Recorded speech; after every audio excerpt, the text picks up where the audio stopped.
followed throughout. He hasn't been bad by any means, but he hasn't been the all-star that Fnatic had when they were winning trophy after trophy. If he could step up, go demon time in this lower bracket, that's a recipe for success. Yeah, and with the attack here, again, talking about how CNET is going to be playing, we expected, you know, a little bit of that Sentinel play. He's not going to go that much into the lurks. I'd be more concerned about Asa Captain. To me, it's going to be about the fight in mid in both of the halves. I think that the start is going to be so important. And looking at Leo, we were talking about him. He has to be #1 to be dealing with CNET. One of these two teams is guaranteed going home. It's a familiar match, but really the head-to-head to watch is CNET versus Alpha. The two best talents to ever come out of Turkey have stepped up to the plate on the international stage in this elimination game. Yeah, so let's send it over to your casters. Give a warm welcome to Achilles and Paperthin. Thank you very much. Now, very quickly, everybody, while we're on camera, screenshot this man. He's got a green screen. He's wearing a green screen, and you can have fun with that. So please. Do it. Do your worst. Do your worst, Internet. Funny images at us. Do your worst. And we'll be very happy. But now, let's focus up. Let's get ready to dive into this matchup. Rematch of that lower bracket final over in EMEA. These teams very familiar with one another. No compositional changes as we go into split. The last time they played this in that lower bracket final, it went the distance, 14-12, going to Fnatic to close out the series. Yeah, every time they played the split this year, it's been very close. So certainly expecting another banger here to start out. You know, you've got some pretty big compositional differences. Desk was doing a great job highlighting it. CNET on that chamber. You've got Durka on the Yoru. I think a lot of this comes down to me for Fnatic, just how well can you combo that Yoru utility, particularly on the attacker side. Not as important in some ways because you're able to spread the map a lot more with this Yoru. You can gate crash around and Durka gets an opening kill. Oh, takes it down. That's going to be CNET out of the equation. Don't have to worry about that headhunter anymore. Does get tagged down at 15. There's Mr. Fallen just leading the way there. Stun across as the push getting ready to come through. Alpha here trying to stay elusive. Buster with some covering fire. Takes down Cracks Alpha now. Peeking over into Garage. Finds himself a second. Strike down B. And that is going to be Mr. Fallen all on his lonesome with just 13 HP and a dream. Fake out, kill. Durka gets a second. Fnatic get a pistol, and Alpha here trolls his teammate. Oh well. Not the end of the world there. But this is something that I'm really keen to watch for Fnatic is these rotation protocols, the timings on when to go. So immediately after Durka gets that first kill, he TPs over to the A side to sort of reinforce that, make sure they've got a little extra oomph if it goes that way. Hey, leave it inside, straight out, leave it inside, straight out. Yeah, okay, Boaster, let him know. One pistol round, but sure. Showing off that Mandarin that he's been practicing. Well, now Durka just going to be picking up that Marshall. 2 rifles invested here for Fnatic. Phantom's in play. There's Fault Line getting a connection onto everybody, but no one's swinging off of that one. That's going to pull the rotation already for Leo, and this is something that's already looking good for Fnatic. Flash going in behind Chronicle, faces back in towards main, finds one. And that's just going to be the cleanup getting ready to come through. Is shot into the leg. And it's a flawless anti-eco here for the side of Fnatic. Chronicle collecting 3. Very solid start. You know what I'm already seeing here, Achilles, is just good protocols. Just the way that Fnatic is reacting to what FUT is doing. You know, especially you got to watch the initiators like Leo being able to maneuver himself around the map. He gets the early contact with the fault line, doesn't have much impact, but he's immediately coming to the other side of the map to help out if necessary. Doesn't play a huge role in that round as both Durka and Chronicle doing a great job locking down that A site. I mean, look at the arsenal here for Fnatic going into this bonus round. Full rifles and operator. Only the armor going to be the big difference here between the two squads. And this is the side of the map where this comp for Fnatic is really stifling, especially when you can get Durka those early kills like that. Just a huge pick, and then he's all of a sudden out, and you don't know where he went. He's already TPing, heading over to the other side of the map. So if you're trying to guess based on where that op is, it's going to be really tough to try to avoid it. Push up in the mid. Trailblazer taking a peek in towards Mail, but not going to be spotting much of anything. Alpha has pulled quite far back. CNET going to have to use that rendezvous, gets himself out. Does note the Yoru, however. Know where that op is at, and that's where they're looking to drift away from. So making their way over here towards B, but Fnatic have already corralled 4 players on this side of the map. They are ready to crunch. They're ready to shut down this push. Full shots coming through. Aftershock to further stave things off. Time going to be bought. Still 45 seconds remaining. It's Flash connecting. CNET with a jiggle peek. Swinging. Crack's going to be able to take down Chronicle. First step there for the Cypher, but Alfier just peeking into heaven. Takes out Fallen. For a little bit more. Boombot now on the setup. Leo here, bottom rope. Taking one out. Not quite reacting, though, to Crax's push. but still, solid damage dealt, and Fnatic with a man advantage. CNED's able to slip the net, but he's making some noise, and Dirk is ready. Cracks, nice catch. Able to find Alpha here, now looks to try to join in. They know that this Yoru is here. Shots coming through, CNED somehow getting away from that shot. Dirk just can't quite make it connect, and now it's Boaster on his lonesome to try to close this out. Now, they're not quite yet reading the direction he's going to come from, but with this lack of information, should be able to figure out pretty quickly. And he either came from ropes or all the way around the map, so see how FUT wants to handle this. Still trying to suss out his position. And even if they hear the tap, Pink Shell is available, but it won't be necessary.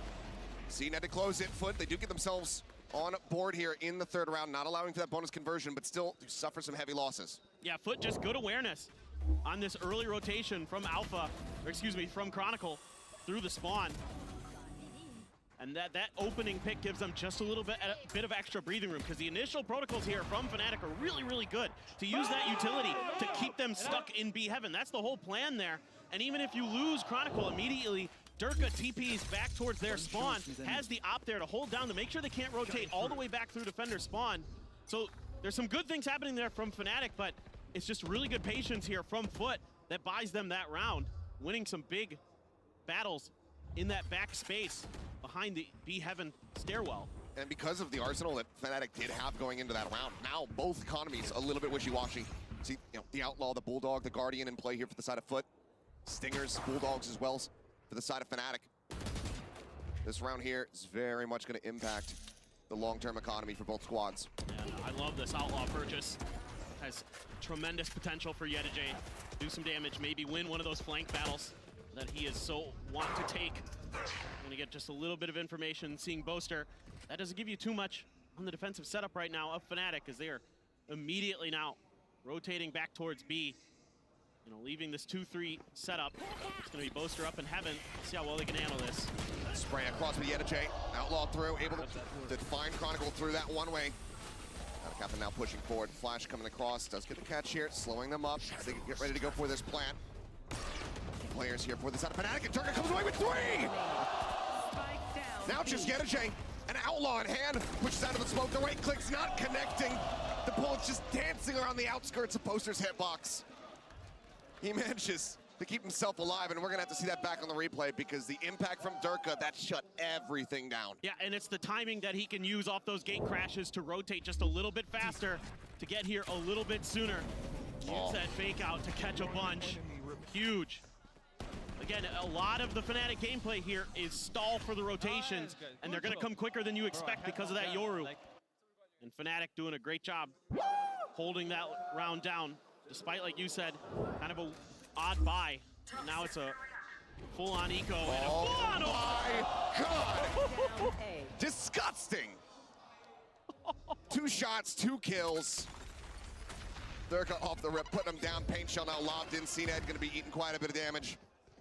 Just trying to stay stagnant here, just trying to stay silent.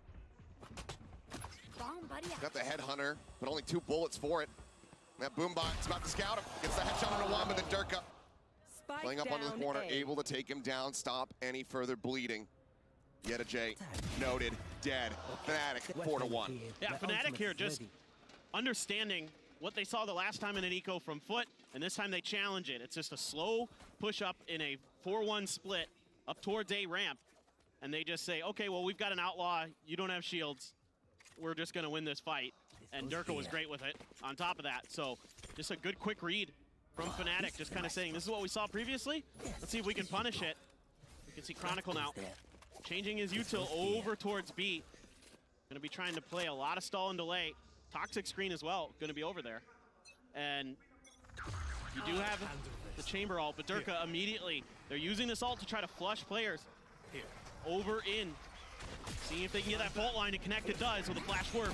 Then swing out. It's just full flashed. Spike now stranded here in sewer. But calling for help. Another flash sent in, spotting a pixel, but can't quite get the spam across. Paranoia connecting, but he's got the gate crash and just gets out scot-free. It's so huge. What a play there from Durka, setting himself up with a little help from Leo. Very nicely handled. Oh, Alpha. Yep, it's gonna say caught with util in hand. Swings back in. Does end up falling. Showstopper. suspecting that Chronicle is going to be here in backside. Does he just send it? Yes, he does. But already he's dead. CNED able to collect that. 2v4, okay. A 2v3. Leo with the spray, able to find one. Waits it out, aftershock coming through, forces him off the plant, but still plenty of time here to play through 4 foot. Swing out, Durka able to collect one, but it's all on Leo, and he can't make it happen. 2 players left, 2 rounds on the board. FUT now trying to get themselves back into the driver's seat. Yeah, despite the early pick, despite the early advantage that it looked like Fnatic might be able to utilize, it's a good recovery here from FUT. This opener onto Alpha, just getting a timing, getting the showstopper, add a captain, catching Boaster, trying to creep up the stairs, and then they pin Chronicle in the corner. He had no chance one way or another. Nicely timed, nicely executed. And every attack round win is huge for FUT. Because this comp for Fnatic generally defender-sided. Let's play. Showstopper off the rip. Alpha here looking to get pretty aggressive as he makes his way over towards mid. Trailblazer trying to scout, but there's a lot of players corralled here, but in fact, it's just going to be a boom bot taken down. Here. Tour de force as well for CNED, watching that B angle. 3 players on site already, looking to, again, try to keep FUT pinned right at B Flash heaven. out. Nothing spotted there. Paranoia does connect, but Leo not marked by it. Sees one. It's a nice flash in, and a lot of damage across. They just spam through the wall. CNED able to find one. Cracks finding 2. B site now open. Cracks wise to it. Good sense. It's a paint shell cross, but he has to be the one to recover. Waits for the poison orb to get invested. Now can try to go for the recovery here on the spike. Grabs it. Blast packs his way back over. Plant now going to be coming through. Tough 2v3 now. You do have the Viper's Pit if you so choose as well. 4 foot. The save. Yeah, makes a lot of sense. You have that operator. Want to make sure you keep that for future rounds. But this is just a great crunch, great timing hit from the side of FUT. And even though Fnatic's somewhat ready for it, it's FUT's turn this time to kind of remember what happened last time Fnatic tried to stall them up in B heaven, and they didn't have that extra angle from Garage to clear a little bit of space, and CNED finds a great timing there with the tour de force to shut down Chronicle and open up tons of extra room.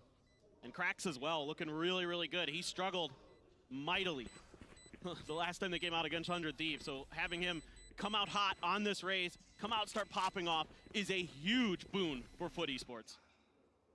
Holding a very hard line here, but pings had come through. FUT seemingly pretty aware of it. They're not going to give him the time of day, not going to give it the attempt. They would love to take the operator away from him, but don't want to hand over any more charges towards that next dimensional drift. So FUT, a solid round win here, string 2 together. Now just 1 separating from tying things up. Like you said, on this attack side, the more they get, the better it is for them. Bron's dying too fast.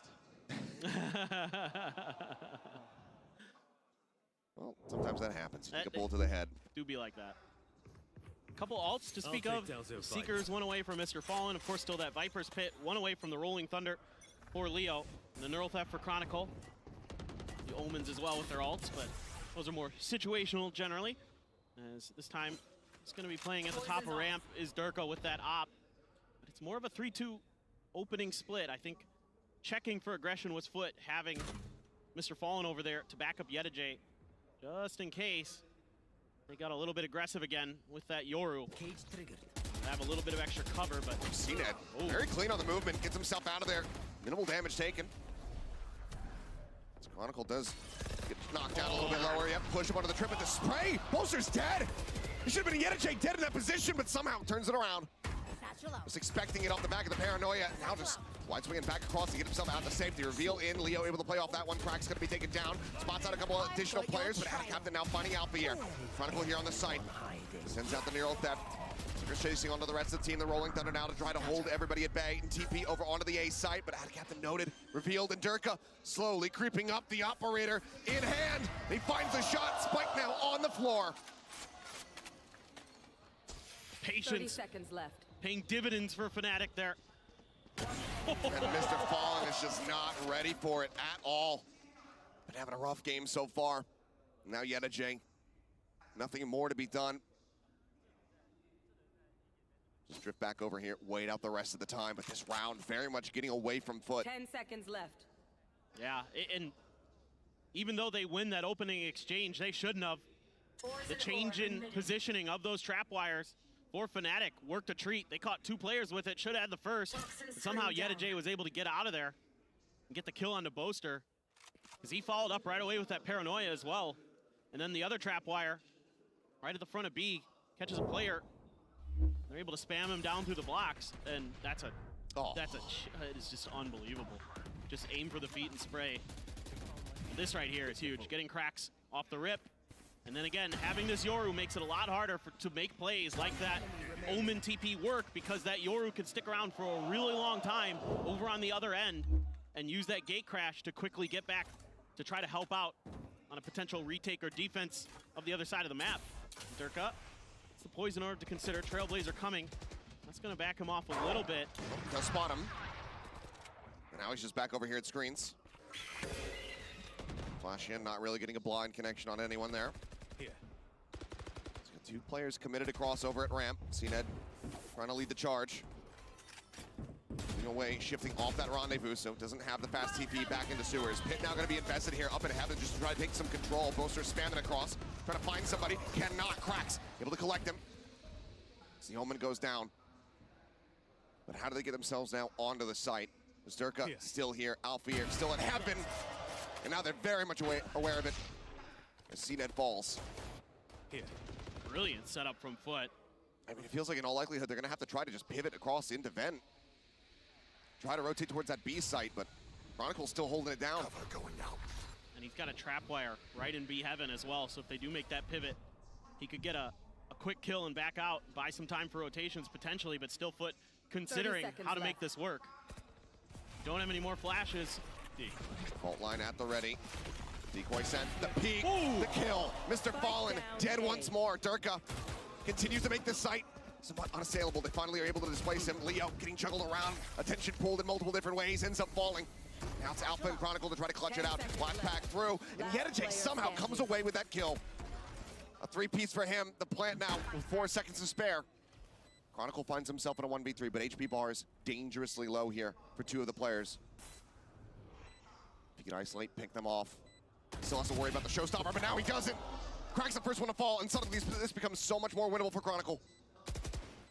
Shots here below the headshot found, but Attic Captain with the swing timing stops him from getting that next opportunity. Operator gonna be picked up. FUT again, 1 round away from tying us. You gotta love the creative use of the Viper's Pit here by FUT. They gain mid control, so they know that they can use this Viper's Pit to smother whoever is in ropes. And they take out Boaster. There's no mid control at all with this setup that Fnatic is going for, and it costs them. Because they're able to clear a little bit of extra space, take some time to really think about how they want to attack this A site. And they're able to come from a couple different angles towards that elbow area, clear some players out, give themselves a plant. And I mean, Chronicle did what he could, and the last time they played this map, it came down to a lot of clutches. But here so far, it's just been good, steady play, good counter reads. Just a quick little peek out, and then a slow drift away from the angle. Swing out, Durka, what is that? Completely disrespects the operator, says that one's mine. You got another dink. Dink across onto Cracks. Turns for the flash, set up for the gate crash, try to get himself out to safety. Should it be necessary, but I think now FUT, they might be having to second guess his approach here onto the A site. Right there. Boaster tucked in that corner is a great angle for a paranoia. Once they get confirmation that there are players coming through, just need someone to watch that angle for him to get that info. But right now, it's a 3-2 split. His FUT has cut sound. Don't want to give away that they're still in this position. Well, that gives it away right there. Well, there goes that. Showstopper now. In play, up over the top. Cracks seeking a target. Full flash connecting on the Boaster, but EDG just doesn't check the corner. Boaster collects his second as Cracks does fall. Down A. Spike up here above, but the pinch in from behind. Chronicle taking out Mr. Fallen. As Fnatic get themselves up to 6. That's just good discipline play from Fnatic, and an unchecked corner costs FUT a lot in this round. Never identifying Boaster's position. And it also helps that Durka is absolutely on one right now. I mean, he's just going crazy. He is fried. 17, 6, and 5 at the moment here on that Yoru. 30 seconds. I mean, the last time that they played that 14-12 scoreline, it was Alpha who was really keeping them out in front, who was able to help secure that victory, putting up an incredible performance on the Rays. But this time, Durka I don't know what he ate. I don't know what he did to prepare. Keep doing it. Keep it up. Looking good. Because he is just on one right now. And this is a huge boon for Fnatic. If Durka can really heat up, you know, with the likes of Alpha, Leo, and Chronicle as well, that is a disturbingly scary team to have to go up against because of how much firepower this team certainly has. And FUT as well, tons of firepower. And credit to FUT, frankly, they're having a great half. I am really impressed so far with the way that they're able to kind of use some of these setups against Fnatic. They're finding space, and then they're creating their own space with stuff like that really clever Viper's Pit at A Heaven. Stuff like that is really, really working well for them. I suspect they're losing a lot of these first blood trades, which would be the only thing I'd say is maybe a little bit concerning. That's something that really was a killer for them against 100 Thieves, but you know what? They're able to recover quite nicely, but now they've got to do a lot more because they are on an eco. There's an outlaw for Durka. Yes, this should do. And he's got a lot of juicy targets for that weapon. Going to be setting up in mid. A couple players over there. It looks like something that FUT is considering trying to challenge. Push up. A wider angle here onto Ramen. Here's some of the footsteps. Smoke across there onto Mail. The swing out. Durka able to find the second shot. Just get tagged down to 19, but he gets his and he gets out. Still though, they're seeding mid control for this. They got to be careful. Nobody's watching ropes. Cracks is kind of freely making his way through. Finally, Boaster starts counting for it. A good win for Mr. Fallen. A little bit too aggressive there from the side of Durka. Just considering how low he was. Weapon not going to be recoverable though. His Alpha is still sat atop ramp, watching the angle. Yeah, it's going to come up to Boaster potentially. It looks like if they keep drifting in this direction to win some fights at this rope. But again, all mid control given, and they're just watching B Heaven and these ropes. Boaster? Oh, gets off of that one now. Finds two quick kills. CNET and Cracks both going to be dealt with. Alpha finding Fallen. Spike now. Can be grabbed by EDG, but nothing more to be dealt. Alpha here puts him down. Fnatic now 7-4. FUT get ready to go into the last round of the half. A last purchase to see if they can make this a 7-5. Yeah, and you're not super close to any ults here for FUT Esports. 2 away from a Seekers. That's the closest you're going to have. Meanwhile, there is that dimensional drift for Durka again. Last time around, we saw him get very aggressive out of A main with it. Let's see if he's just going to kind of chill out. Maybe play for a bit more retake. There's a lot of attention being put at mid here by Fnatic. Got Leo with his util, Boaster there, and Alpha to back him up. Lead the charge, and there it's the same push out. No, Cracks wins the fight against Alpha. Make this pinch happen, but yeah, Alpha does end up falling, but Cracks going to be traded out, so now Raiseless, both of these squads. Durka just going to be coming out behind the box, takes a quick little gate crash back over into A. You can see the ideas behind these dimensional drifts is to try to funnel players into the traps that are set up by Fnatic on the other side of the map, and it doesn't really work as far as Fnatic would like. You know, losing that first blood to FUT. Yes, they're able to trade, but they're not able to do any more damage after that. FUT just able to plant their feet, hold on to this round nicely, but they haven't grabbed the spike just yet. Oh, the instant dink into the spray down. Leo coming up with a second. Ada Captain going to be taken out. Another flash sent. EDG with a nice timing. Does catch Chronicle unaware and use the push up and find Leo. Man starting to come online in a very big way when they need him the most, and now it's all on Durka. Drops down, grabs a weapon, but cannot steady it fast enough. EDG, another big round from him. He gets FUT up to 5. Yeah, Fnatic is struggling a little bit at times, and FUT has good reads, especially on that drop down, knowing that Durka likes to come right out the back of that fake out. And EDG knows that he can step up there, find a timing on that drop down. And they're just doing a really good job here, finding that open space as EDG. And this is something that we weren't seeing from him in that last series. These weren't given the time of day, weren't given the opportunity, but EDG right now looking strong, looking like the player we know he can be. But speaking of players, let's go ahead and zoom in a little bit on Alpha here in our Omen player moment. I mean, I'm feeling a bit sad because I expect we're gonna win. They play unexpectable, but expectable in the same time. Like some maps you can expect what they're doing, but some maps you can't expect what they're doing. It's a bit hard. Like maybe we just play with Korea team like after a long time, first time. Maybe that's why we just struggling a bit. Took the TP to get to the other side of the map. Meanwhile, Leo able to clean up one more. Now Alpha here. Converted! And 2 full. Landing onto the third, it's Alpha here. I mean, of course we're gonna prepare for next match, and for me, like, I'm just a bit sad, but I know we can win in every game. And when you go to lower, you have much more match, and I just want to play like more match. That's why I'm happy to be lower, and I'm also a bit upset because I'm gonna eliminate Turkish team or they're gonna eliminate Turkish player. Like, it's a bit sad. I think they are really good. They are a really good team actually. I think we are the best team in this tournament, and I just want to show.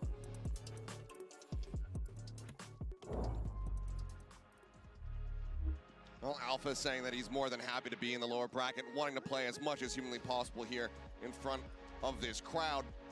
Probably wishing that they had a couple more rounds on the defender side, but still in a very strong position.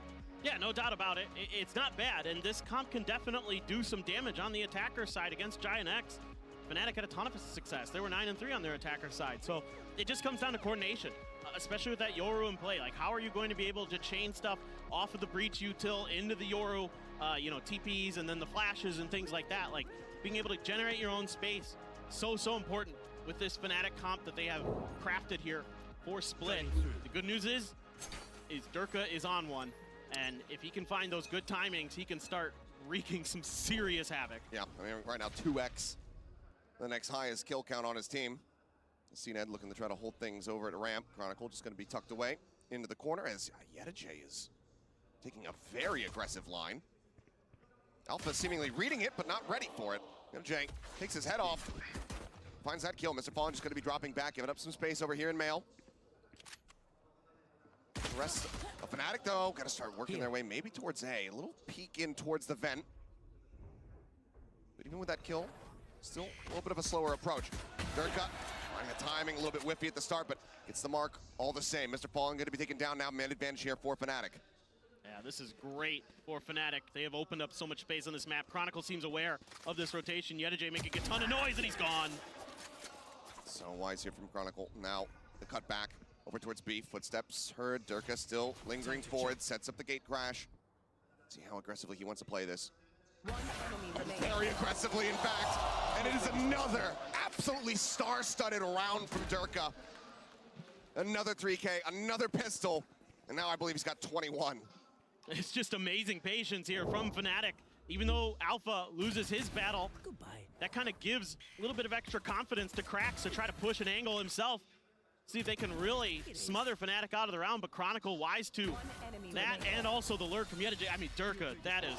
The readjust, the vertical flick to find the headshot, not give CNED any opportunity to use that headhunter. What a reaction. Just ridiculous. Look at this buy. 3 rifles, a stinger, and then just a classic for Boaster. So looking to try to make this bonus very, very strong. CNED, the headhunter out towards mid. Just checking with the cam, just in case somebody was peeking through that smoke. Blind spot, but they're still not jiggling wide enough.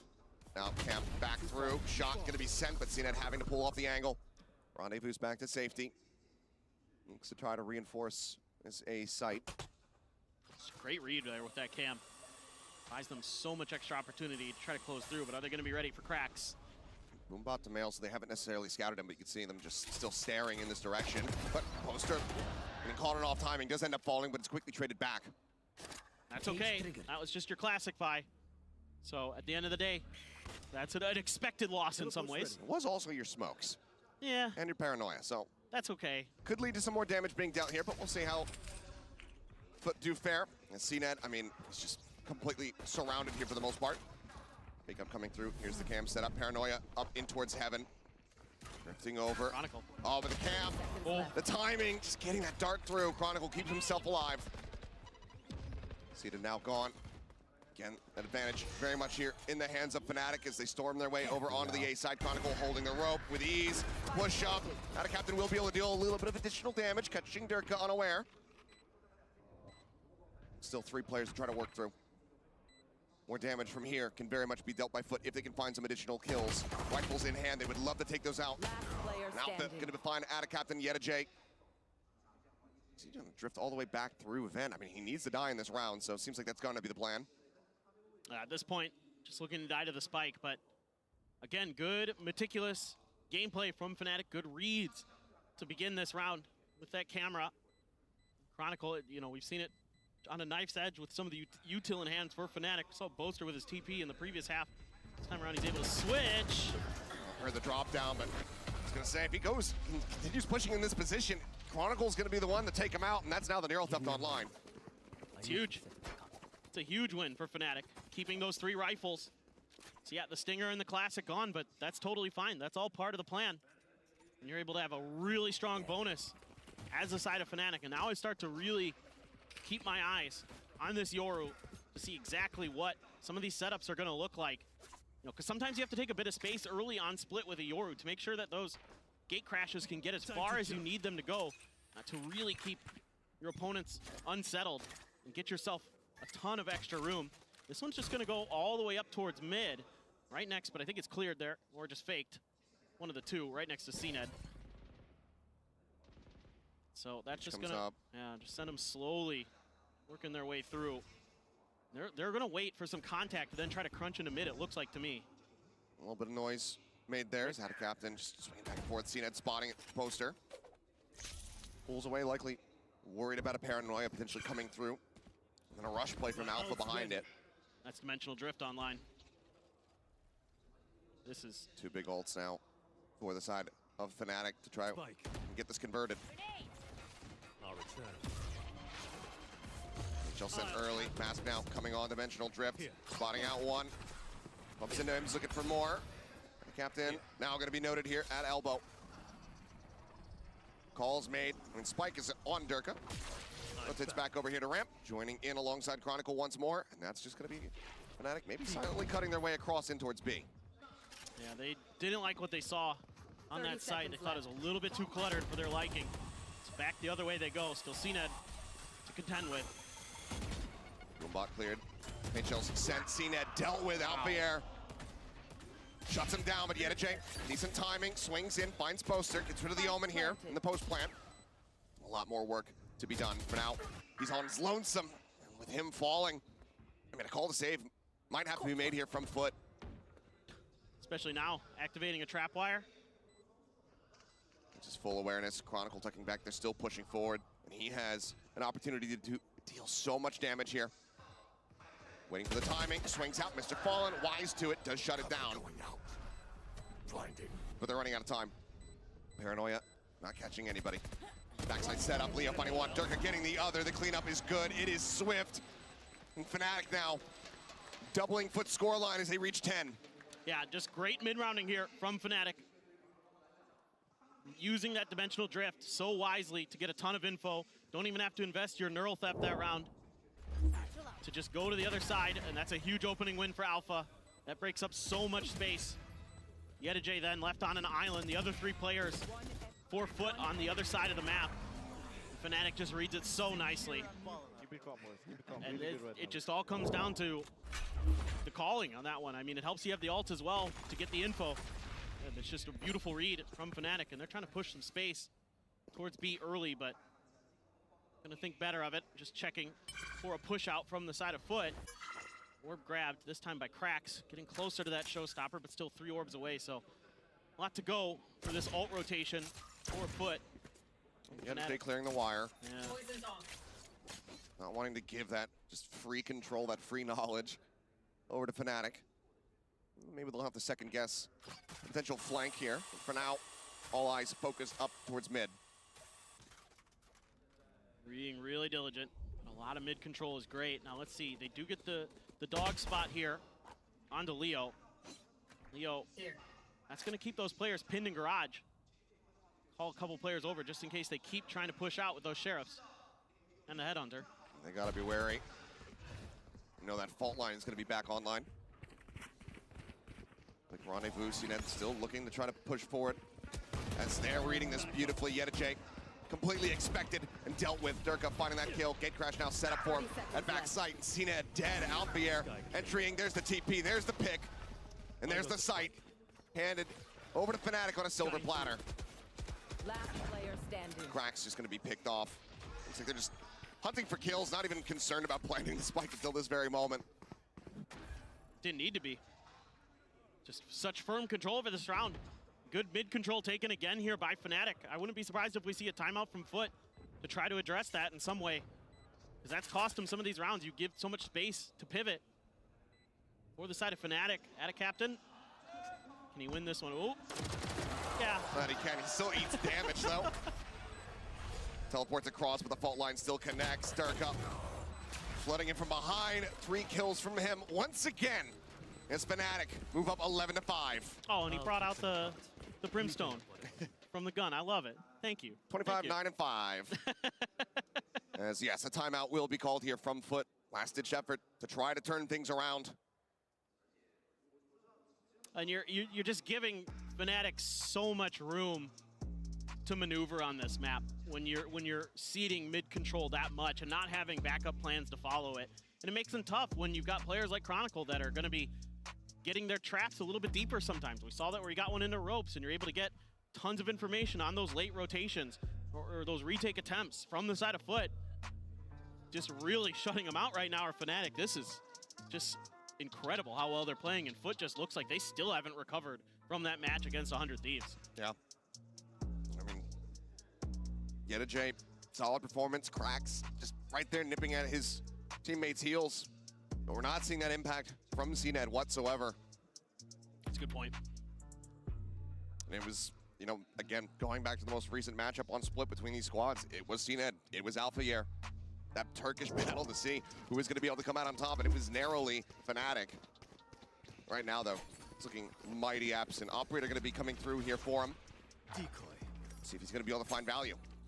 And this time, seeing a little bit more attention. Initially thought about mid, but maybe they're going to play for like a trap, give up that space intentionally, try to collapse on them through mail might be part of the idea for FUT, but in general, just kind of playing a little bit slow. Our Fnatic keep some players back just in case there's an aggressive push out. Trapwire able to be placed pretty far forward at Garage. But yeah, now you're starting to get this creep up forward for FUT, making sure that this space is under their control, investing a lot of smokes. You had the toxic screen, you stagger it into the Omen smoke, just making sure that this is going to be really tricky for Fnatic to go for. As you can see, they're definitely at least thinking about it. It's in their DNA to try to take this space for sure. Chronicle just trying to catch a stray there with that cam dart. Nothing noted. Smoke coming back through from Attic Captain. Let's try to stave off a push from mid. Now, pretty much all of Fnatic getting ready to get set up and push through Garage. Trailblazer timing, decent here from the side of Mr. Foam, but not sure if he's going to spot too much. Just one over Ramen, and that doesn't really tell them much of anything. So now the Dimensional Drift going to be coming through, so Durka can tell all. Oh, this is huge. This just makes it so difficult now for FUT on this site. Here we go. The rush now coming through, and they're just not quite prepared for it. Mr. Fallen able to find one, does put Durka down, but the site now very much in the hands of Fnatic. And a retaking from this position when CNED, he doesn't have any headhunter bullets. He's got an operator. I know exactly. And now you've all been spotted. You've been noted. There's a showstop on the opposite side. Not impossible here for the side of FUT. TP up into the smoke. Out of Captain, dead. Alpha able to collect that with relative ease. And that's just gonna be CNED now hightailing it out, trying to get himself out to safety to hold on to this operator that he just wasn't able to put to use. Fnatic will get themselves up to map point, and there's not a damn thing that CNED can do about it. It's just fantastic stuff off the back of these dimensional drifts. Able to just identify where 4 out of 5 FUT players are and just knock them down one by one. Just beautiful stuff there. And I love the way that Alpha played that. He knew he had the high player. His teammate had the low. He trusted it. Still had to transfer down to finish the job, but good stuff, good coordination from Fnatic. And these dimensional drifts are backbreaking right now for FUT. They have been so impactful. And, you know, Fnatic's used them in a couple of different ways. One time they use it to get information to make a pivot. This time they use it for information to make an execute.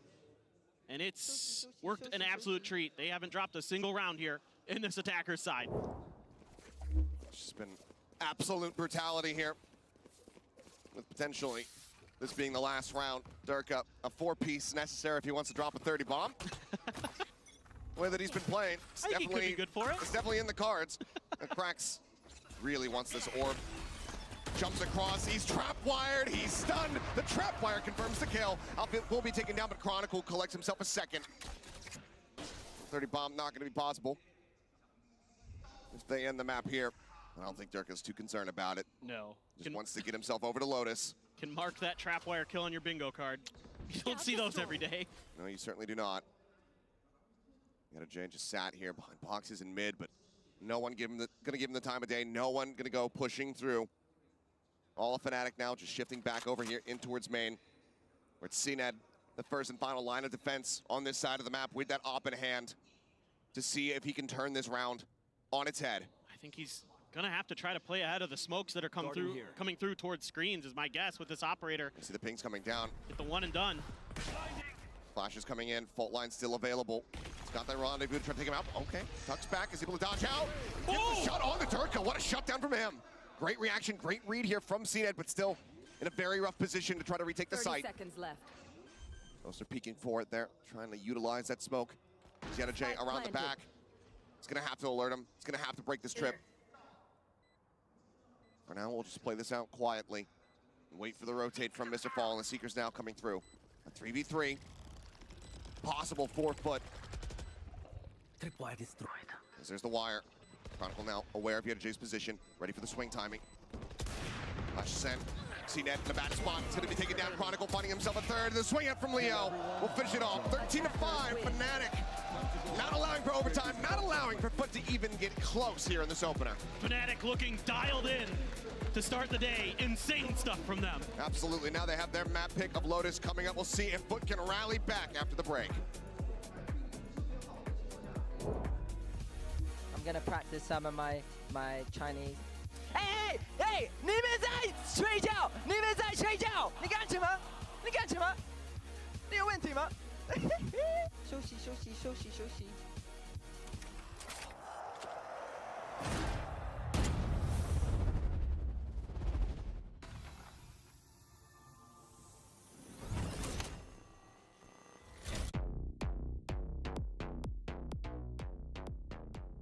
Not sure what sensitivity you perform best with?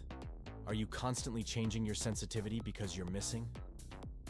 Introducing the Universal Sensitivity Finder in AIM Labs. Get real-time sensitivity recommendations. Keep track of the sensitivities you perform best with, then bring it into your next ranked game and dominate. Now available in AIM Labs Plus.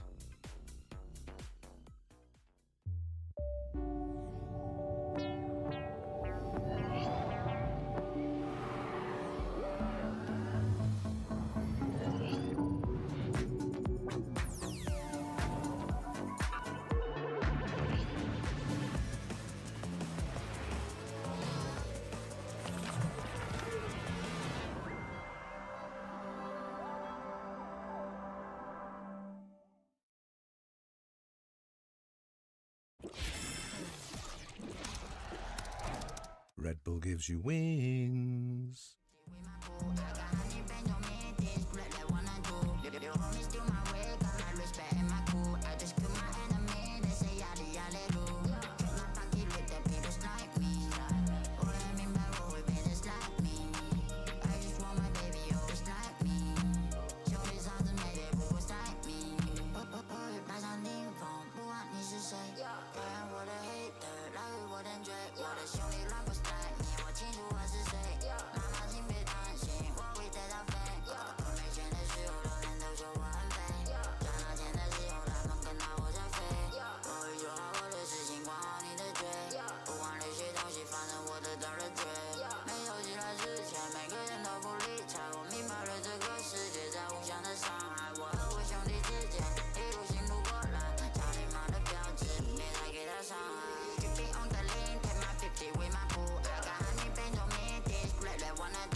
always like me. I just want my baby always like me。兄弟嫂子妹对不过塞米。他们很卖力，感觉到费劲，我不太在意，任何的规定，不管到哪里去，为了买 AT 牌，下课来挂，轻松的他，你们等到买菜。当我陷入虚幻跟现实交错的林林当中，只好找不到我自己。在迷失的漩涡中，沉到海底，走了3万公里，我却只为了找到你。身处在每个灰色地带，我们都会被历史记载。他们都感觉到很意外，的 feeling 感觉就像爸爸。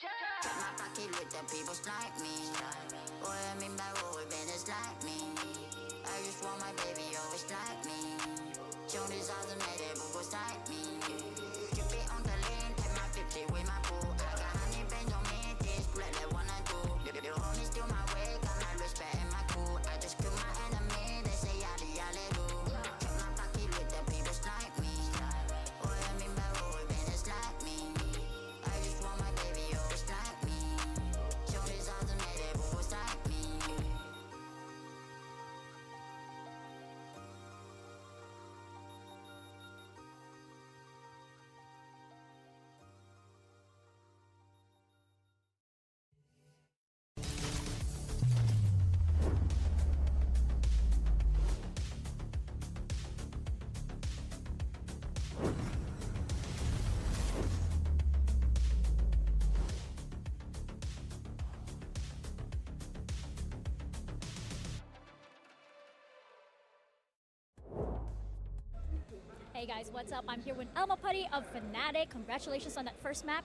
So just really want to know, very quick, what are the advantages and disadvantages going up against a team like FUT that knows you very well and that you guys know very well? I think you already know how to play against them. They also obviously know how to play against you. But I think if you just go out there with confidence and you make adjustments, playing each other over and over again, it's yeah, you can just play your own game. It's a little boring, to be honest, but it's good. We're just familiar with each other. Well, I think the audience is very entertained, so you guys don't have to worry about that. Let's bring back the game.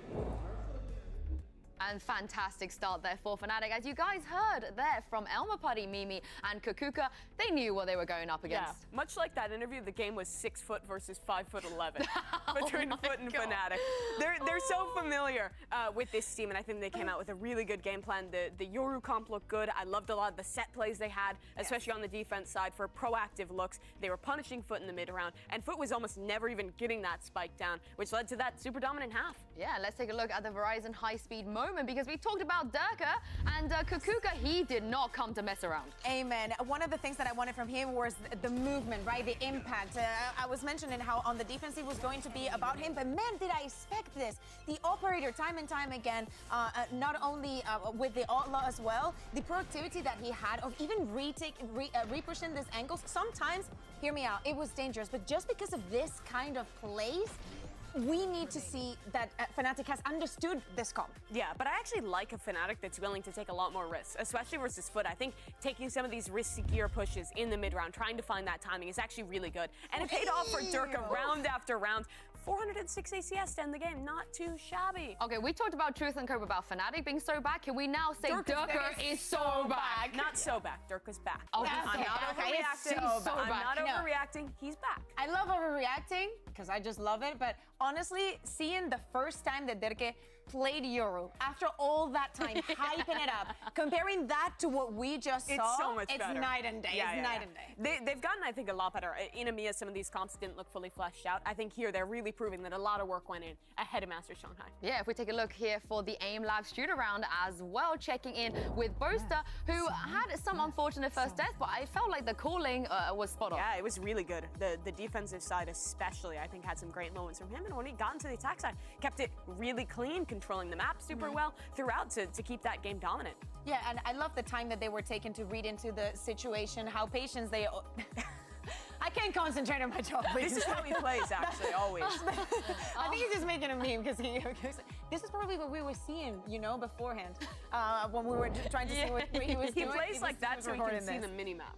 Yeah, he's just talking. He's got like the red guard posture. But again, I think that the calling was very good. I think the Chronicle was holding super good. Not on the defense. I think that his utility had the most impact on the attack, but also Going back to the calling, the understanding also how and when to use the ultimates in the last 3 to 4 rounds, understanding when to invest everything to secure a win that will snowball into the rest. Yeah, the showstopper, right? When Alpha popped it, I think we were kind of like, does he need to pop it? But yeah, but if they win that round, exactly. Yeah, won them the map. I will say though, in terms of FUT, what does this mean for them? Because that did not look like the FUT. And it was their map pick. It means that they're likely going to lose this series 2-0. They're going into a Lotus, which has been consistently the strongest map for Fnatic. I think they Until they lost to FUT. Yes, that is true. But they really needed to get a leg up there on Split. I think they played a very similar style to what we saw in previous iterations of this matchup, and Fnatic came out and made some massive improvements. They have the momentum behind them. But there was some good moments. I think EDG in particular in that first half, it should have been like a 10-2, 9-3, but he made that a 5-7 with some of those late round moments. However, it was not enough, and that worries me going into Lotus. Yeah, exactly. We don't want the heroics moment. We're talking about a team that can potentially do a lower bracket run, so we need to think about the macro of it, and some of the utility wasn't very bright. Well, speaking of FUT, we now have Mika Fab standing by with Coach Gaius. Hey guys, we're back this time with Gaius from FUT and with Scarlett to help with some translation. Now, we saw that FUT lost a little bit of momentum, maybe around round 12. They started losing it and Fnatic started dominating. What's the mental reset like going into Lotus, which will be Fnatic's map pick, rather? İlk haritada 12. rounddan, ilk yarıdan itibaren birazcık ivme kaybı yaşamaya başladınız. Fnatic domine etmeye başladı haritayı. Sebebi neydi ve ikinci haritaya Fnatic'in seçtiği Lotus'a giderken mentali nasıl resetlemeyi, sıfırlamayı planlıyorsunuz? Ya aslında Split'e iyi başladık. Pistol haricinde bence dengeli bir oyun vardı. Ama defans pistolünü verdikten sonra ve bir gun round'a gidince otomatik olarak snowball etkisi yarattı bence, en azından benim fikrim. Belki taktiksel anlamda da olabilir. Onu da çok şu an için detaylandıramıyorum ama Split haritası böyle geçti. Lotus haritası bildiğimiz bir harita. Onların veya bizim seçmemiz önemli değil. Çünkü map pool'umuz bence Fnatic'le biraz daha ortak. Ama şu an onlar en azından Split tarafında iyi gözüktüler.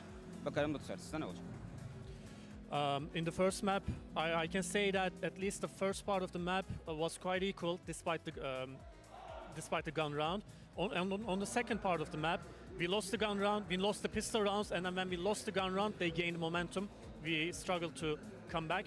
Tactically, I can't really get into it. I'd have to get into that further at the end of the match, maybe. As for Lotus, it doesn't really matter who picks the map because we share the same pool with Fnatic. Them picking it, us picking it, doesn't really matter. We have a good Lotus as well. We're prepared for it. So yes, Split was like that, and we'll see how it goes in Lotus. We'll see indeed how it goes. Let's see what FUT has in store for Fnatic.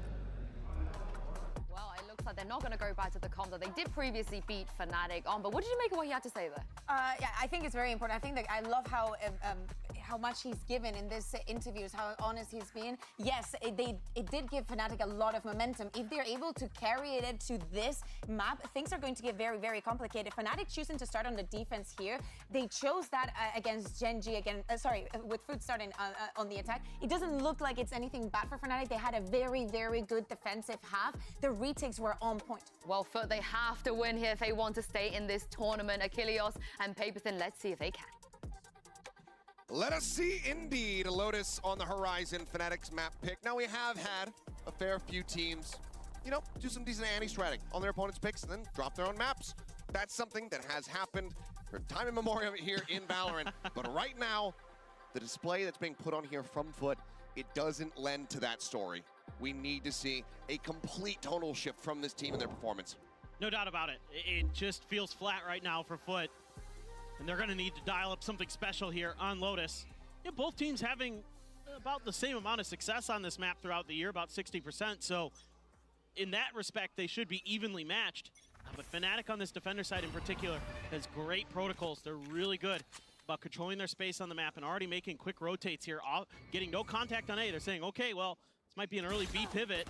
Durka pays the price, but it's just a quick trade from Leo. And Leo able to shut that down, get a J. Dead. Bite into the corner. Durka will be dead to right, so a quick little trade out. 1 for 1 in B.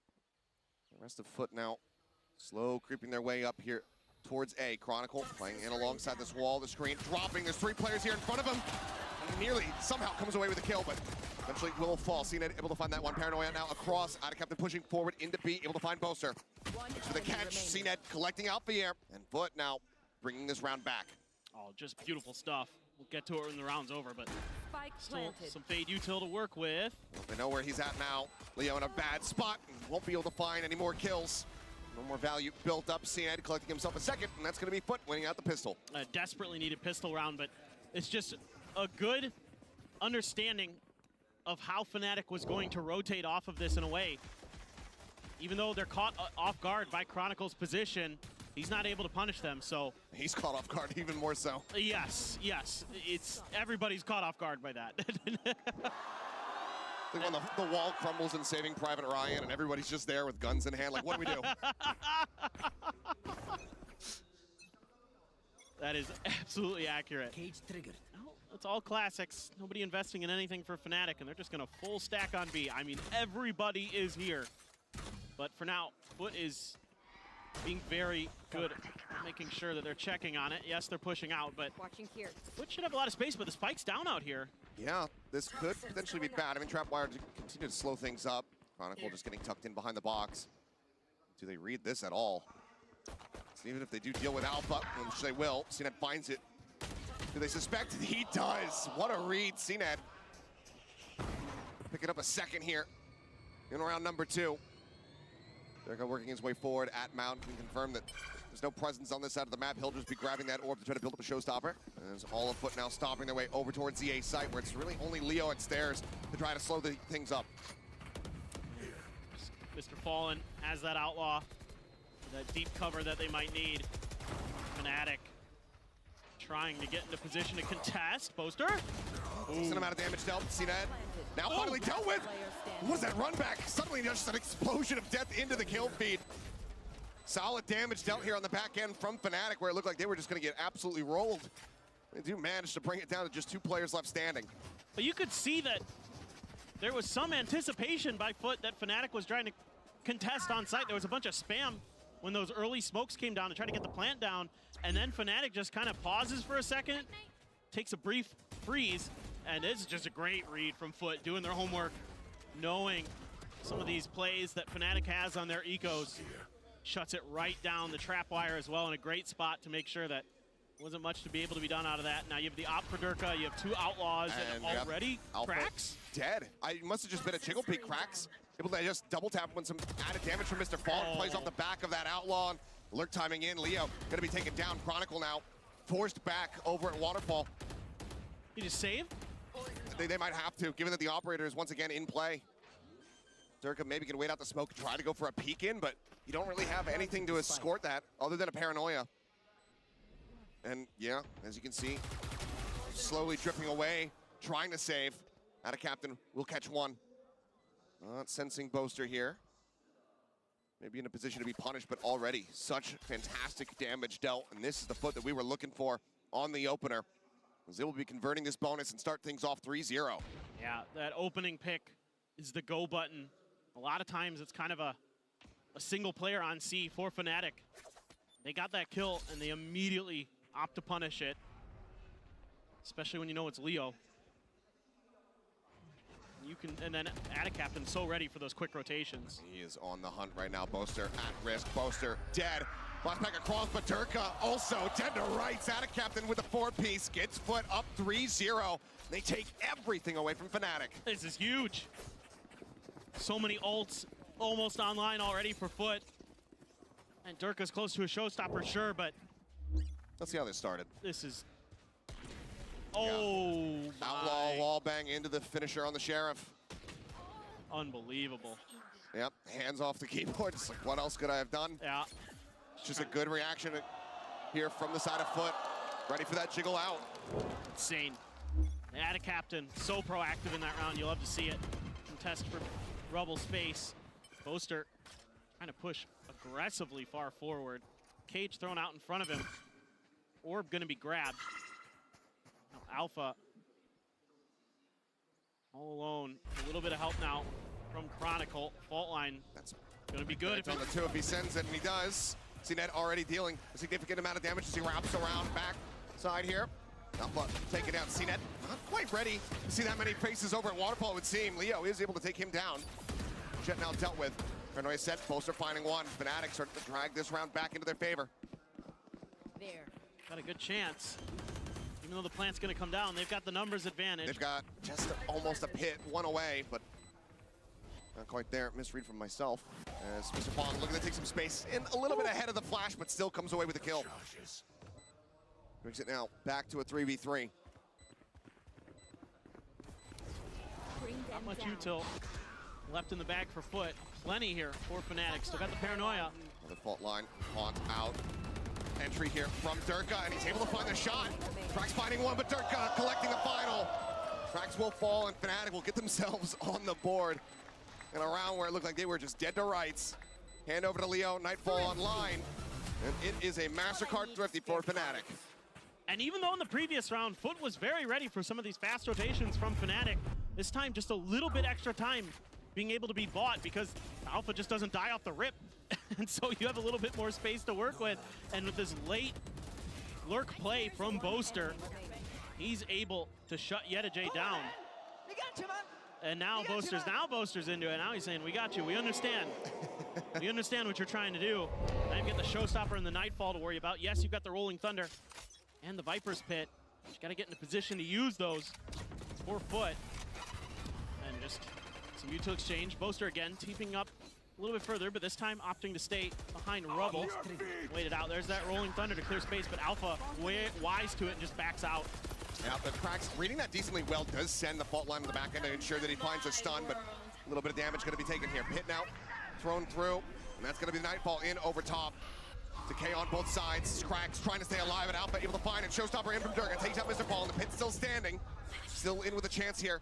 Our FUT, but it's 5 members strong on the opposite side. CNED finding one, Alpha dead. Out of Captain trying to reposition, working his way forward, trying to be elusive, trying to be unpredictable. Tucked into the corner of the TP board. Both are going to be dealt with. CNED finds a second as Durga falls. And there you have it. Out of Captain for the finisher. Does take down Chronicle.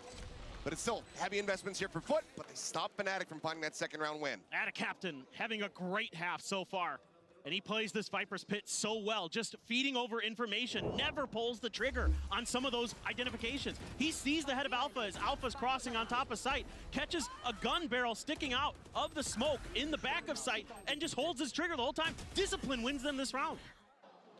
Very nicely done here to continue on their merry way and force a timeout out of Fnatic here within the first 5 rounds of play.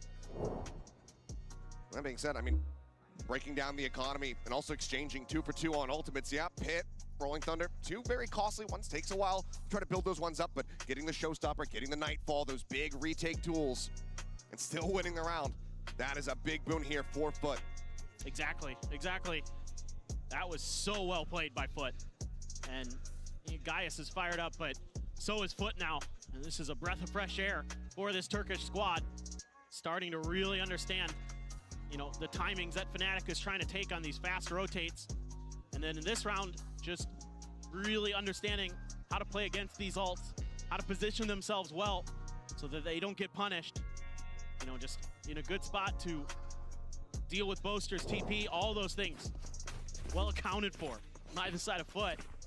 And now you got the EDG's ult, you know, the Blade Storm's there, but I don't expect that to be popped this round necessarily. We'll see how CNED feels about it. And other than that, it's another weak buy. The hero rifle for Durka. Stinger, Sheriff, Ghost for Chronicle. Boaster just with a classic. Just gonna be good guy Boaster saving up for extra cash. Quick TP across. Tap on the door here from Boaster. But look at how much space Fnatic gained on the other side of the map on Mound. You gotta start considering that this might be A or into a B pivot. Given how much room you garnered. For now, no contact. Fnatic holding the cards close to the vest. Oh, but Boaster getting tagged there. Paranoia across, he's fault lined, and he's just, in all likelihood, screwed. But Leo, no, protection. Able to find one. CNED's gonna be taken down. But out of Captain collecting 2. Chronicle now arriving. Quick headshot. Trades it back. Brings it now into a 3v3. Weapon advantage still going to be there for the side of FUT, but Durka has that hero rifle and he has that paint shell at the ready. Forces him off. This is just going to be an extended pivot here across the board from FUT. It looks like the answer is going to be yes. Tap on the door and they want to try to make their way out of here. Don't want to give any opportunity for this retake attempt. Yeah, they're going to weapons be, yeah, picked up. So now Fnatic in with a little bit of a better shout, but Rax able to find one. Circa dead, EDG. Likely love to try to invest in neural theft off the back of that, but it's a dangerous position to try to get into to send the ult. Right now, he's basically face to face alongside Chronicle, who's able to find the kill. Brings it back into a 2v2 as the rest of FUT storm their way now into B. Very rare plant spot here by the connector. You almost never see this. Got an aftershock angle. The fault line not going to be too far away. Shadows traveling. But yeah, aftershock actually not available. Just going to be the one flash here for him. But no bite as well to try to isolate, and Krax is going on this late lurk all the way around towards upper. Walking in there like, where's the spike? What'd they do with it? It's not planted for Krax, but that's not ready. fault line at the ready, sent the push forward. They know, they have a read, they know exactly where Mr. Fallen is. They're able to find it, but it's not held to half. And Alpha tagged down to 30, will get taken out. Krax collecting another as FUT continue on. 5-1 now. Already tying their round score from the opening map. Yeah, and it's this freeze deciding not to fully commit to A after things get a little scrappy on the back site that saves this round for FUT. I mean, it's just really good read here early from the side of Fnatic.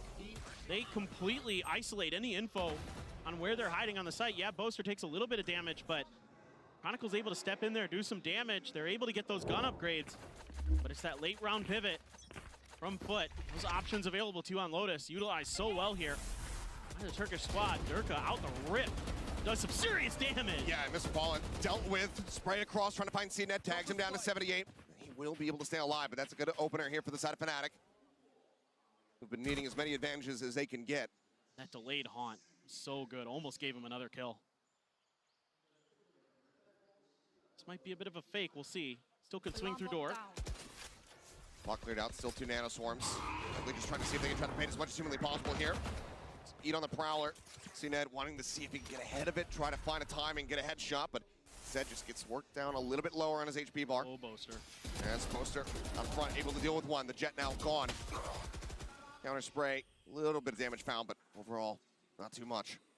That's huge that Boaster can win that, because now he's forcing FUT into the heavier stacked sides of the map for Fnatic, but they still got all this defensive utility available. Just trap EDG in that corner. A little pocket that he's able to play into, but Alpha clearly reading this, does find that kill. Krax solid on the entry to go ahead and put him down, but now Captain 46 HP in a 1v3. He will get picked off. Fnatic find themselves a second round win. Yeah, and this is a great round for Fnatic, but FUT had an opening here, and Boaster shuts it down. It's a decent read by FUT that Boaster's often playing by himself, playing isolated at A rubble. But Boaster just finds a good timing off the back of these smokes to get up and over. And that early util exchange at rubble goes the way of Fnatic this time. And that's huge. And it's just great understanding of where their util is going to funnel their opponents. Beautifully handled by Alfier and Chronicle on that C site. Great crossfire setup. Let's see what we're gonna do. We have the Blade Storm now for CNED. Got a double poison orbs. Yep. Alarm bot, the nanos. The red carpet laid out for him. Looking for the rush in. Can't quite find it. Push up into the smoke. Tries to get the right click, and Chronicle will have none of it. Shuts it down. Aftershock now to try to save him off. Forces him back for a moment, but still, this C site not being taken. Can't be taken. But EDG on the other side of the map has cleared A rubble, and he's calling in the rest of FUT. They're trying to buy a little bit of time for this rotation. Keep Fnatic planted. The TP all the way in the back for the plant. Beautiful from FUT. A site taken, but still a bit of a gamble here from him. Captain still going to be noted on this side of the map, but as the plant gets ready to come through, Fnatic will have a faster rotate timing here to beat Captain over towards that A site, especially now that EDG has fallen. Captain does find one. Chronicle dealt with. It's fallen on the site, and Krax hanging back outside of door, outside of tree, to try to offer up any kind of utility he can, but it's just 2 flashes in hand. And now he's dealt with. Boaster finds that kill. Lockdown needing to be respected, as the kills will come through. Fnatic fairly clean, just Chronicle getting picked off by that late lurk. Otherwise, very solid round for them as they shorten the gap even further. Now it's just 2 rounds separating. And the map awareness here for Fnatic has started to really flourish. They're seeing the game a lot better. Like where these opponents are starting to peek out and try to catch them off guard is being read so well. Chronicle just playing inside of that smoke, anticipating CNED, trying to get aggressive with those blades. EDG shut down, trying to push upstairs. And then covering for the lockdown plant. I mean, that's why you can afford to leave the A site open a little bit. When you have that lockdown available, you can shift your weight towards one side of the map or the other and play for retake if necessary. Fnatic working it absolutely to a treat. A little bit different positioning of the Haunt this time. Back of that paint shells and FUT, not wanting to get caught, trying to contest Rubble. Instead, maybe trying to turn up the pace here on C. CNED again, rushing forward. Prowler to check, and this time he gets the better of Chronicle. Leo, however, and Alpha here peeking out one by one.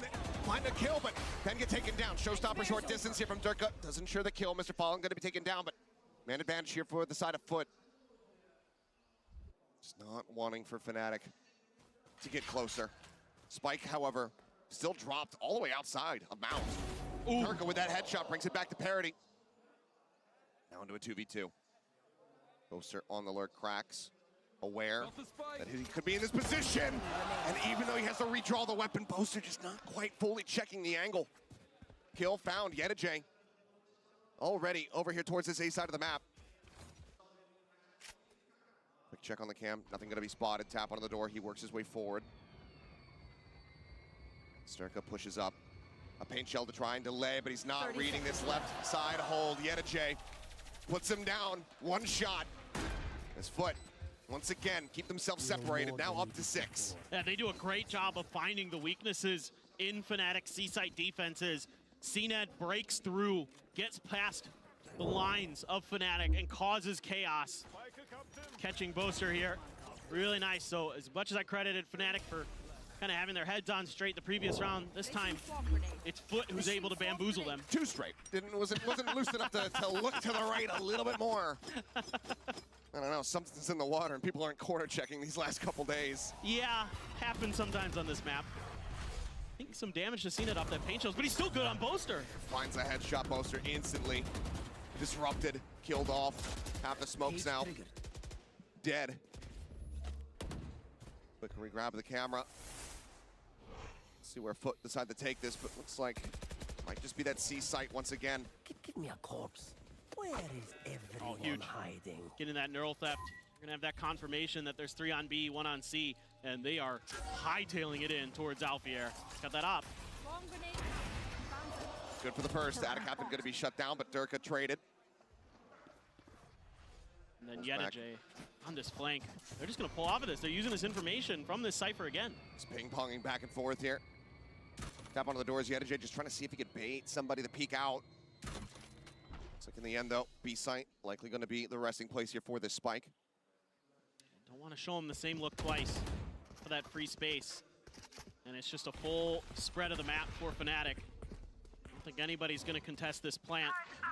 Trying to find an opportunity for a lurk is CNED. And Chronicle gonna be coming from the A direction. Smoke on upper, Leo drifting back, wary about this potential flank coming through, and CNED walks right into it, ready for it, and Chronicle on the entry, able to find one. Alpha catching a glimpse there, as Mr. Fallen just sprints across and he just swings into Baby Door and takes out Chronicle. Leo now last one standing as Mr. Fallen TPing into the site to actually check, but Leo catches him on the cancel. Rolling Thunder available for cracks, just waiting on the tap. Leo having to be cognizant of this. Ult now gonna be sent. Sends out the C's to try to trap him. But time is being bought. Leo knows that he's not gonna be able to win out this round. FUT will get themselves up to 7. And all that Leo can do is just save the operator, carry it over into the next round. Oh, it's just so awesome the way that FUT is working this map right now. Just showing hard aggressive looks and then pivoting off of it quickly. That op there does some damage. This time they're able to best Boaster, who's been a nuisance at Rubble, to start out this half. Nightfall, Mr. Fallen just playing right on the back of it, trying to catch Fnatic being aggressive, and he does. Now the buy, very weak. Yes, you saved the op, but you have 2 Stingers, 2 Sheriffs for Fnatic. FUT gonna grab an Outlaw as well, knowing that half armors are only gonna be available based on the economy of their opponents. Assumption here. Oh my God, Boaster. Finds the headshot, Mr. Fallen taken down. Knows that CNED's around the flank, and he still does a decent amount of damage. That taps him down to 78. Dirk, in the meantime, still holding this deep line here with the operator. Let's see if anybody peeks out for him. Couple shots in, and CNED just gonna take him down. Headshot down, and now that A site completely opened up, so Chronicle has to rotate over. Chronicle scooping up the up for himself. Shuts down Cracks on the approach, and that's a lot of the entry util taken out of FUT's hands. Leo holding here, but because it's just a stinger, he does decent damage, but cannot confirm that kill. Cage trigger. Still in with the advantage here, our FUT. CNED just here alongside the wall, and Chronicle is not ready for it. CNED finds himself a third in the round. His FUT look for 8, and they will have it. Pit invested, yes, but still more rounds accrued for them here on this attacking side. 9-3 in their sights.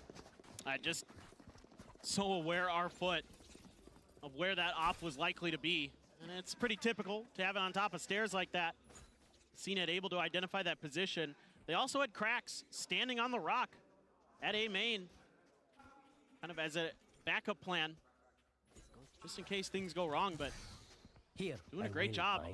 Our FUT, and they have kept that Odin out of the hands of Fnatic until this round. So finally, they have a little bit of early spam to try to control. My eyes are on Chronicle with that Viper's Pit. That's the only ult that's likely to come online for Fnatic. Quick hit here into B to try to change up the pace. Paranoia across, and CNED playing off the back of it beautifully. Couple stray shots from Poster, but it's full blind and absolutely left out to dry. Easy kill collection for him. Chronicle now just trying to put their way back in for this one. But the spike gets right on the edge. Spray through, Chronicle whittled away at down to 61. Walt comes back up, Alfia trying to get up in front of this one. Swings out, and there's 3 players ready for him. Cracks dealing the killing blow, a bite to try to take him off that angle for a little bit longer, but getting under the spike is gonna prove to be so damn difficult. Leo swings out of the smoke. Mr. Fallen takes his head off. And now it's all on Durka and Odin in the hand, but he's absolutely destroyed. Flawless from FUT to close out the half, 9-3. Yeah, just awesome. Finally, we're seeing FUT come alive. And they're having a phenomenal attacker side half here on Lotus. Sure, it's an attacker sided map, but this is very, very strong. The way that they are maneuvering themselves, the way that they're reading their opponents, getting that info and using it against them has been incredible this half. A lot of credit to EDG. He's doing a good job exploring himself and finding that open space. Absolutely has been, but somebody else who's been having a whale of a performance right now is Ada Captain. Let's go ahead and hear from him in another Omen player moment.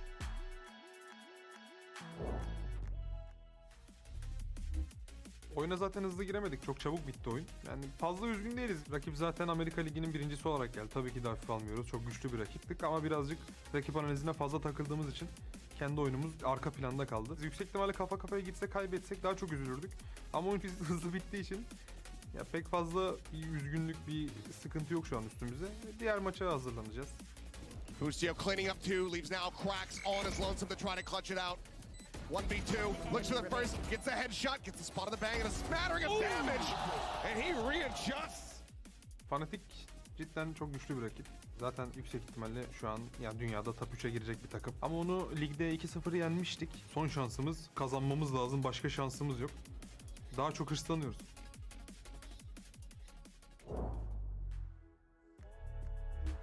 FUT very well aware of their standing at the moment. Both teams knowing, lose here, it's all over. FUT now just trying to extend this series, take us over to Ascent.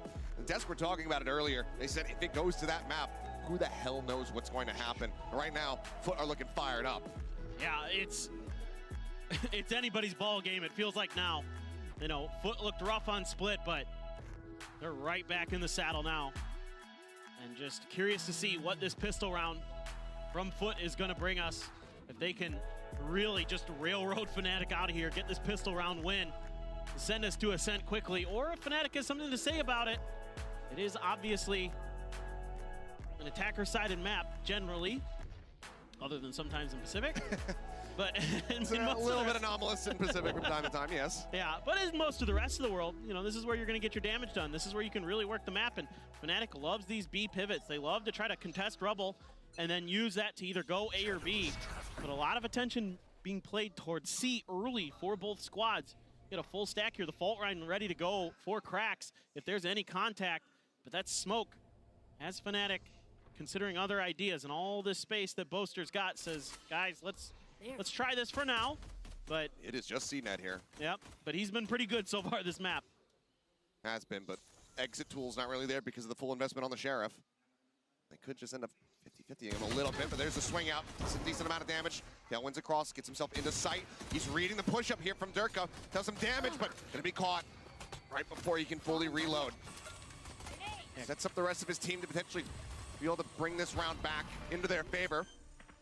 For now, Plant gonna be coming through as Durka wants to get that showstopper online. Yeah, the duelist v duelist battle goes the way of Durka this time, able to catch that reload timing. Flank angle here for Chronicle, so important. Trying to find the shots. It's gonna be Attacaptain taking down Durka in the meantime as they push their way out of stairs. Chronicle low, Attacaptain finding that kill. Leo answering one back. Spots out cracks, but there's the paranoia, the jumping right click. Mr. Fallen taking down Leo. Boaster finds a nice timing though, pushing out here into stairs. Keeps it now at a 2v2. So recovered, pushed up into the smoke. Alfier able to steady that spray there with a Sheriff. Finds one. The hold coming through. Shoulder not being noticed. EDG will fall, and Fnatic will get themselves a pistol round win.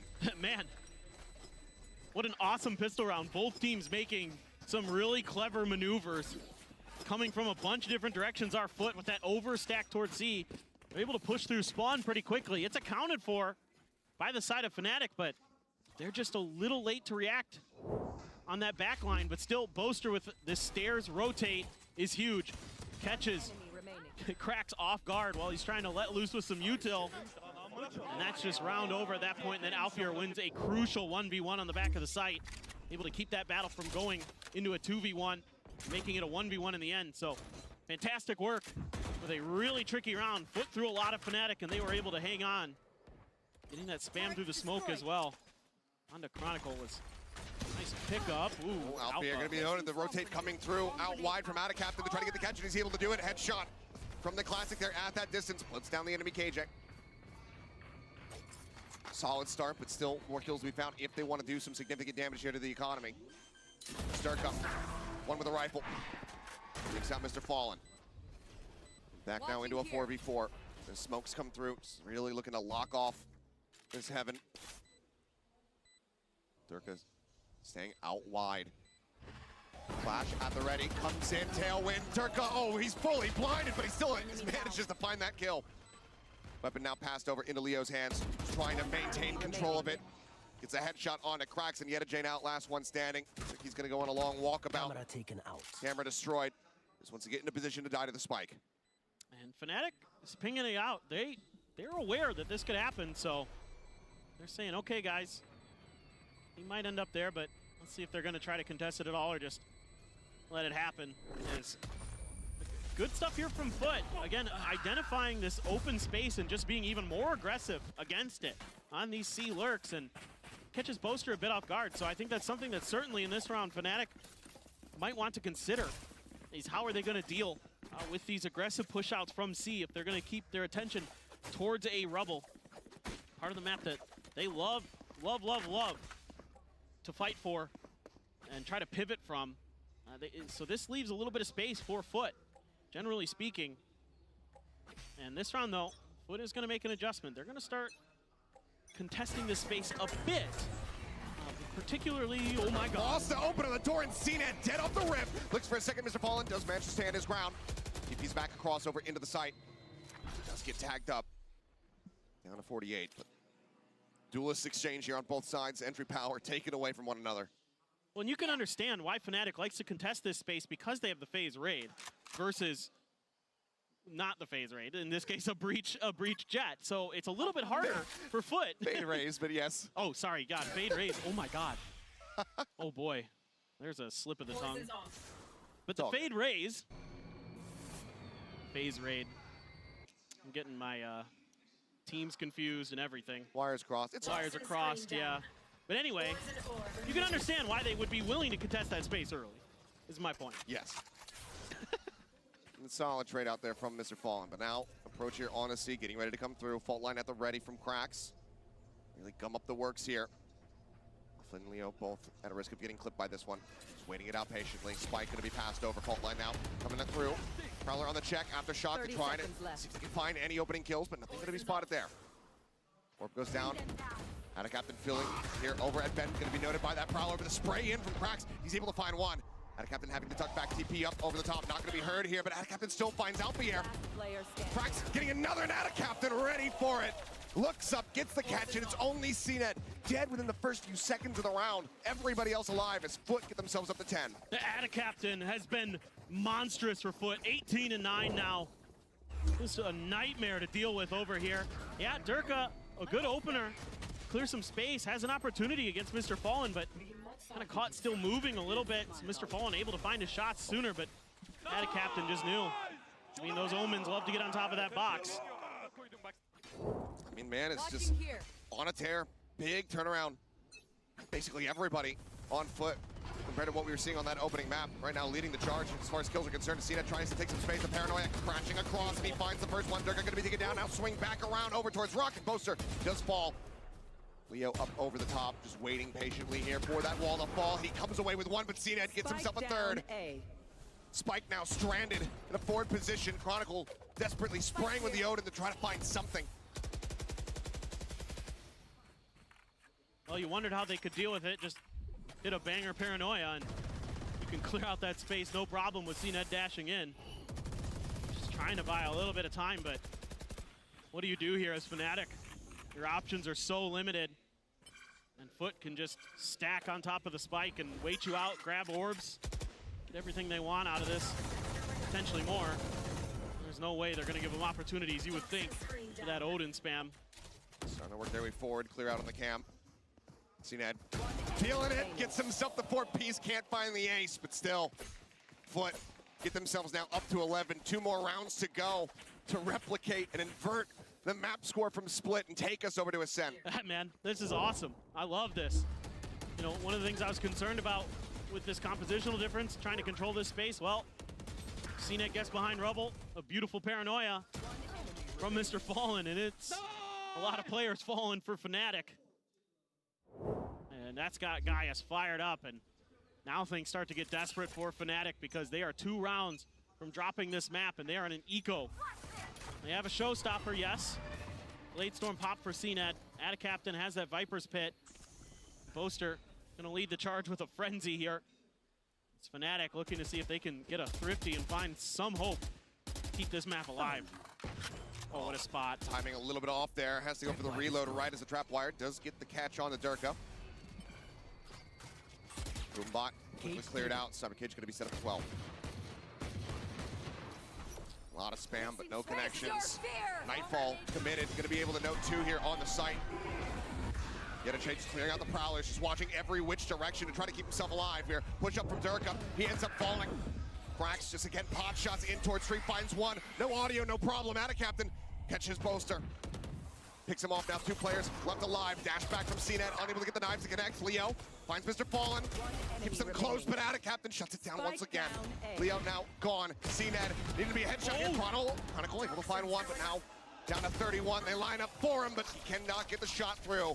Ada Captain with another multi-kill round will get FUT up to map point. He's just unbelievable right now. You cannot displace Ada Captain. Once he's got his feet planted, forget about it.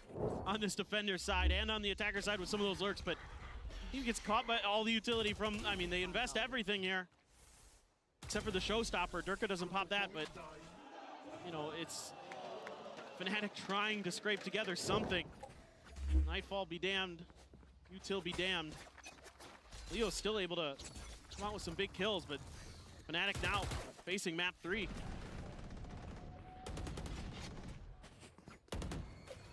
Fnatic poking and prodding here for now.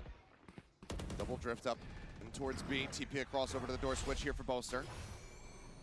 Cover going out. Tap on it. So double push out.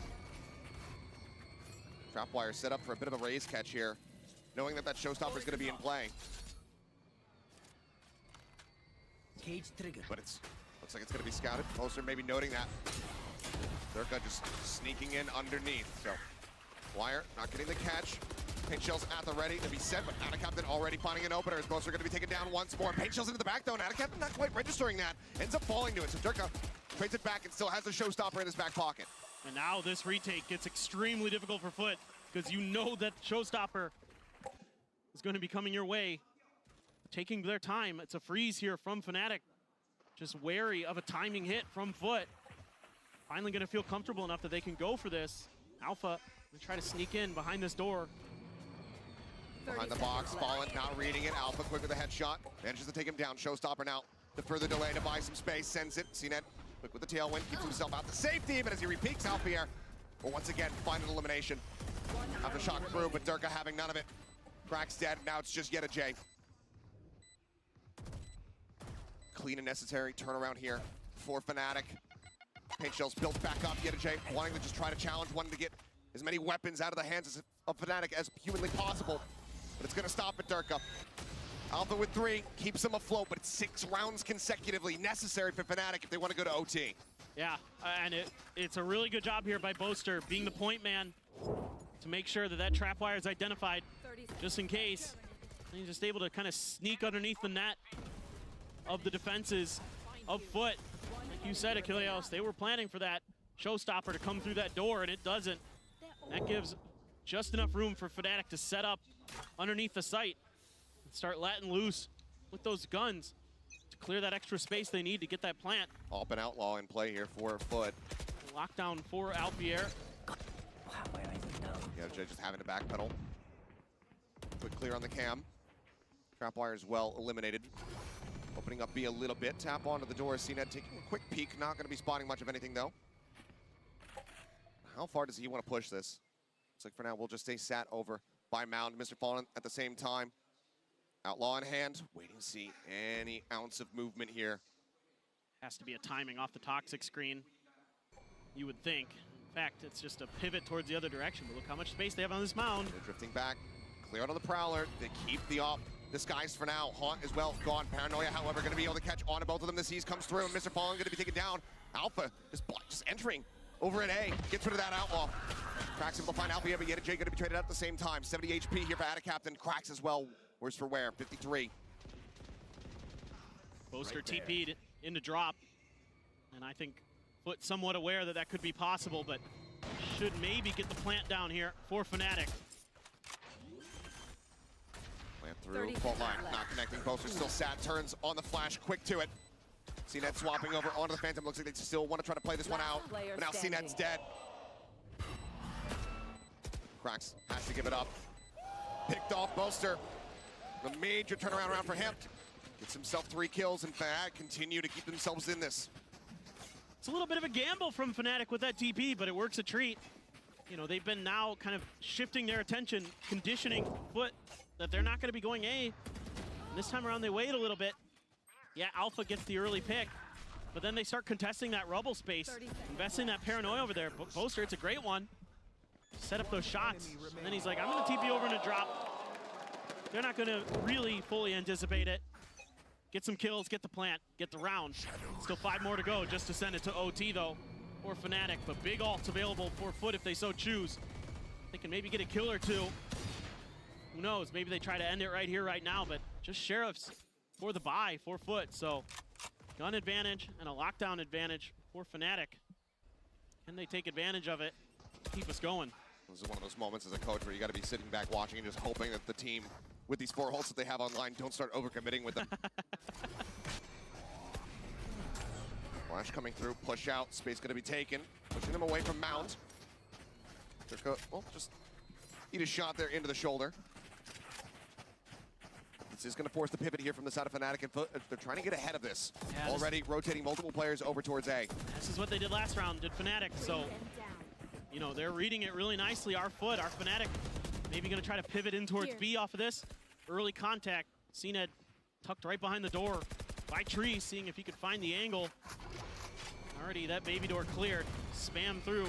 Tailwind at the ready. Fault line sent. Try to slow things up, but now maybe the pivot, the cut through into B. 30 seconds left.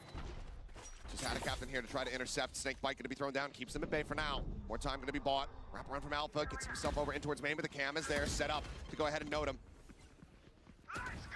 Rolling Thunder, gonna be coming through.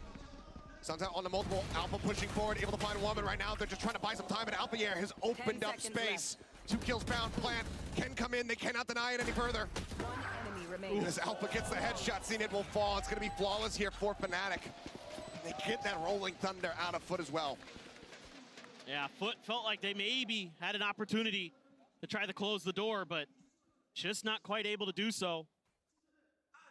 And Fnatic starting to read the map pretty well, so FUT gonna take a timeout, try to reassess, try to figure out how they can make sure that this doesn't go any further, that this stays as far away from overtime as possible and we get to Ascent. And that Rolling Thunder, man, that's a lot to use there in that situation and get absolutely nothing out of it. It is. There's still plenty of ults to work with, but having that Rolling Thunder, knowing that the lockdown is going to be on the opposite side, it makes that Viper's Pit feel a lot less safe, a lot less assured. We'll see what the call is going to be, but FUT now in this position where the economy is going to swing like a pendulum. Buy in this round, but if they drop it, Fnatic up to 9, back into an eco for FUT. That's them then at 10, 2 rounds away from taking you into overtime. FUT want to be able to just close this out right here, right now. Do not let them get any closer. No doubt about it. I'd like to see a little bit more working of the map here by Fnatic. I felt like that was read pretty well by FUT, and maybe with better weapons in hand, that could be a little bit more tricky for Fnatic to deal with. And you are going to see that operator come through for CNED, operator for Alphier, Odin for Chronicle. So heavy weapons abound. Some big ults to speak of on both sides. Can Fnatic continue this run? It looks so good for FUT. Looks like they were going to make quick work of Fnatic on this Lotus, but right now, Fnatic has something to say about it, and they're going to take their time off the rip. I like this. Check for some aggression, check for like a trap pinch play. Maybe somebody gets aggressive out of C like this from CNED. He's pushing up at Alpha. He's got an operator on the opposite side. He's holding a hard angle. Leo now inching forward. Util at the ready, has that haunt. Goes out over the top. CNED tucks back into the smoke just in time. And then re-peeks and finds Alphier. CNED playing it beautifully. Unbelievable. That timing is insane from CNED. Absolute perfection and a solid start to try to close out this last round here. Now you're trying to get some more info on what's going on around the map. That's that lockdown nullified. You don't That's have true. to concern yourself with that. So the pit, if it comes through, that much safer for Fnatic Captain. Big check from Fallen. Chronicle moving forward. By that A orb, Prowler is going to be eating the trap wire. CNED a little bit early on the shot. Pulls back, avoids the paint 30 shells. seconds left. Ready for some kind of peek up, but avoids the C's as well. A little bit of space taken as Boaster. He's going to be the X factor here in the round. Swings around in towards Waterfall, finds one. Mr. Fallen going to be taken out.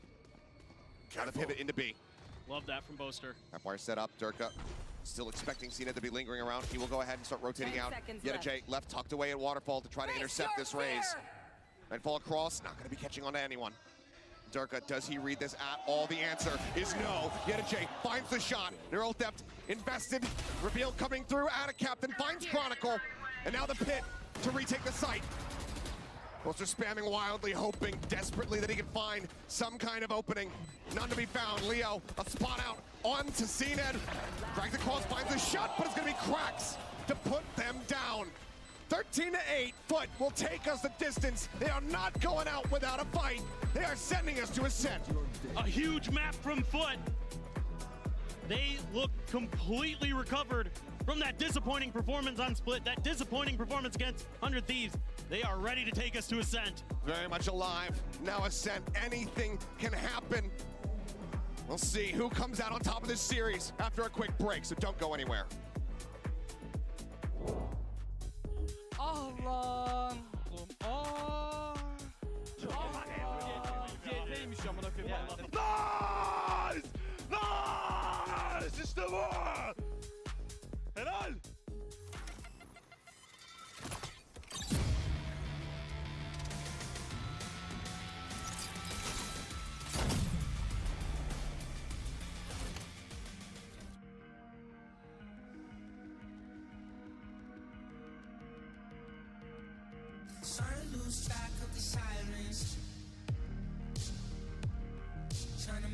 way back to the silence. You got a one-track mind like a driving. I can hear the graveyard sing, now you got me flatline. Trying to make my way back to the silence. Suddenly, I've been sitting back wondering why you've been coming round, cutting me. And now my blood bleeds quicker than my heart beats. Suddenly, I've been sitting back wondering why you've been coming round, cutting me. And now my blood bleeds quicker than my heart beats. Blood bleeds quicker than my heart beats. Blood bleeds quicker than my heart beats. Blood bleeds quicker than my heart beats. Blood bleeds quicker than my heart beats. Blood bleeds quicker than my heart beats. 10 feet deep, but I'm far from grounded. Losing my feet and I keep on drowning. On a one-way street, you got me surrounded. You got a one-track mind like a driving. I can hear the graveyard sing, now you got me flatline. Trying to make my way back to the silence. Suddenly, I've been sitting back wondering why you've been coming round, cutting me. And now my blood bleeds quicker than my heart beats. Suddenly, I've been sitting back wondering why you've been coming round, cutting me. And now my blood bleeds quicker than my heart beats. Blood bleeds quicker than my heart beats. Blood bleeds quicker than my heart beats. Blood bleeds quicker than my heart beats. Blood bleeds quicker than my heart beats. Blood bleeds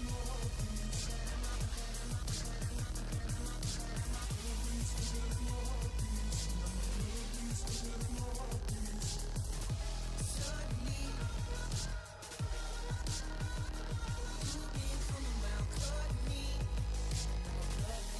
than my heart beats. Suddenly, you've been coming round, cutting me. Now my blood bleeds quicker than my heart beats. Suddenly, you've been coming round, cutting me. Now my blood bleeds quicker than my heart beats.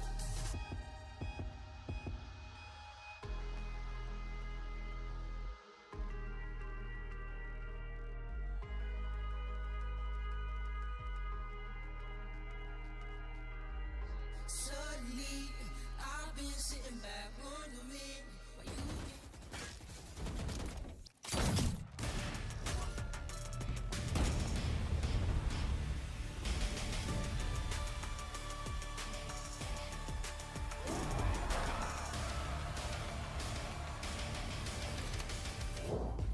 That was a fantastic response from FUT. They bring this back and make it level in this very important elimination match. I'm your host, Yingsu, and I'm joined here by Mimi and Kakuka once again. We're going to map 3.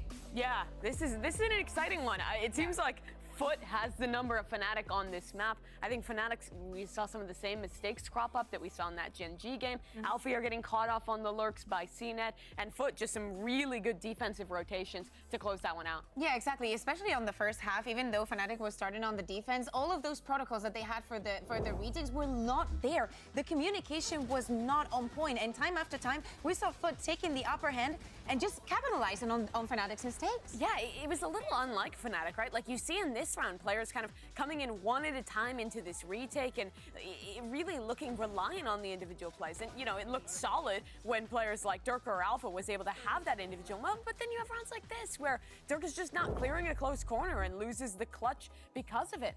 Those moments snowball games, and that's exactly what happened here. Yeah, I think time after time, we're seeing Fnatic like losing the plot a little bit, where we see a FUT that can have the same patience, but with a very different outcome. Because when we think about the way that they were attacking, how they were moving around the map, it's so difficult to adapt onto that because they were moving around so much and making so many later calls that for the next round, you really do not know what to expect. I mean, we spoke about the hero plays. Yutajay on the first map, coming into this one, at a captain, it just felt like you could not go to his site. Yeah, in particular, late rounds on C, this guy was an absolute menace. Fnatic kept, I feel like, calling into this C site without really pulling out his utility. And remember, Viper now only has one molly, but he was constantly finally using it at the right time to lock down his sight. He's really good at finding that isolated duel and putting his team on top of these positions, and also knowing when to fall back a little bit and play that retake with his team instead. But yeah, especially later in the game, like this closing rounds, the impact that every single piece of utility coming from the side of FUT was having was massive. Time after time, not only him, we saw it from the initiator as well. I'm just so surprised that they kept their head in the game so well. I mean, they did have a very, very good first half where they, you know, should be very happy that they have that post-plan success. But individually, shining like this after a first map that they had. It was really good. We heard from Coach Gaius from this team before their last match to qualify out of the Swiss stage that they wanted to win not from Turkish aim, but from Turkish team play. I felt like that last match they played was a little bit more reliant on the individual skill. Then they got dominated by 100 Thieves. But I think they've really taken the learnings and they showed a really well put together team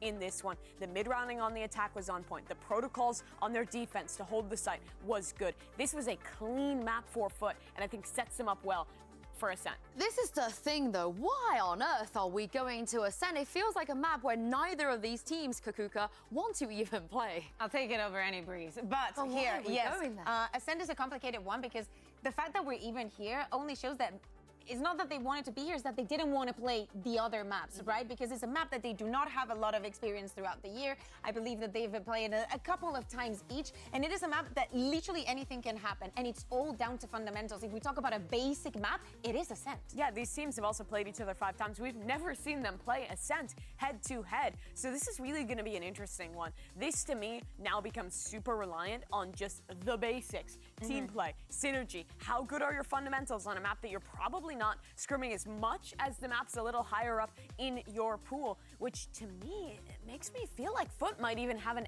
edge in this one. We saw some of those like the team play moments slipping for Fnatic, some mistakes being made, both in the Gen G series and in that map number 2 versus a FUT who I think is looking pretty clean right now. Yeah, exactly. And if we think about Ascent and FUT, we saw them earlier in the tournament playing against DRG. They started on the defense and they managed to get 6 rounds in a row off the bat. With the mental that Fnatic is in right now, with FUT starting on the defense and with the momentum that they have gained from the last map, if they're able to translate that time after time, if CNET keeps having that much impact into the game, it's going to be extremely difficult for Fnatic to go back into the game and not replicate what happened to them against Gen G. There's a lot of maps where you watch CNET and he's a much more passive player. You don't see him dashing in as much. He's a lot slower than some of the other Jets that we have in the tournament. But this is one of those maps where we will see more of those set plays, more of those set executes, and his entries actually become really important. And I think he's been great at that this event. But Durka has been stepping up this series. He was great on Split, on the Yoru, and I want to see a lot out of him on the Jet here on Ascent. I think what worries me is the roles, right, on Ascent, because for FUT, it's almost best in slot for them. You have Cracks on the KO, he's played that like a billion times. It's actually the only agent he had unlocked for like 2 years of his career. Right, and Charles Neddington on the Jet, and Mr. Farland as well, moving into something more comfortable. So are we right to be a little bit more worried, you guys think? I think we should be. I mean, if you're a Fnatic, yes. Also because it's in the back of your head. We also talked about how important it is to be getting those reps. How Fnatic at the beginning of the year only played those 2 matches even before going into the stage 1, where Ascent is an even ground for both of them. But remember, FUT is coming from that Swiss bracket. They have had all those reps. But Fnatic is feeling a little bit cold. Yeah, they really are. And on this map too in particular, I feel like we never get to see Fnatic on this map. So I feel like it's pretty hard to evaluate their form here too. Yeah, and it's also been a long time since Fnatic came to an international tournament and only play 2 matches and get instantaneously knocked out. And not to forget, looking at this man on your screen, Chronicle has been to a grand final every single time he's been to an international event. So this will be a tragic way to get to be eliminated from this tournament, I feel like. Yeah, exactly. Just think about it. Everything is at stake, and a map that you're not comfortable in. Yeah, FUT is gaining momentum. Fnatic has to turn things around. If they want to go back, if we, talking about how they're so back, they have to prove it, okay? Yeah, 2023 seems like ages ago. You have to come back to that champion form. But FUT's never had that form. They've never gone on a run at an international tournament before. The last and only playoffs they've ever been to at a global event was champs last year. Who'd they get eliminated by? Fnatic in this exact same position. Lower round one, they got sent packing.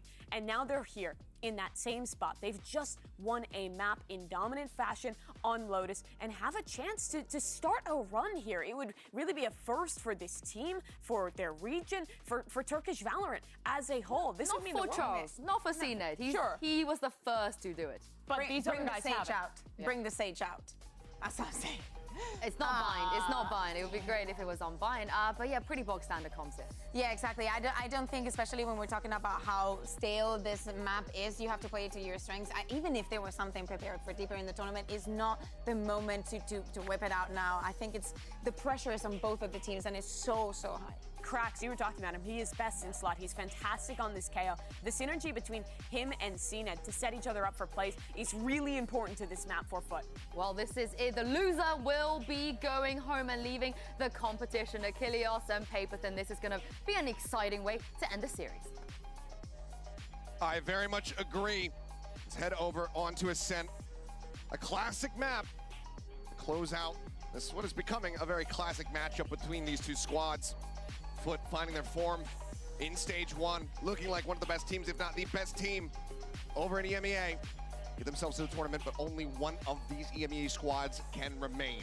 And Fnatic, the team that was promised last year that came so close to running the table at the international events, but fell just short of champions, looking to find their way deeper into this event and show that they are still a force to be reckoned with, and I can't wait for this. So many exciting matchups here. Durka v CNED, EDG versus Alpha, Krax versus Chronicle, Leo versus Mr. Fallen. You know, Leo's so good on that Sova, Mr. Fallen in his comfort role as well as that IGL. Flash across, looking for the entry here. Across, and that's going to be out of captain noted, but not dealt with.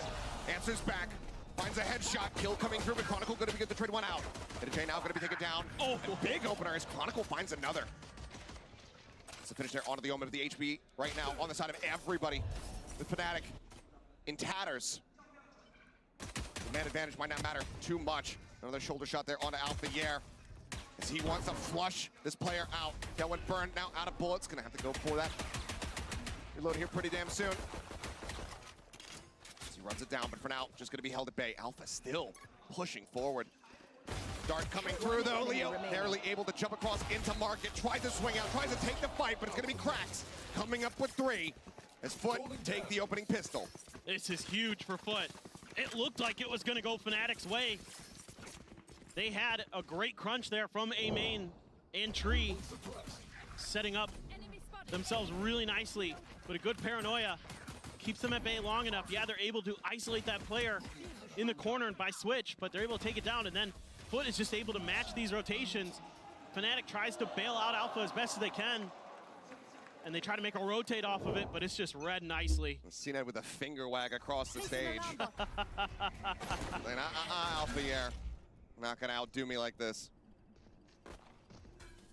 It's so exciting. This year especially, that CNED's been a little more active post-round. We'll say that. He's definitely getting up out of his chair sometimes. Saw earlier on, he almost sent it flying off the stage. That would definitely be classified under active. For now, holding back here outside window, Vandal in hand. Jiggle peeks, just narrowly missing one another. CNED gonna drift back across, get himself into the A site. Let's see how FUT wants to play this. Giving up a lot of space in short. Maybe just gonna try to shut this push down. Holding this angle for Tree is CNED. ADS already, but a smoke early from Fnatic. They're just gonna cut through window, it looks like it. Dart not gonna be revealing much here. Entry attempts from Durka, but Mr. Fallen shuts it all down. 3 quick kills with the Spectre. Spike now stranded, picked up. Leo swinging out, will be able to put him down, not allow him to get that 4K, but Krax comes through. Picks him off, and it's gonna be a 2-0 start here for FUT. Yeah, just good positioning from Mr. Fallen. Able to catch the first, the dash from Durka, well accounted for. That's basically shutting the round down right there. Gets the 3rd as well. Finds the 4th at the very end. Yeah, insane stuff from FUT. Looking good on their defender side. Gonna have 3 Bulldogs and a Vandal going into this bonus. A Sheriff for Mr. Fallen and a Bulldog Passover, looks like. Yeah, looks. Exchange that with Atacathan. Ah, yeah. Okay, Right makes here. sense. He deserves it. He had a nice round. Give him the Bulldog. Give him the upgrade. I'm trying to get that Hunter's Fury online. CNED, in the meantime, pacey push out here. All the way across short, has the dash out, up trap to try to keep himself safe, down to 22 HP. Durka, at the same time, gonna be able to find Mr. Fallen. Now Cracks, taking a lot of early spray as well. Down to 35. How is Answering CNED Fire, alive? I don't know. Answering Fire did find Chronicle and Boaster. But with that man advantage, Fnatic still in a stronger position. Flash out the check, Durka, noting one. 0 point, quick clear here from Chronicle. Oh, Durka still dealt with. Cracks, finds that a limb. That's a huge pickup. TP into the switch here for Boaster. Has the space. Should be able to get the plant down. But even though it's an even retake, both teams have a couple players that are very beat up. So some of those early shots, maybe some spam throughs of the wall, could be really important in this round. Tons of util though for Fnatic in this post plant. Chronicle's got all of it. You've got the Paranoia, you've got Leo's shock darts and this recon. Only one flash here for Cracks and the fragment. That's about it. That flash dart combo, trying to get the pings across, and there's the reveal, and there's the kill. Alpha, quick to collect. Atacathan gonna be taken down. Shock dart lob in, not gonna be finding much. Cracks. Wow. Still, I mean, so low on HP, still finds that elimination. Now Chronicle taken down. Man advantage is here for the side of FUT, who ultimately just need to do some additional damage. Oh. But Alpha here cannot get the first one. Now they're in onto the defuse. And FUT, they're gonna convert this bonus against all odds. Insane. Insane from FUT. I mean, those angles that they find, Cracks there with 2 huge kills in that round. One down to mid, and then another here. This one right here is massive. Getting Durko eliminated, shutting out that duelist. And then EDG so snappy. The jump as well to open up the angle for CNED. And EDG immediately popping off and letting him know. And there was a nice round of applause for FUT when they retook the stage from this crowd. The fans really appreciating the show that they're putting on.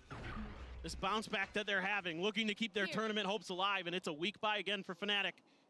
2 Guardians, Marshall, Stinger, and a Sheriff. I swear there's a real gun there. There is. Spectator things. It's all good. We know. Clear out some of the util, but just trying to take mid space, our Fnatic. And it was given up by FUT, and their retake was just so good in the last round. Shut it all down. Trying to get a little bit of info here. It's Leo. Scouting out some of the util here is Durka. Oh, distracted briefly. Does manage to back away, takes a little bit of damage there. He makes his way over to switch, taps it, door now shutting, but 2 players entrenched here on the site. 0 point, not revealing anything here. Now for Fnatic, I mean, you're in a very committed position, but how do you get yourselves forward onto the site itself? Shutting them down. They're on 0 point, not gonna go deep enough. CNED starts flanking around from behind.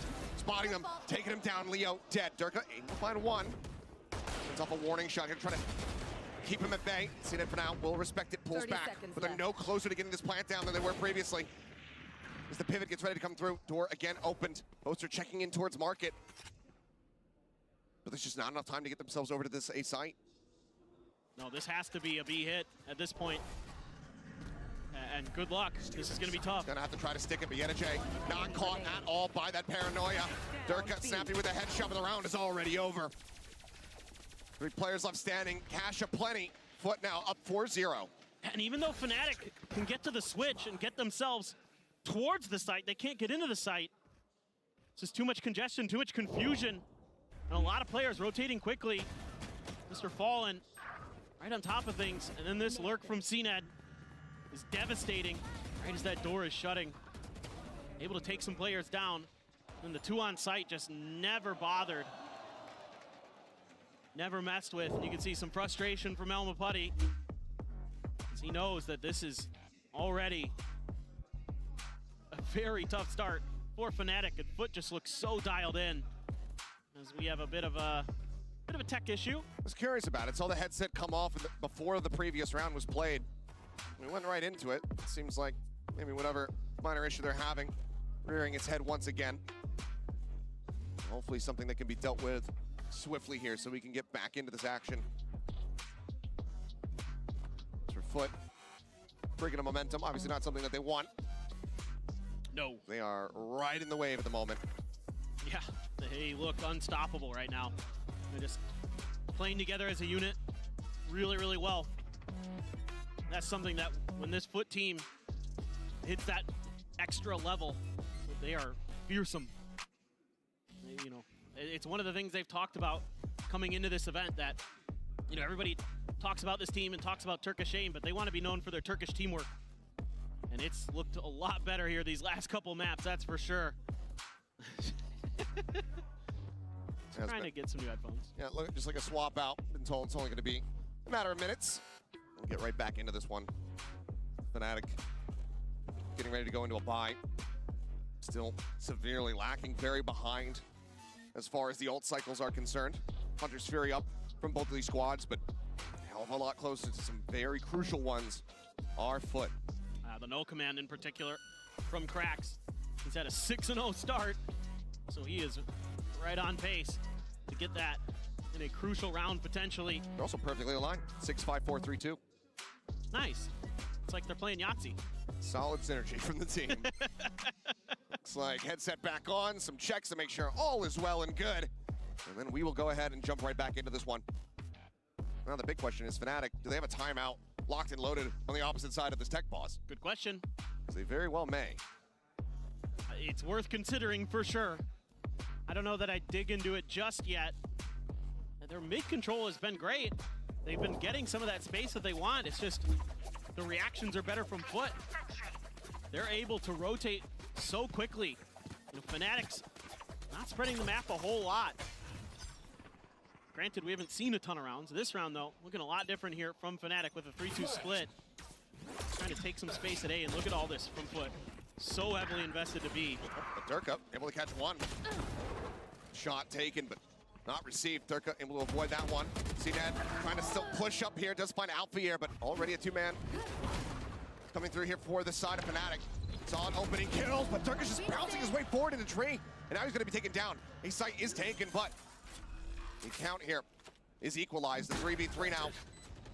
So they try to get themselves set up here for this post plant. Leo out in main. Hunter's Fury at the ready to try to buy some time.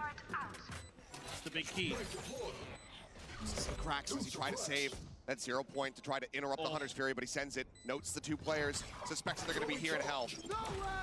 Fragment, a little bit of damage here. Cross, Boaster whittled away at down to 65. Swing out from CNED, but Boaster finds a headshot. Cracks now arriving, but Leo snipes him. It's all on EDG. Trying to fish him out. Finds it. With the Hunter's Fury already committed.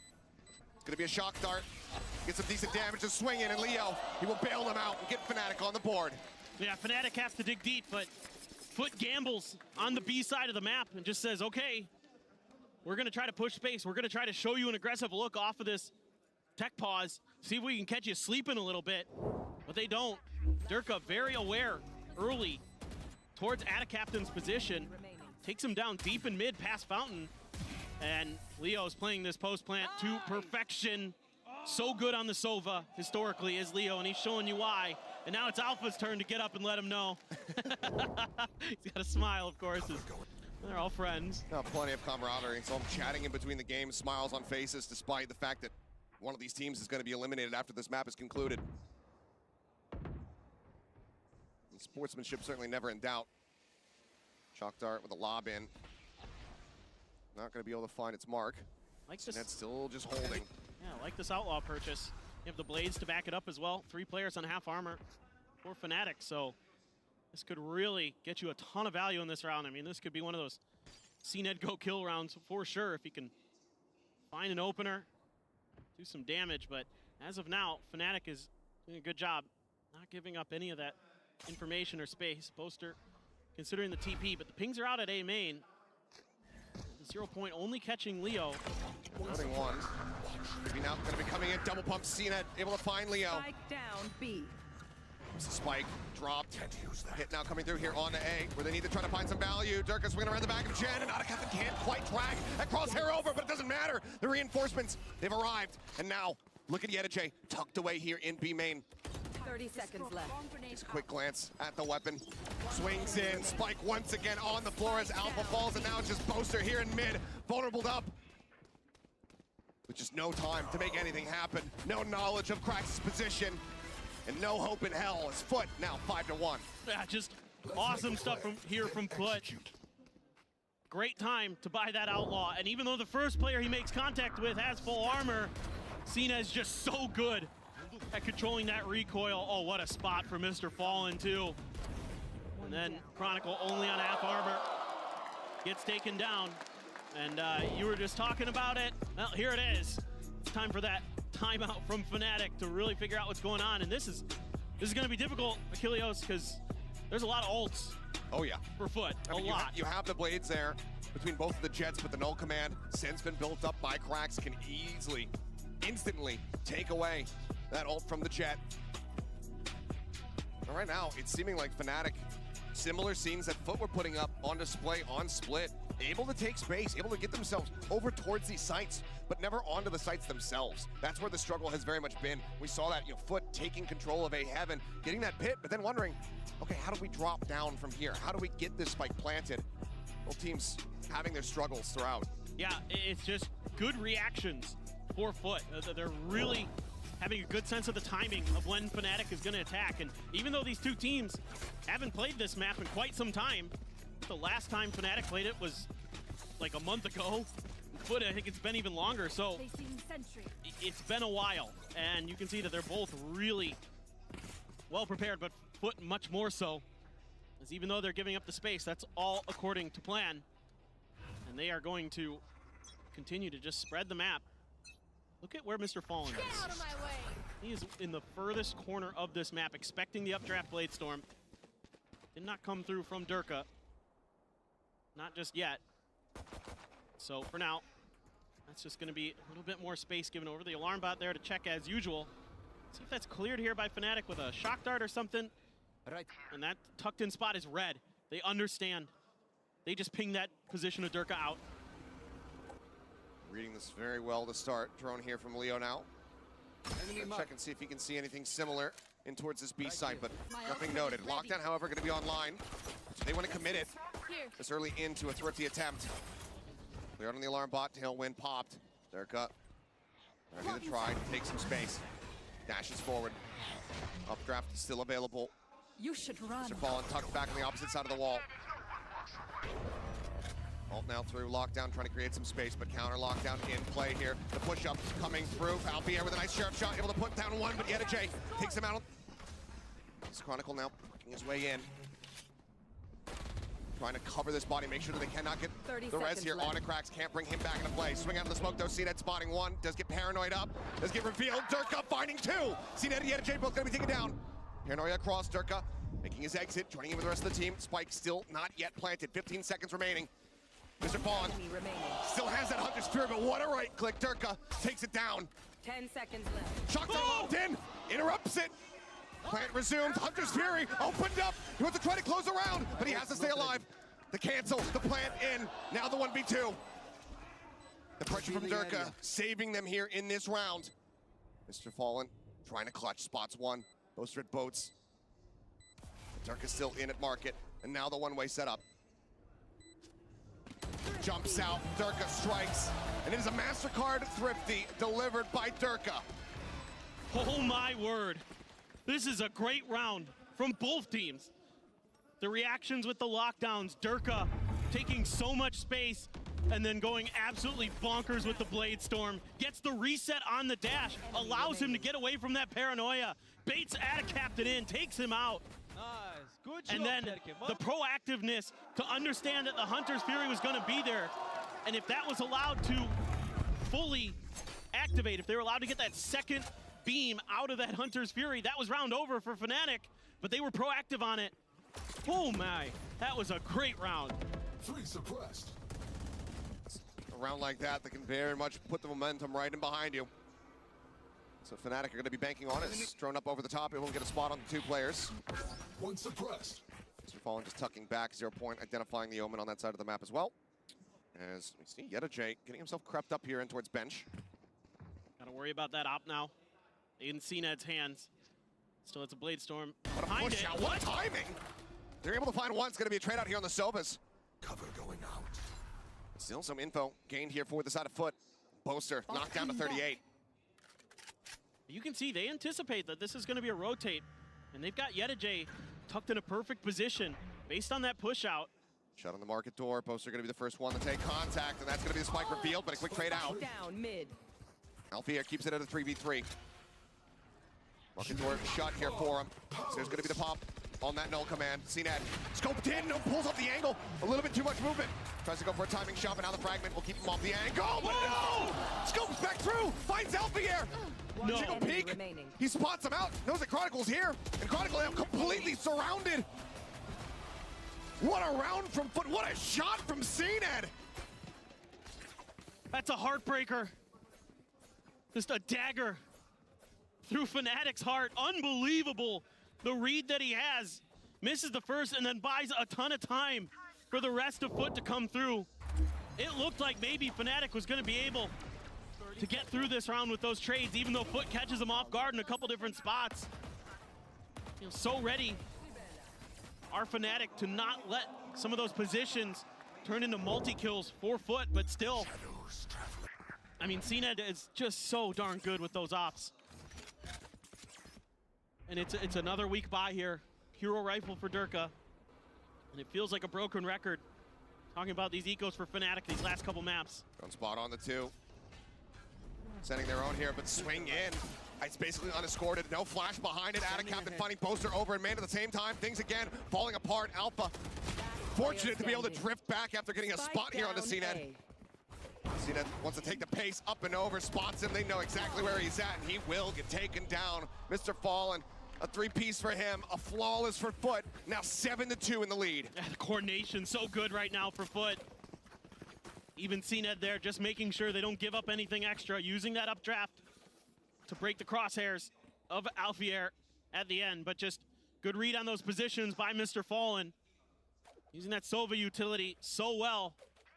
And Leo losing a little bit of the clothing, starting to get a little bit warm up on stage, I'm sure.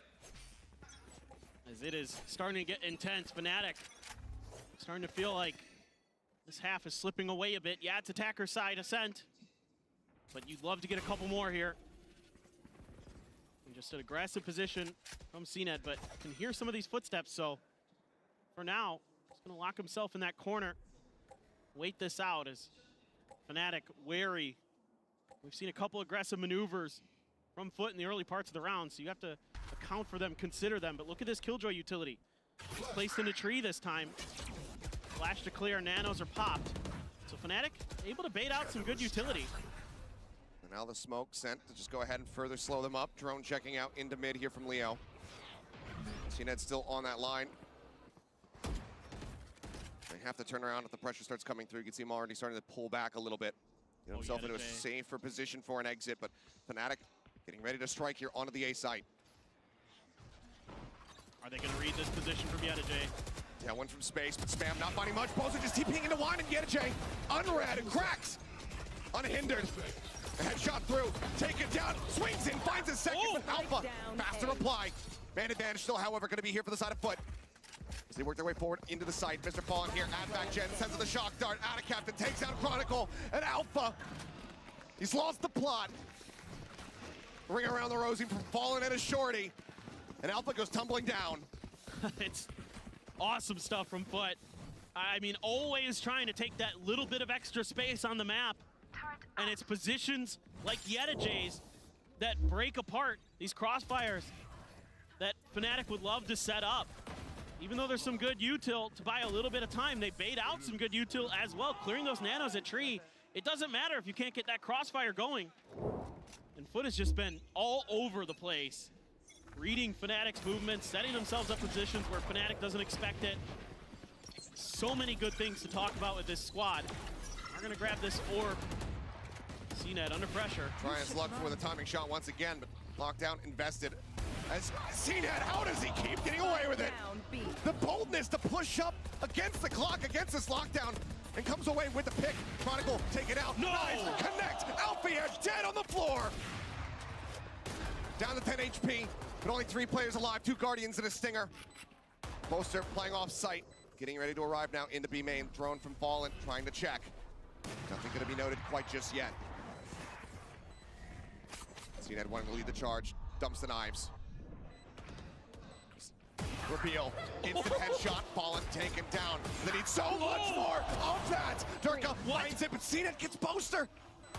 Continues to suspicion himself, but Durka keeps himself alive now. The knives built up, popped instantly. Durka looking for the ace to try to clutch it out. The flash coming through. No! He gets himself a fourth. Can he find the fifth? Tailwind's across. It's going to be claimed by Leo, but Fnatic somehow claim the round.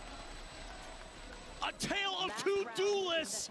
Durka and CNED going at it in that round. And it looked like it was going to be all CNED all day, and then Durka just comes alive. A great spot for him early. Great util from Leo. Gets the read in the corner. Saw Attic Captain on the map, and that third shot is crispy and right ahead of that flash. Unbelievable stuff in that round. Oh my word. Crowd being electrified by that action. They want more of that. Still Fnatic here in the last round of the half. Looking for an 8-4, the best that they can do. Let's get caught here by that 0 point. They know that he's going to have that operator still in hand. Cash has never been a concern on this map here for FUT. He doesn't have much direct support. Enemy tag. So he pushed this and drone to check. CNED's still just going to stay tucked away in this position for now. I was curious if Fnatic was going to try to stack mid and try to pressure him and go for a trade potentially, but instead they're just going to wrap all the way around. And oh my god, Alpha, you are playing. Oh my god! He swings and gets the kill. Absolutely fearless. Alpha steps up to the challenge, but now Hunter's Fury coming through. Leo tagged by it once, swung out right into Attic Captain's welcome hands. A nice backup set there from the side of FUT, ensuring that they get that elim. Unbelievable. Here. I was like, Alpha, you're playing with fire, but he was the one that had the fire. Oh my. CNED getting burnt there. 30 seconds Paranoid left. cross out of market towards B. Nothing spotted in this full KJ setup. It's now starting to be displaced as the turret gets cleared out. Still 2 nanos on the entry there, but it's going to be cut back across over towards A. Seemingly intended here, but Mr. Fallen is able to find Chronicle. Durka dead. FUT once again wanting that 9 3/2. Mr. Fallen just tucked away. Here's the movement. Tries to get the transfer. He cannot, but the round is already over. The half is finished. Alfier cannot get the plant. Fnatic cannot get that last win. Oh man, that was an incredible half. Switching sides. Some great moves, but FUT so proactive on their defense causes Fnatic so much frustration in that half. And they come out 9 3, but is it good enough? Is it a good enough defender's half? Oh, the way they coordinate with that Hunter's Fury to push through A main, just beautiful time and time again, and always accounting for these late round rotations. Great reads from FUT all throughout. What a time to come alive here for this Turkish squad. Fnatic down, not yet quite out, but this is a hell of a deficit. We'll pass it back over to the analyst desk, though, to break down that first half.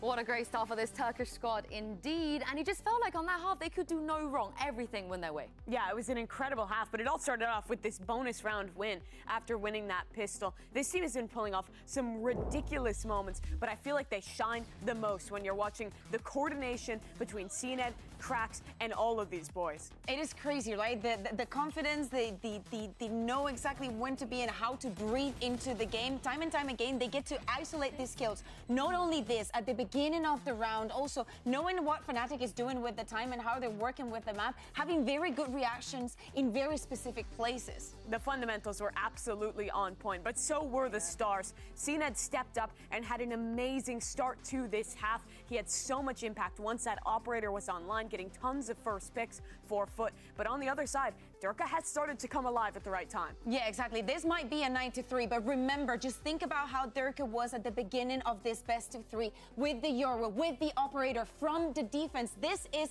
what we need to see from Fnatic. One of the things, alongside all of them, if they want to take this back. The last time FUT was in an international playoffs, they went off in the first round. Fnatic eliminated them. Now they're just 4 rounds away from making their deepest run ever, at least guaranteeing the top 6. It would be such a moment for this Turkish squad. It would be indeed. As Alfia said, either a Turkish squad goes home or a Turkish player goes home. But this is Fnatic. If any anyone else on this planet can make a 3-9 comeback, Paperthin and Achilles, it seems like it'll be Fnatic. It does. Certainly the credit that we would give to them just based on the accomplishments of this team in the past. But right now, FUT, they're looking like a different beast. Fnatic, looking like they still are trying to get their heads in the game. Durka's there. We've had some moments from Alpier, but the rest of the squad needing to step up if they want to run this back, if they want to stay at Masters Shanghai. And if there's any team that can do it, yeah, the desk is right. And based on their experience in positions like this throughout the years that Fnatic has had, they persevered time and time again. So certainly they can do it, but this pivotal pistol round could be what decides if they stay in this event or not. It's so important. Oh my. CNED starting things off, right foot forward. Alpier trying to find it, but CNED comes up with a second. 2 players dead. A lot of them tagged up, FUT as well. HP bars whittled away at, but Mr. Fallen on a deep flank line, and EDG somehow stabilizing to take down Boaster. Paranoia at the ready, Captain ready to send it. Durka will find one. EDG going to be taken down now. Mr. Fallen starting to arrive, knows that one has cut his way up into heaven, and Leo is not ready for this. Kill found, push into the smoke. Durka will find one, and Mr. Fallen will close it out, and FUT will win another pistol. They will get themselves up to 10. Just great prep work on this pistol round, reading the positions of Fnatic so nicely. Fully ready for another player to be tucked by the plant that's in the corner. And the Sheriff's working a treat here. They bought 2 of them into this round, and they're getting great value out of it. FUT, EDG, and CNED doing some serious damage. And that is a heartbreaker, potentially, for Fnatic. We'll see if they can bounce back. They're going to invest a Stinger and a Sheriff into this eco. Trying to spam through the wall a bit is Alpha. Leo trying to set him up with some util. Dart cleared, drone revealing. Leo tucks back. Shooting down towards the legs. A little bit of damage going to be dealt there on a CNED and Mr. Fallen. Big spot for Fnatic. No point, yeah, revealing quite a bit there. Getting a ton of info with that late 0 point. That's allowed them to take a little bit more space in towards tree. They're already rotating. They're already kind of guessing, but with the position that Captain has taken, holding behind, they might pivot away again if they get too much contact here at tree. Let's see if FUT reads this or if they're just going to try to walk through. I mean, right now they're moving their way up into mid, and if they just cut to market, they avoid all of this setup here from Fnatic. Not seeing or hearing a damn thing. Yeah, they've got this. They've read it. Yep, 0 point into the back. Know that boats is going to be cleared. Sight open. FUT happy to go ahead and take it. 30 seconds left. EDG still lurking. It's just a question here for Fnatic. How much do you want to invest in this? I mean, EDG is going to do as much damage as he can. Captain swinging in. Try to play a little push and pull. Here for him, yeah. And Boaster the first to fall. Rhinos are ready, but EDG still tucked. Finds the headshot. Leo going to be taken down. That's a lot of the investment that was put into this one from Fnatic. Left on the floor. The Sheriff, the Stinger, both gone. Just classics remaining now. As they look to try to do some damage. He's looking for a knife. Durka down low, set up for the kill. As Captain collects it in Chronicle. He can identify that there's 3 people suppressed, but he can't do anything to take advantage of it. Damn near flawless FUT, now just 2 rounds away from sending Fnatic home. And they're just continuing these brilliant reads on the map, and the way that they set up for this late round attack or retake that Fnatic is going to try, it's just impossible to break through. That Bulldog through market, then EDG around the corner with the Sheriff, forget it. It's just nearly impossible to deal with. Durka already with an op. Guardian for Leo. So Fnatic going big and hoping they don't go home. 0 point. Again, getting a decent amount of information here for Chronicle, but utilizing it, turning it against FUT, that has been the struggle here for Fnatic. For now, just waiting this out patiently. Smoke across onto mid. Durka just going to be backing out, not going to be looking for a timing shot. Gives up that space. Triple creep across here into mid. Yeah, it's just very cautious from FUT. don't really have much info to work with. Yowl Drone's going to give away not much because that's the default position of a Sova. It's just trying to break through, trying to see if they can get some damage done, clear the bot, push through towards mid. Leo spotting one. Needs a bit of damage. Recon at the ready, but he's going to have to get tucked back here onto the site, and they both get revealed. Second ping not going to be finding much there. CNET just slowing things up a bit. Shock dart, set, head, spotted. Mr. Fallen already finding one. CNET getting the other. It's all tumbling down.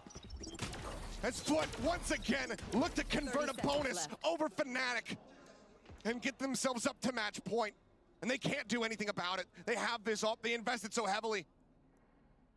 They will just have to hold on to it. They will just have to watch their hopes and dreams of staying in this tournament bleed out in front of their very eyes. Just incredible how methodical FUT is being, and they're winning so many key battles. And no opportunity there to even get a consolation kill for Durka. They're gonna go hunting. They know the investment. Any more damage shot done. doesn't connect. They know his position. Can they corral him? They're gonna try. They're sending everybody from every angle. So difficult now. Went at the ready. The push out, the shot again. Whipping, 10 HP. Chronicle able to find one. The push from Mr. Fallen, however, takes the gun out of his hands. They continue to wrap through. It's a leg shot into the classic, but the operator, it cannot be held. FUT achieve everything that they wanted and more in that round. And now they find themselves at match point. Devastation. That's all there is to it.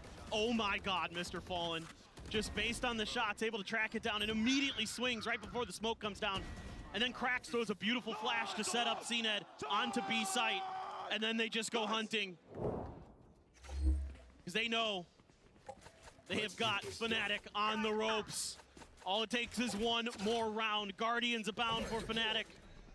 And FUT in cruise control. The push out, shut down immediately. Krax with the headshot. Brings them one step closer.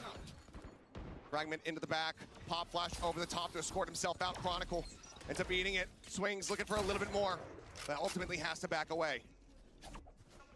Just insane. Just winning so many of these battles in the early parts of the rounds. Cracks out middle, closer. Also going for the challenge. Just trying to get a little bit of damage across.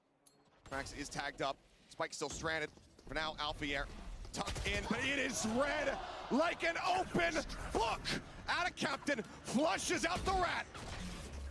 And now the site is theirs for the taking. Spike still not here, but they might just be playing this one out for kills. They've got 50 seconds. But now the pickup, the ult, secures it. They bring it forward now. EDG still lingering, still lurking, swinging around the backhand side. Door nearly broken, softened up a bit. Smoke comes through, Cracks within it, waiting, ready. Boaster gone, and Chronicle has fallen. Rumors of Fnatic's return were greatly exaggerated, but the Turkish gods showed up to play. 13-3, it is absolute devastation as they cannibalize their own region and send the #1 seed team home. FUT continues on, winning the last two maps here against Fnatic, taking Lotus and Ascent, and this Ascent was beyond convincing. From the word go, they had control over this. They were so ahead of Fnatic in so many ways. The map space being taken, the reads, the shooting, everything. Just so on point for FUT, and you can see the disappointment for Leo and Fnatic. It has to be heartbreaking, but certainly a well-deserved round of applause to get here, to have a bounce back after a rough kickoff for Fnatic. To get to this point, a step forward for sure. Yes, they wanted more. Yes, they were the #1 seed. There's still a lot of hope for this Fnatic squad. There's still a ton of talent here. Absolutely, the talent has never been in question. Right now, things just not coming together for them. FUT seemingly able to replicate what happened to them at the hands of 100 Thieves, is getting that download, getting that clear understanding of how Fnatic was going to look to pilot this map.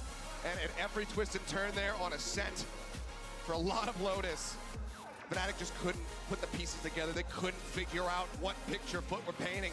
This was a fantastic run back from a fairly devastating split of only being able to get 5-round wins to then closing out a 13-8, a 13-3. This was the FUT that was promised. Just incredible stuff. I mean, a fantastic map from every single player on FUT. If it wasn't CNED just knocking people down, Mr. Fallen, 18-9, just was absolutely insane himself. So clean with it. Cracks 15-4, only died 4 times. I mean, Fallen gets 5 first bloods playing Sova, just taking that early contact and never really losing out on those duels. Meanwhile, unfortunately for Fnatic, it is 3 first bloods in total. This was so well read, so well prepped for here by FUT. And I mean, the analyst desk, we have repeated it. We said, we don't know what to expect. Anything could happen if we go to Ascent. And I don't think anybody had this scoreline, maybe even not this result, on their minds. No, I thought this would be a long, drawn-out affair here on Ascent, for sure, Kilios. I thought this was going to be back and forth, given how well these two teams know each other. Well done here from the side of FUT. Let's send it down to the stage for our Verizon post-match interview. Hello， 大家好，欢迎来到赛后采访，我是维嘉。让我们再一次恭喜 FUT Esports 赢下了本场比赛的胜利。我们也是请到了 PRX 选手来接受我们的采访。Welcome to the post-match interview, and now I'm joined by PRX from FUT Esports with us, and Scarlett for some translation. 那首先肯定是要恭喜他们获得了比赛的胜利。第一个问题也想问到他们，当他们面对到 EMEA 的赛区1号种子 FNC， 我想知道他们的调整和准备主要是针对于哪些方面，才能让他们赢下来这个之前他们没能赢下来的对手呢 ？So when facing the first seed of EMEA region, what kind of adjustments and change did you make in order to achieve the win into this matchup? EMEA birincisine karşı oynadınız, onlarla karşılaştınız. Bu mücadeleye çıkarken ne gibi adaptasyonlar, ne gibi değişiklikler yaptınız galibiyete ulaşmak için? Zaten alışık olduğumuz bir oyun tarzına sahipler ve ligde de maç attığımız için az buçuk ne yapacaklarını biliyoruz. O yüzden kendi oyunumuzu aslında sergiledik. Çok fazla onların ne yaptığına bakmadık ve bu şekilde ilk harita yapamamıştık ama 2 haritada da gösterdiğimizi düşünüyorum. Honestly, we're already used to their play style. Their style is something we know because we play them in our own region, in our own league as well. So instead of focusing on what they can do, we focused on our own games. We couldn't accomplish that. We couldn't accomplish the win in the first map, but the other 2 maps we were quite successful. 他说，其实对于 Fnatic 来说，他们是非常熟悉他们的打法风格以及他们的习惯的，因为他们来自同一个赛区，在之前也交手过非常多次了。所以对于今天的比赛来说，他觉得他们可能更多的还是要专注于自身的东西。今天的第1张地图可能很可惜没能赢下来，没能拿下比赛的胜利，但是之后的2张地图他们也非常有自信可以拿得下来。那接下来也想问一下 PRX 选手，因为我们发现，在来到了这次上海大师赛之后，他的位置也发生了一些转变，在莲华古城这张地图上，可能从之前的贤者变成了铁壁，也想问一下他为什么会觉得铁壁要比贤者更加适配这个阵容呢 ？You've changed your role on Lotus in this Masters, so why you think Branch is better than Sage? Lotus'ta bu Masters turnuvasında kendi rolünü birazcık değiştirmiş gibi görünüyorsun. Sage yerine Breach tercih etmenin sebebi nedir? Aradaki farklar nelerdir? Aslında tam olarak benim rolüm diye bir şey yok. Takımın ihtiyacı olan bir rol var ve benim rolüm de takımın ihtiyacını karşılamak. Ben takım ne istiyorsa onu en iyi şekilde oynamaya çalışıyorum sadece. There isn't really a specific thing that I can say is like my role. My role doesn't exist. It's just that I do whatever the team needs. I fulfill the requirements of my team. So whatever my team requires me to do, whatever they need me to do, that's what I do. So that's why the change was made. 他说：“其实对于我来说，我觉得我并不存在一个特定的位置上。对于我来说，我更多的是为我整个团队去服务。无论我的团队、我的教练、我的队友们需要我去玩哪一个英雄、玩哪一个位置，我都会全力去配合。这也是我为这个团队做出来很大的一个贡献。所以对于我来说，我觉得并不存在位置上的转变，而是说到底团队需要我做什么，我就会去做什么。那最后也要再一次恭喜我们 FUT Esports 赢下了本场比赛的胜利，非常关键的一场比赛。那我们的赛后采访到这里也先结束了，让我们稍事休息，精彩比赛马上回来。And that's all for our interview. Thanks for joining me and thank you for translation. Thank you. And good luck on the next matchup. Thank you. Thank you.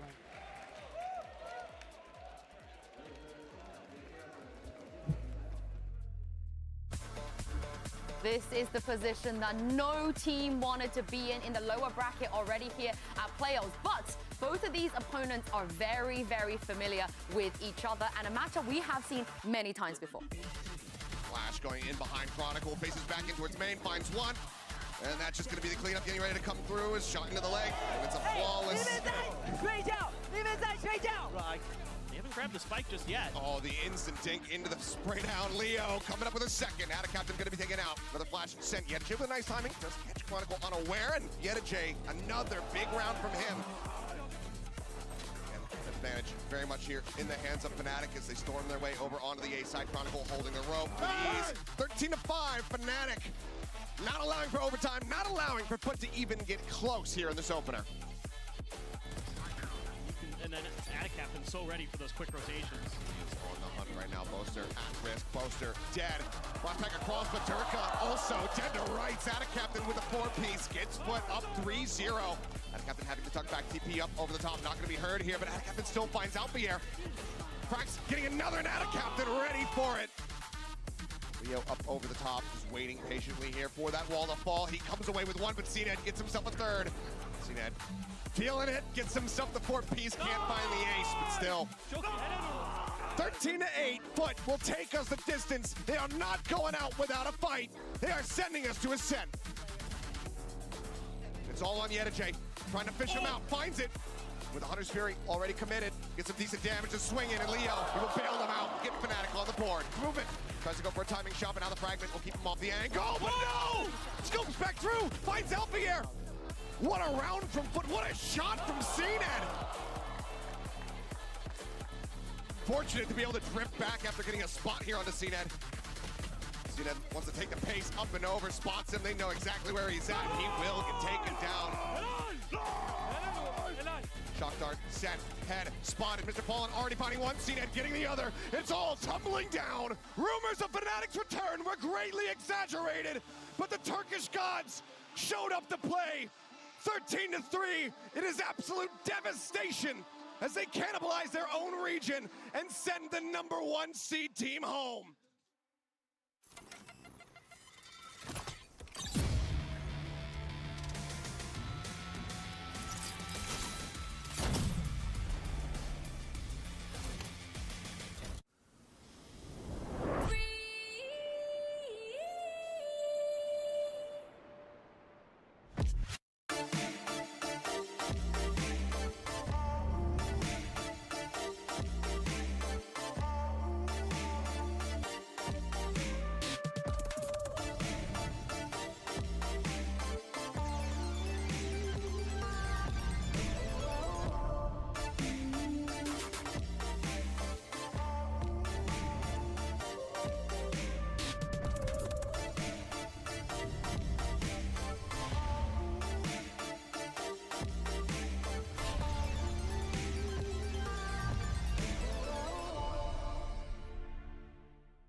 Red Bull gives you wings.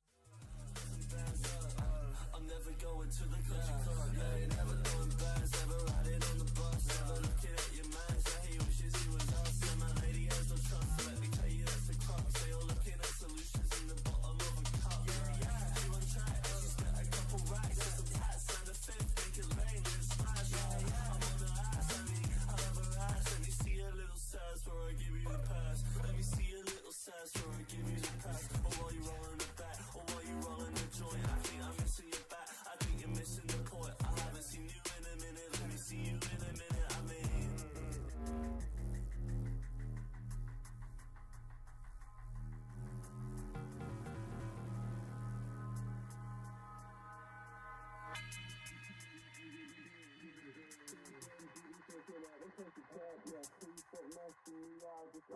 But I just stole her from a guy. Now she ain't getting it back.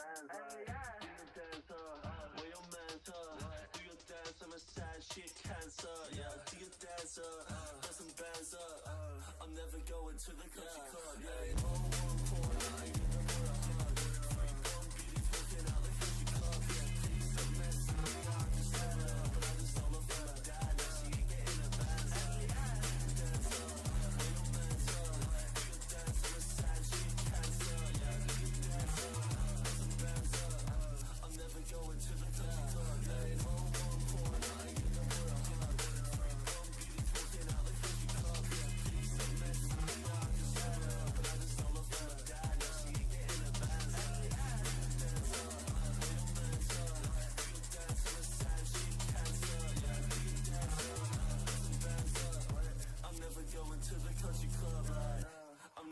To the country club, right?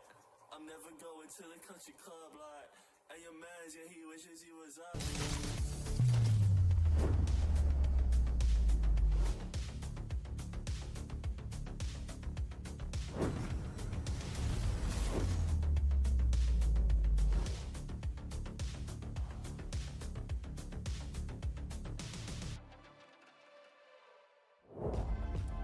Welcome back, everybody, to day 8 of Masters Shanghai, and our second elimination match of the day, of course, is PRX versus EDG. I'm Yingsu, and I'm joined once again by Mimi and Kakuka.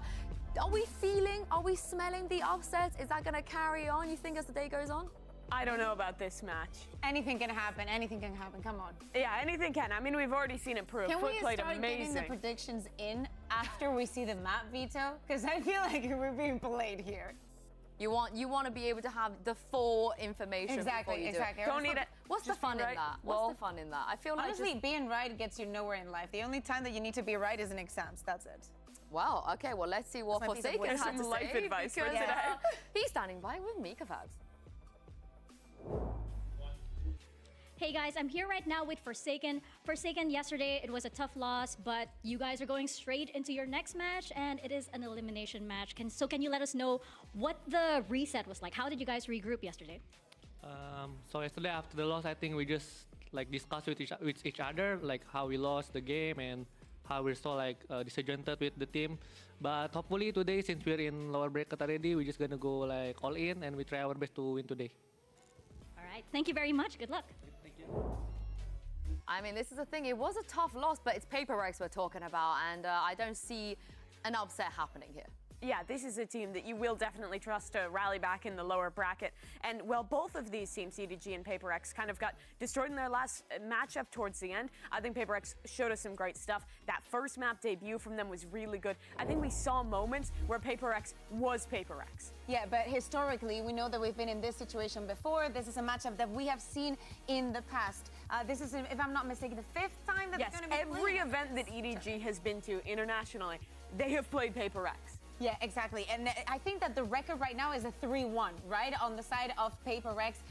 It wouldn't be the first time that they knocked them out of a tournament. So far, the matches haven't had as much weight as today's. No, but the last time that EDG, and the first time they beat PRX, was the last time we saw this match. In Masters Madrid, EDG finally got over that hump, got the 2-1 victory, and managed to stay alive in that tournament. But now the pressure is on again here, and it's even greater for EDG being at home in Shanghai with the pressure that adds. And do not forget, we're talking about both seeds ones for the region. One of them will be go home, but as you're saying, Mimi, even though most of the people thought that this, well, I feel like we've said this, so many times already, that this was going to be a PRX tournament. Come on, EDG, you have everyone in the crowd cheering for you. You wanted this. Kangkang has been so vocal about wanting to be a champion and wanting to make it here. Yeah, that he wants to do it in front of the home crowd, of course. But let's see what Kangkang had to say before today's match. Hey guys, I'm here right now with Kangkang of EDG and Luna to help with some translation. So Kangkang, it is PRX versus EDG again. Do you think that EDG now knows enough about PRX to beat them this time around? 那今天也是 EDG 和 PRX 的再次的交手，那你觉得现在 EDG 对于 PRX 的了解程度足够让你们在今天拿下他们了吗？我觉得我们两支队伍都比较熟悉彼此嘛，所以说没有100%拿下那种感觉，但是我一定会就是因为第一场失利了嘛，所以说这一场一定要证明给大家看。对我认为这一次我们一定能行的。I think we are pretty familiar to each other. I mean, but you know, we lost our first win, so today we're gonna prove us. All right, sounds exciting. Well, good luck. I just want to give that context that the way that he said that we could do it was really like not sure. The way he was not convinced that he could take this victory today, which I feel like, you know, fair play. Yeah, I mean, I feel like it's tough to come in with a ton of confidence. You're up against PRX, who's been looking really formidable, that you've lost so many times before. And I mean, the first match for EDG was really rough. They got completely ran over in that game. It looked completely unlike them. Yeah, exactly. And it's a very difficult team to be played because everything can turn into chaos, and we know the PRX loves that. Well, both of these teams will have to dig deep for a win today, and we're going to even give them a little bit of help. It's time to copy and paste because two teams have already beaten these two to knock them into the lowest. So we're just gonna yoink everything that they've done and tell you guys exactly how you can beat PRX or EDG. We'll start, Kakuka, with PRX. How do you beat this team? Okay, so first of all, I'd say that you need to let them win the first map to give them confidence, right? Just let them have it. Everything that they have ready for today, just let them feel it. Is that good advice? I don't know if that's good advice. Let them use all that fuel on that first one. But I trust you. Second one, I maybe believe in a little bit more. Running double initiator comps, I think is really good against them. They're a team who has a lot of these rounds where they're really quickly taking into space and then going for the late round executes. I think playing Flood retake against them is super strong. And G2 showed this in their match. On Bind, fighting in from backside with these double flash combos was absolutely destroying PRX. I think it also helps that it was Trent and Genevieve. They're pretty good. And Icy as well, who was donking on everyone. But, you know... Well, you need good initiators and good support to set a player up to do that against the likes of PRX. Yeah, exactly. Another thing that G2 did very, very well, the pistol rounds. They won a lot of those. Yes, and not only the pistols, but also the bonuses. So getting those strats, just make sure that you have a very, very good set play because they will get you very, very far. Time after time, PRX may be going on the aggression. If you are ready, if you're prepared for that, you will snowball. Yeah, I think PRX takes some more risks on their pistol rounds than a lot of other teams we watch at this level of play. They'll have players kind of sometimes buying into a sheriff, going off on their own, doing crazy things. So if you have a really good plan set out and you're playing together as a team on these rounds, you have a much better chance of snowballing a squad like PRX as G2 did in this game. Yep, and the last one, and definitely the most important one, if you're playing under this amount of pressure and against a PRX, no respect's given. Just do not think about the names, do not think about the players that you're going up against, do not even think about the stress they might have, just go and diff them. We saw that be a problem in G2 for map number 1. I think of that 2v1. Yeah, but we already got, map 1, you know? No, but I'm thinking about that 2v1 that G2 lost to something where Trent's just cowering in the corner using all his utility instead of just swinging. PRX is human too. You still have to play your own game.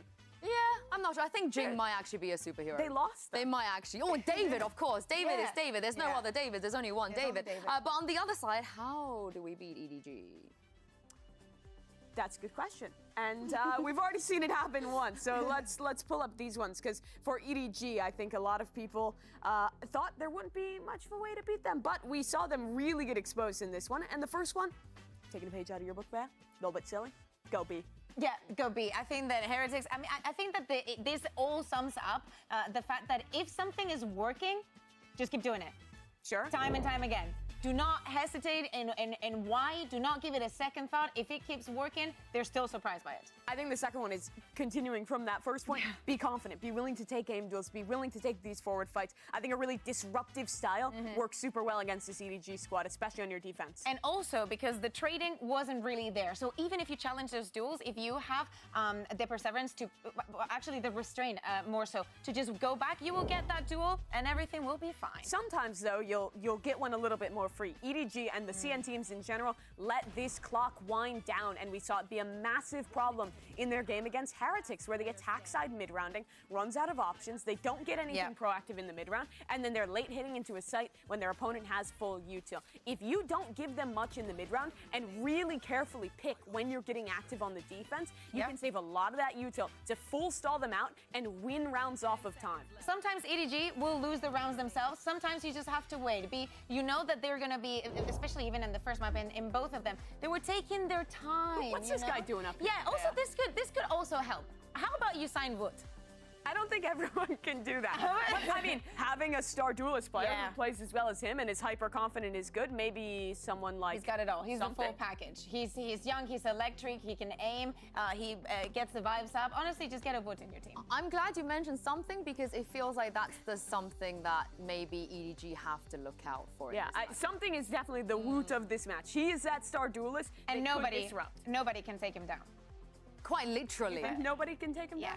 That's going to be tough, though. I think shutting down stars is difficult, especially against PRX, is how confident they are. I mean, I would be surprised if we don't get an absolute banger today. I need to see a different 4 coming from EDG. Well, I can't wait to see this. We had one upset already. Maybe it's time for another one. Let's send it down to the stage and bring out PRX and EDG.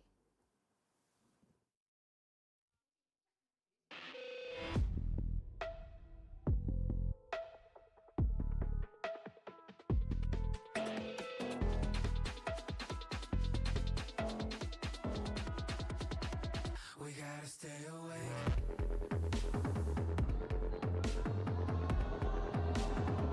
We gotta stay awake.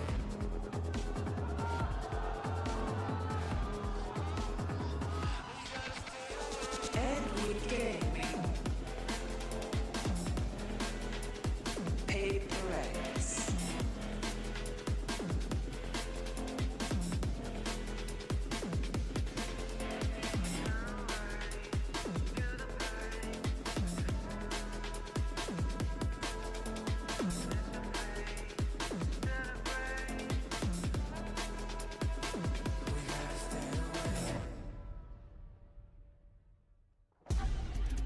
Every single time EDG have qualified for an international tournament, they have faced PRX. And it wasn't until recently that they managed to actually take them down. So looking at the maps here, how big of a chance do you think EDG realistically have in this matchup? I think it's going to be difficult looking at the pool ahead of us. We're starting off on Vine, which PRX did lose yesterday, but I think has historically been a really good map for them. I like what they bring out with this Harbor comp. I think it gives them a lot of different looks on how they can approach their attack side, which is where they'll be starting.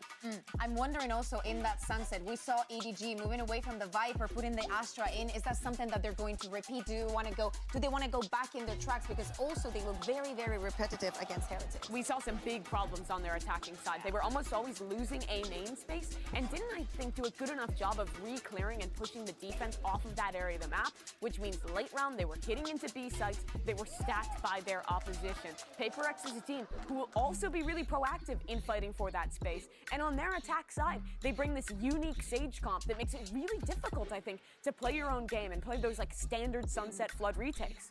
My biggest worry is, though, for EDG, over the last 6 maps they've played, they've lost every single one of them, and they have only managed to win in total 25 rounds. But it is luck, everything else is not on their side. Yeah, in the global stage is not looking good. Maybe in the region they're performing, way better, but when it comes to measuring themselves against the teams across the globe, things get complicated. Maybe if he turns the monitor on, okay, I was, concerned good start. For a second. I mean, maybe he doesn't need it. He's so good, he doesn't need it.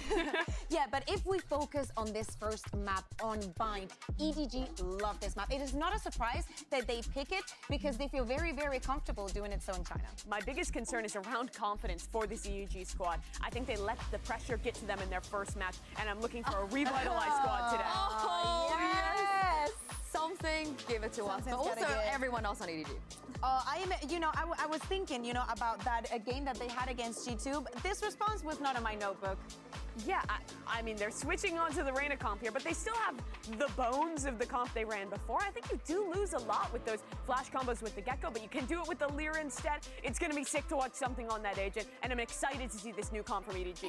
And the Omen also said on the Brainy, so many things can be different. Yeah, W Gaming on both sides. My internal clock is telling me that Doug and Baby Bay are here for the next map. Thank you so much, Shinsu. This is a tale as old as time. EDG up against PRX. They've danced 4 times. The last one goes the way of EDG, and that was the only one. Also happened to be the last time they played. It was in Madrid, and it was this exact same map pool. The only difference was Monnier. I mean, he had big shoes to fill, and I feel like there could be a premise of Jing being EDG's Achilles heel potentially in this series. These changes to the compositions, though, EDG, they normally run a Brimstone on this. So the Omen, I mean, now he's going to be able to smoke across the map. Aggressive TPs, you know what else? They will have up their sleeve. Such a fast pace already from PRX. It's the PRX way, man. Look at how well they've sectioned off the side already. They've teed it, put it into quarters. Forsaken will fall though, but the utility was up. I have to spike. Good job isolating the Harbor on that short A. And now PRX, they get the bomb down, but they're kind of trapped right now. They're pincered. Starting to see some spam come through as Jing will fall. EDG holding strong. They still have plenty of numbers to go against this as Devi and something. The remaining pieces of this puzzle that EDG are to solve will crumble. The pistol the way of EDG. Great opening pistol for EDG. They look way more confident than they did yesterday. And there's some life in this arena now, man. That was crazy. Every single kill Kong got. Just a roar of thunder in the arena.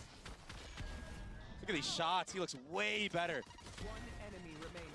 They were ready for this. I mean, that isolation in short A, getting that kill onto Forsaken, that made it so PRX was just trapped. They did get bomb money down, though, and that's why you see something investing into this Marshall. But on the flip side, I mean, really healthy buy from EDG. Again, the last two times these teams met, it was this exact same map pool. The one maybe wrinkle in that is it was Sunset first and then Bind second. And EDG walked away with the win on Bind. Yeah. Was a completely different composition for EDG as well, though. They ran a single smoke comp with just a Brimstone, and it was kind of dually. Oh my gosh. Well, the duels are going the way of EDG this time. Kong came ready to play today. Satchel out. Oh, he wants more. That Satchel. As the flash paves the way, the kills come through. Kong with 4, and EDG with their second. Showstopper online already. That could be really impactful in a round like this, the bonus round for EDG. And again, Smoggy can upgrade. This is like a whole different team right now, maybe just more familiar with the playstyle of PRX, more confident in general playing against them. We've talked about this a couple of times. Elimination also just forces the best out of you. Yeah. Right? You play to win instead of not to lose, and I know it's early, but it seems to be the approach that EDG has brought into this series. Now the showstopper used. Kong will find nothing but space, but it's space that they will gladly take. Yeah, it forces PRX to have to take Octagon control, and now they're trapped once more. Wow. If not for that stimmy, a couple of members there may have died. All gonna TP back to Smoggy, who's waiting on the other side with the Sheriff. That's to boot. it? He's about to have his hands full. Patient. The blind is too much. Good reaction from PRX. And Jing, he has something to say. Pushing to Kong. Pushing the pace and getting up into heaven, getting another kill with it, but EDG on the counterpunch. Smoggy on the swing. PRX, a great response. It's a risky one, though. You don't know what's on the other end at that A site. They got a little fortunate here that Smoggy was only there with that Sheriff. But they did have a lot of good utility when they actually took the A site. I mean, we see that Raynalier come out. It's not every day you play against that. I mean, it probably is for EDG. They're so used to playing against the Reyna on Bind. I'm sure they scrim against PRX quite a bit. But little discipline like that, like coming out of showers and checking that box, right? Those little things that often go unchecked or unthought of in high-pressure situations. Well done on PRX to make sure that is the case. Meanwhile, an op online, round 4 for Kong. He's so deadly with this gun, too. You imagine something's going to have to jiggle, but he gets taken out. No utility. He had almost got past it. Well handled there. Jing using his rocket, connecting onto 2. They were sitting ducks with nowhere to go. And Devi continues to pile it on. What? It's outrageous. That shot is ridiculous. Smoggy will be forced to convert into a 1v3. Never saw what hit him. And if this is what we're in store for, this back and forth, this constant battle, this is going to be an amazing series. I'm so excited for the future. What a response from Jing, though, with this rocket getting 2. And then, and again, Devi hitting those 2 shots. That last one, the most impressive. That'll put EDG on a scrappy little bye. I'm surprised EDG aren't giving Kong the Spectre with what he did yesterday. I mean, it seemed like that was like the only saving grace that we witnessed. It felt like his best weapon. Yeah. But here we're seeing a double flash setup, maybe even triple flash setup. And PRX are running straight into this. EDG happy to stack this. Wow. Given all the noise that's been made, given all of the info that Kong has on the other side of the site, but they're going to continue. They're going to try to persist and pursue out onto the site. Jing onto the satchel, trying to get across. But now, reconsidering, realizing that you've lost the rest of the map. Once again, they hit the TP, and they're going to find a vacant side A. And they actually cycled that off onto something who's just going to post up for his teammates while he plants the bomb. No real info of what's happening on the other side, so Kong is still on the prowl. A Sheriff, though, not the weapon you want in a situation like this. PRX glad to dig their heels in, hang on to the site. We'll assume their post plants. The duelist is done for. There. Chichu and Smoggy will likely just fall to the spike. One enemy remaining. Or to the hands of Mind Freak. Just try to do some type of damage if you can. That helps. Yeah. And just like that, PRX clean up that round. That's 2 times in a row now that PRX have had to pivot into that teleporter and hit the A site. So I'm wondering now for EDG if they're going to read ahead to that. If they see that B long default and maybe keep a trap play outside of showers to punish that. And the attack op, something, he likes to do this on almost every single map. He's going to be met by Kong. Maybe not in this specific duel, but maybe later in the round. Yeah, we start to see their setups on the map now. Kong will have the op towards showers. Meanwhile, something on the opposite side. PRX with a lot of presence towards B here. Yeah. There was a faint wall towards the A side of the map, but I think EDG, they know that PRX like to feint with that wall. Yeah, they've done it a couple times now. Whoa. I suggest you move. A little scary for nobody there, but Jing. The Reckoning invested. Jing tried getting out and finding space. PRX, though, they've slammed their faces into the wall. They haven't really been able to get out, but they are getting the frags that they need. Now creeping forward, Smoggy playing on the other side of the smoke. Is going to get clotheslined. Again, a situation where he didn't really realize where the pressure was coming from. And now they're going to hunt down Kong. He's got the op in hand. He's going to have to do his damnedest to try to hang on to it. Mind Freak will cross to buy. Will 2 spotted him, lands the shots. Now hunting for a second. Cannot connect. Mind Freak with 3 as PRX get another. PRX got 3 kills spamming through the smoke from hookah onto site. That is not something you see every day. No. I mean, a bit of a twist of fate in their favor for sure. Look at this. Oh, he did see the tracers though, but a collat? Yeah, that's tough, man. And then spam off of the Seekers. I mean, good job. I don't know what else to say in this moment. Early timeout for EDG. I don't think they have, to worry too much right now. I mean, it's definitely a way better start than the last time they played. But it is their map pick, and if you let PRX on the attacking side dictate the pace, it could get out of hand. So I think this is a really good timeout from the side of EDG. And now maybe the name of the game should be a little bit more proactivity, maybe bait out on those B long pushes, bait out a little bit of utility. You can flash early on, back up, and then re-clear once more. Because PRX, they were playing for that trap play that we saw in the eco round with the triple flash. I agree with you on EDG are still okay. There's still plenty to play in this half, but I think you're right on the other side of the coin as well, where adjustments need to be made, because remember, EDG, both maps they played yesterday, they started on attack, and those were maps that they struggled on, right? Those were halves that were clearly an issue when it came to the approach, and they could definitely have different protocols and plans going into bind, but you want to keep this competitive, knowing what yesterday held. So a Stinger in the hands of Kong, a Spectre for nobody, and then 3 Sheriffs around it. Meanwhile, everybody is stacked. Yeah. All 5 of EDG are here. It's a hard read right now. Lo and behold, that's where PRX are headed. And I wonder what the cue is for PRX to maybe abort, not fully commit onto this, but I think they're just going to go for it. Yeah, I mean, if EDG continue to hide as much as they can, they might not get the cue to abort. Now they're going to be pushing forward ahead of all this harbor utility as they try to take the fight. The guns on the other side just too good though. Ooh, Jing on the snap just gets destroyed. EDG might have overrun them into this, but they're so weak. And the Thrash isn't going to connect. Fortunately for Kong, though, Forsaken had a classic out.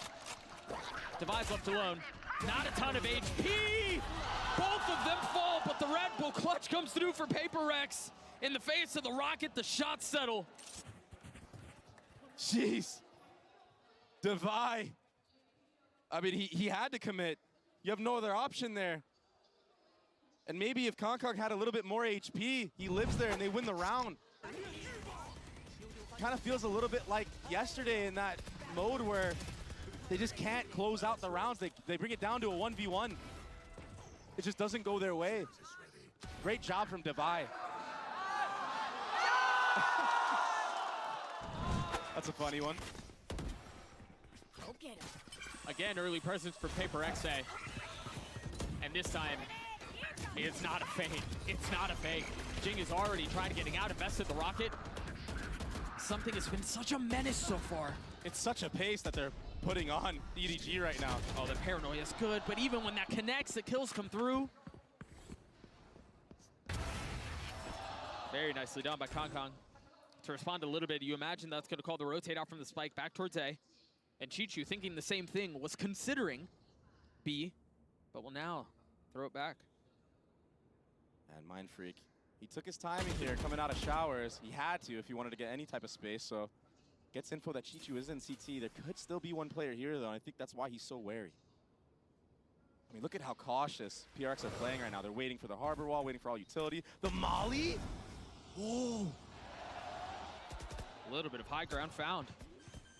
Nobody's positioned, so concealed. Now the flash in his face on the swing. Settles the shots. Gets Mind Freak. A 3v2 still the way of PRX. Now Kong's left alone. He's got an op in hand. Devi is weak, but that's another round the way of PRX. Good patience from PRX on the refight on A. I mean, that was really, really nicely done. Waiting for Forsaken's wall to come back up. The molly from Mind Freak. It gets the audio cue that nobody had to drop there. And the trades, I mean, they were kind of going in the favor of EDG in the beginning. But when you're retaking with an operator, even if you're Kong, that's a tough ask. Oh, yeah. Into a 1v2 like that as well with no idea of where the other members are. Yeah. That little jump spot from Forsaken, too, to spot out where Kong was, just makes it decisive, and they play together. They swing them together. Just like that. Kong is on a stinger, but he's so deadly with it, so it might be able to bring this one back. Damn, try to get ahead of the stack. Really nice shot out from Smoggy. It was a pixel.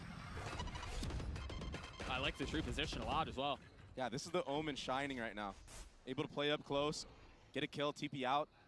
In this case, TP on top of this little weird high ground. I wonder if Jing wants to clear this. I wonder if he's aware. Flash. That flash from nobody was so good. It went through the roof in hookah to make sure that there was nobody pushing in sand. That was very cool. Forsaken has taken a lot of space into Octagon. He's the one with the spike. So there's got to be success found from hookah. Yeah, nobody has to drop here for PRX to steal this one away. And it's not going to happen. Smoggy gets in on it as well as EDG find 3. The B anchor's coming up huge for EDG. That was beautifully played from Smoggy. And then nobody just bunkering down in hookah to clean up the round. Look at this shot. Ooh, on the run. That's that flash that you were speaking of. And from now on, for PRX, I mean, every time you push this Omen off of B long, you got to worry about that elevation. I mean, he could be anywhere now. It's something you're going to have to constantly clear. That being said, Forsaken will have that Harbor ultimate online. We saw how deadly it was the first time around. He's invested B, but this time, present A. EDG are really proactive, too. They're taking all of his space outside of sand. Smoggy's already rotating into A. Such a good timing to be proactive, too. They haven't done this once yet. The Reckoning is going to suggest that they're going forward. The timing is so good. It's perfect. If they can land the shots, if they can clean things up, it's going to be great, and that's a spike! I thought the spike was further up. Something has his ult. They're going to have to turn back and fight for this area. And things slow down. They've come to a screeching halt. Forsaken on the swing, nobody on the shots. The Harbor down. Now Utility pushing forward. EDG are playing this really patiently, not forcing the matter in from spawn, not forcing the matter in from backside. Happy to hold the line as best as they can, but nobody finally falls. Kong on the swing, and he's overwhelmed. The contain has been lost, the spike has been picked up. And now it's a fast rotate from something B, while Jing draws as much attention as he can. Be a nuisance. That's exactly what he does. 30 seconds left. Doesn't land the shots, but the veil has been lifted. They've realized that the spike's not here. The Empress will go down. It's honestly what opened up that entire comeback into this round. And the Reyna, I mean, he's got full utility now. If he gets a kill, he can just get out of dodge. And he's holding the line on both spots to jump. It's so scary playing against a Reyna like something. He's still gonna have to win this 1v2 though. For PRX, he's gotten it down to 1. Tries to reposition, 23 HP. One step to the right. All it will take. Smoggy's holding the line. Anchored in, but now on the tap, spots him again. 4 HP now for the duelist. Something's creeping his way forward. He's got the knife out now, switching over to the Vandal. Not able to snap onto the shots. Can Smoggy get the defuse? Yes, he can. .36.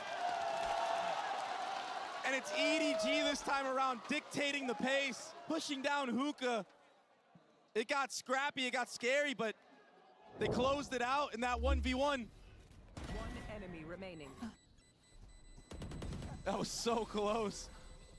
He almost hits the shots, man. Smoggy's been so good. Even yesterday, when they were getting decimated by Heretics, he was the star of the show for EDG. This time more of a team effort, and that'll cause a timeout from PRX. You imagine now PRX might play a little bit more spread of a default, or maybe just watch their back now if they are gonna play all 5 players towards one side of the map. They haven't had to worry about that yet, so, you know, it's okay. That's just such a perfectly timed call from EDG. You mentioned it during the round. They hadn't done that. Yeah. They hadn't accelerated in that way. And that's what I was looking forward to in that game yesterday, but they just didn't have their footing at all. They do a really good job of changing the pacing on what they do on the defensive side and the attacking side. I'm glad we get to see it now. That being said, nobody will have Seekers online, Pit available for Chichu. And, I mean, there's a lot of ults online that'll be coming to fruition for EDG. Only Seekers to work with for PRX. Meanwhile, for EDG, you mentioned those ults all coming online. They've got to chain them together, though. And look at the spread default that I was talking about. Now you see players on both sides of the map. A Pit used right off the bat from Chichu. Now an early Pit invested like this, it can really force the attacking side to be pushed into B or showers. But on the flip side of that, it can also cause EDG to have to keep a couple players there to protect his back. And that's exactly the approach that they've taken. But as soon as the Harbor utility goes up B, they've left him. Chichu's now on an island. So all of EDG is B.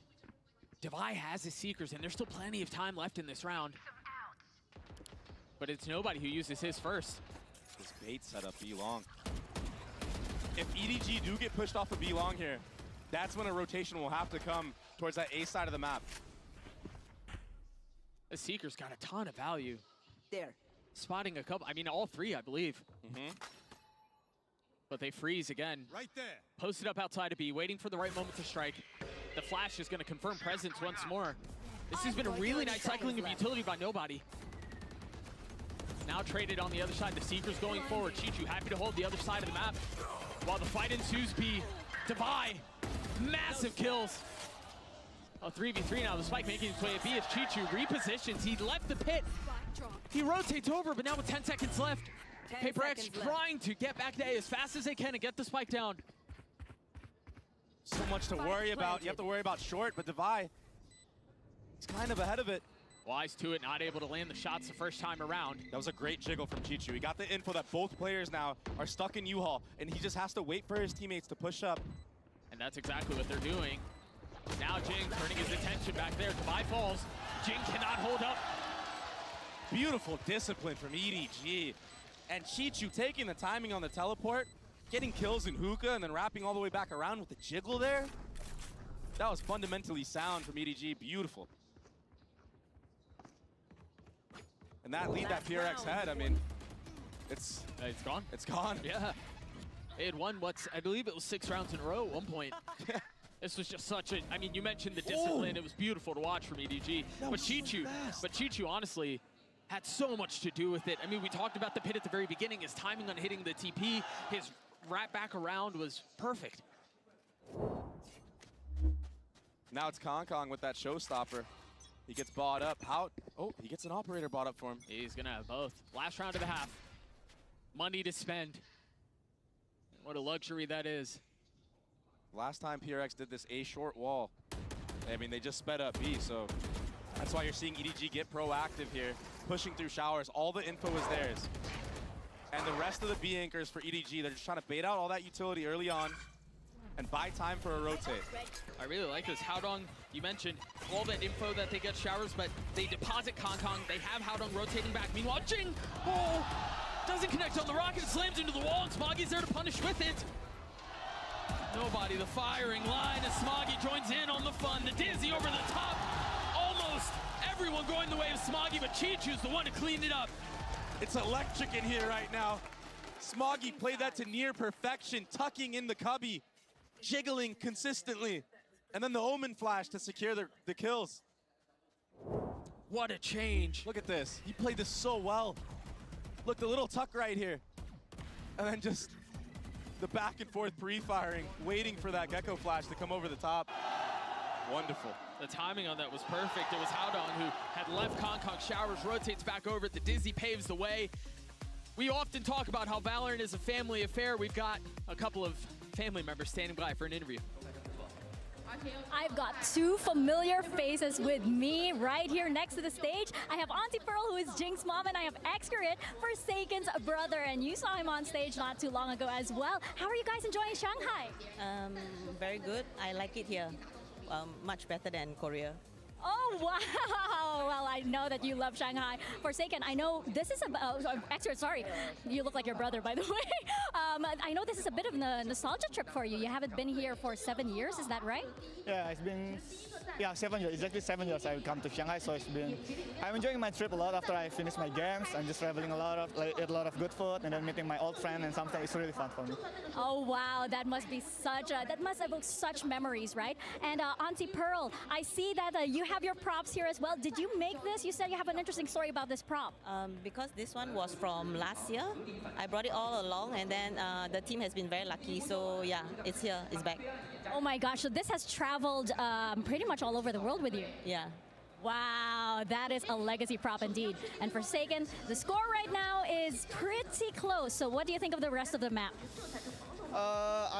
I was hoping, of course, PRX to win this game. Even I have a lot of friends in EDG also, but still, I want Epic to win this tournament. So I hope, especially for Jason, I hope he can regain his confidence because I know he's been stressed a lot yesterday. He talked to me, but I just telling him like just don't care about it because he need to be reset and just play with his full confidence for today's match. That's right. Just relax. You heard it from your big brother. So let's see if PRX can close this one out.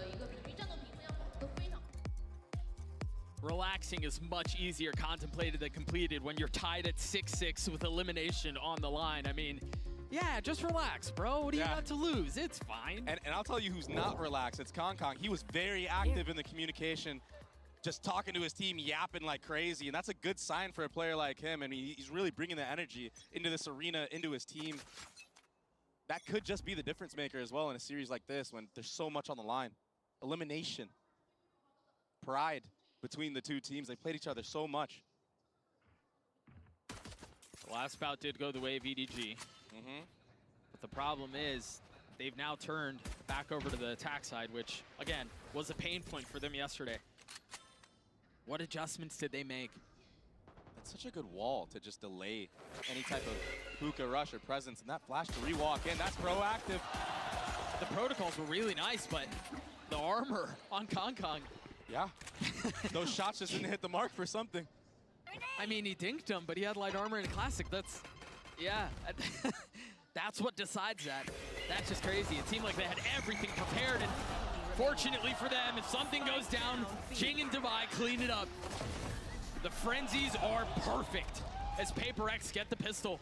4 for Jing into that round. That calmness pushing through. And a lot of EDG's demise was against proactivity. This was a double proactive fight here. At first it was just something, then all of a sudden it's Jing on the rotate from A side, all 3 players pushing Hookah. That frenzy could be so deadly in close range battles like that. I'm excited for the rest of his defensive half though, because that, I mean, you highlighted it. The harbor wall with the flash on the other side is so cool. This is also very cool from EDG. Hero buying Kong, this Bulldog. We've seen in NA at least Oxy doing this quite a bit with C9. And it paid out dividends. They could really catch PRX off guard. Oh, they know now. It's a heavy investment. The nade, not quite deep enough. But they've got him crunched. Something is here, but he's got nothing but an outlaw. But they're going to continue to push the matter. All playing outside of this TP. Weapons have been upgraded. Mindfreak's the only one who's got a rifle on the other side. This is so awkward for PRX, and now when you're going against an outlaw, nobody has armor or the HP to deal with this. It's a one-shot kill. Smoggy can do some real damage. But they're so split right now. Toxins going up. I mean, even Chichu, a Spectre, can nuke down Forsaken or Mindfreak. Forsaken only has a Ghost. But he's going to get so much info as to where the play is. And if he can get away with one, just one, that's a victory. Oh, he has to back up now. 30 seconds left. The thing is, he only spotted one. So Mindfreak has to stay A. Unaware of the fact that both members of EDG have huddled up together. As the smokes go down. Such now, a close round. 13 seconds left. The paranoia out. It's not going to tag Forsaken. Still playing on the other side of it. The spam from Mindfreak not connecting. The warning shots have been delivered, though, and they've got to understand that's where the pressure's coming from. Forsaken on the swing. Mindfreak will clean him up, leaving Chichu all on his own. Spectre still in hand. 70 HP. The gun barrel. But the reposition is really nice from Chichu. He has too many things he has to clear, and not enough time to do it all. That little barrel, I thought that was gonna be the dagger into PRX. And then he would just have to play in the middle of sight, wait for the drop for Forsaken. It ended up working against him. That's so tough. But a really good eco round for EDG, that Bulldog buy. It makes it so PRX, if they want to invest into this, they're gonna be broken the next round. That got scrappy. I like that EDG are ready for the proactivity from PRX.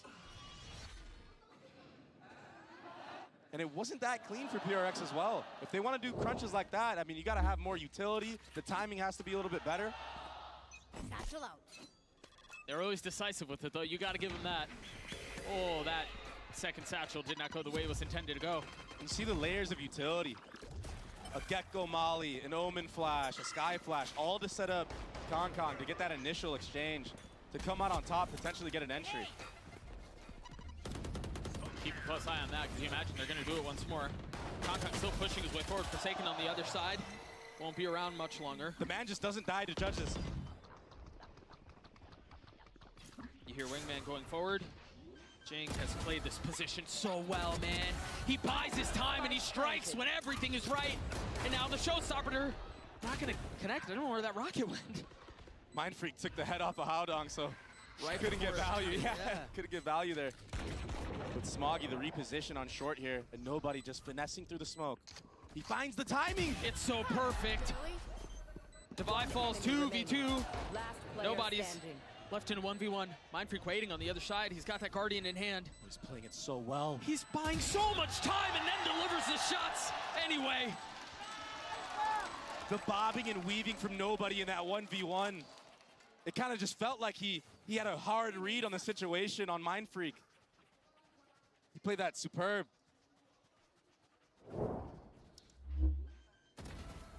Jing, I mean, he really opened up this retake for his team. But nobody, he was the difference maker. These are those little 1v1s that we talked about yesterday, that we talked about at the beginning of the half that just weren't going EDG's way. They're starting to turn. And that's when playing against a team like EDG can be scary, because they do have really good fundamentals. They have good discipline in a lot of those moments. And they've got fraggers. So if they can put all of those things together like they have so far, they've got a shot at this. Again, a really nice set of utility. The paranoia, the flash around the corner, and now the dog. The nade will delay them momentarily, but there's still so much utility. Oh, those satchels, not able to get him into safety. The spam on the other side is the guns from PRX just not holding up. And now he can get Seekers if he grabs that orb before the bomb goes down. Something's got to judge, but at that distance, Planted. deciding not to fire. I've got your trail. Opting for the kill potentially instead. Just secure the round. I don't mind using these Seekers as well. It could set you up to get those kills easier. A lot of space here that they're gonna have to take, and with all of the guns on the other side, I mean, that Cove will certainly help, but Howdong. Wait. Oh, this has gotten messier than it should have. Chichu and Smoggy are able to keep them back, but that got real ugly for a second. You can't count PRX out ever, and that's why the Seekers were invested early on. I don't blame nobody for using them in that round whatsoever. And PRX have just been force buying into these rounds back to back to back. Even with scrappy guns, they made it to a 2v2. And Forsaken reads them like a book, man. As soon as the Clove goes down, they've got to challenge it, right? There's no way you just let that diffuse come through. And so we're tied at 8. 2 ults on the side of EDG. They've been so much more decisive than they were yesterday. These attack halves have been so much more refreshing. No hesitation. They're not worried about getting outshot, out-manipulated. They're just showing and going right now. They have a plan, and they are sticking to it. Look at this, all the utility. It's the same set of utility we saw in the previous round. And when you condition utility like that, it really can set up the future round. So they're looking at the long haul right now. There may not be much more of the long haul left of this map. Konkon going forward with rocket in hand. Will connect onto Jing. Chef's kiss. Perfectly played, and look at where Smoggy is. Only able to find one, though. What? Somehow, something gets 2. Konkon on the snap, and something with the 3rd. Leaving the star on his own to settle the shots. The clip runs dry. Something with 4 and PRX with 9. He just got, what, 3-4 wallbang kills? That was through CT spawn. And you see players go for that, but it usually doesn't go their way. So maybe a little bit of luck getting 2 players with that. We're gonna look at it one more time. Look at this. He did see the tracers, but to get 2? Yeah, that's... And then the 3rd right there? Oh my goodness. Spams to get the kills. It's so hard to beat PRX when they can win rounds like that. It's, what are you supposed to do? You can't do anything about it. And now you're on an eco round. The ecos have been messy, though. That's a good opener. Yeah, but the second kill the other way. Not really what they need. Something playing up close on the other side of this wall. Puts the Lear out, gives the space up. Meanwhile, PRX slowly tightening around the map. Proactivity from PRX, pushing through short. But Smoggy, he was checking flank. He just goes back. Mind Freak can have a feast with this, and that's exactly what he does. Shake's just satcheling forward. Yeah. Right on his head. Yep. Seen that one before from this guy. And so we turn our attention to the next round, a very quick precursor as to what we've got, because there are a lot of ults in play here, and we're nearing the end of this map. PRX hanging on to a 2-round lead. They've got the Reckoning. They've got the Orbital Strike. And you can really invest all these ults into this round, because it'll put EDG on such a bad buy for the next that you're sitting on almost match point at that point. I mean, you are sitting at match point. You should be, at least. And Jing's halfway, more than halfway to his rocket as well. So even if you invest all of those, that's still something that's going to have to be considered later. PRX have set themselves up very nicely. EDG need to try to bait out at least one of these ults early on and not die, not drop early. If you invest the Viper's Pit, off the rip here. I mean, well, might not be good because the ultimates from the other side, they could just cycle them. We're about to find out how that plays out. Jing getting up top and dropping on him, but nobody had his back. So clutch. The pit's still up. Can it be dodged by that? The TP out. Pit still in play. Something on the flank. Smoggy waiting. But is he aware of how close he is? Drops down, not able to settle the shots. PRX still with the fight into this, but they've got to get past this pit. It's too hard. The biggest thing in their way here. Last player standing. A 1-for-1. Something left to his own devices. Playing his time as best as he can. Not even going for it. No, at this point. Is he even gonna get away with the gun? No. Chichu hunts him down. EDG get to 9. EDG did a really good job of not falling to any of those ults early on. And for PRX, they wasted so many ults in that scenario. Dude, nobody. Yeah, that was nobody so saves nice. that round. Yeah, he does. Because Chichu was the one he was hunting for, and he almost had him. PRX jumped the gun too early in that retake, and EDG took full advantage of that.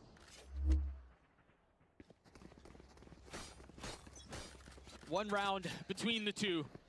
PRX still with 2 ults. You know, we talked so much in the previous round about the setup that PRX have for themselves from an ult perspective, but EDG are slowly getting near a fever pitch with all of theirs. Howdong, Kong, and nobody. If they can win this next round, the economy of PRX is going to be in shambles, and they might not even have to invest any of those ults, but they can get a lot of them online.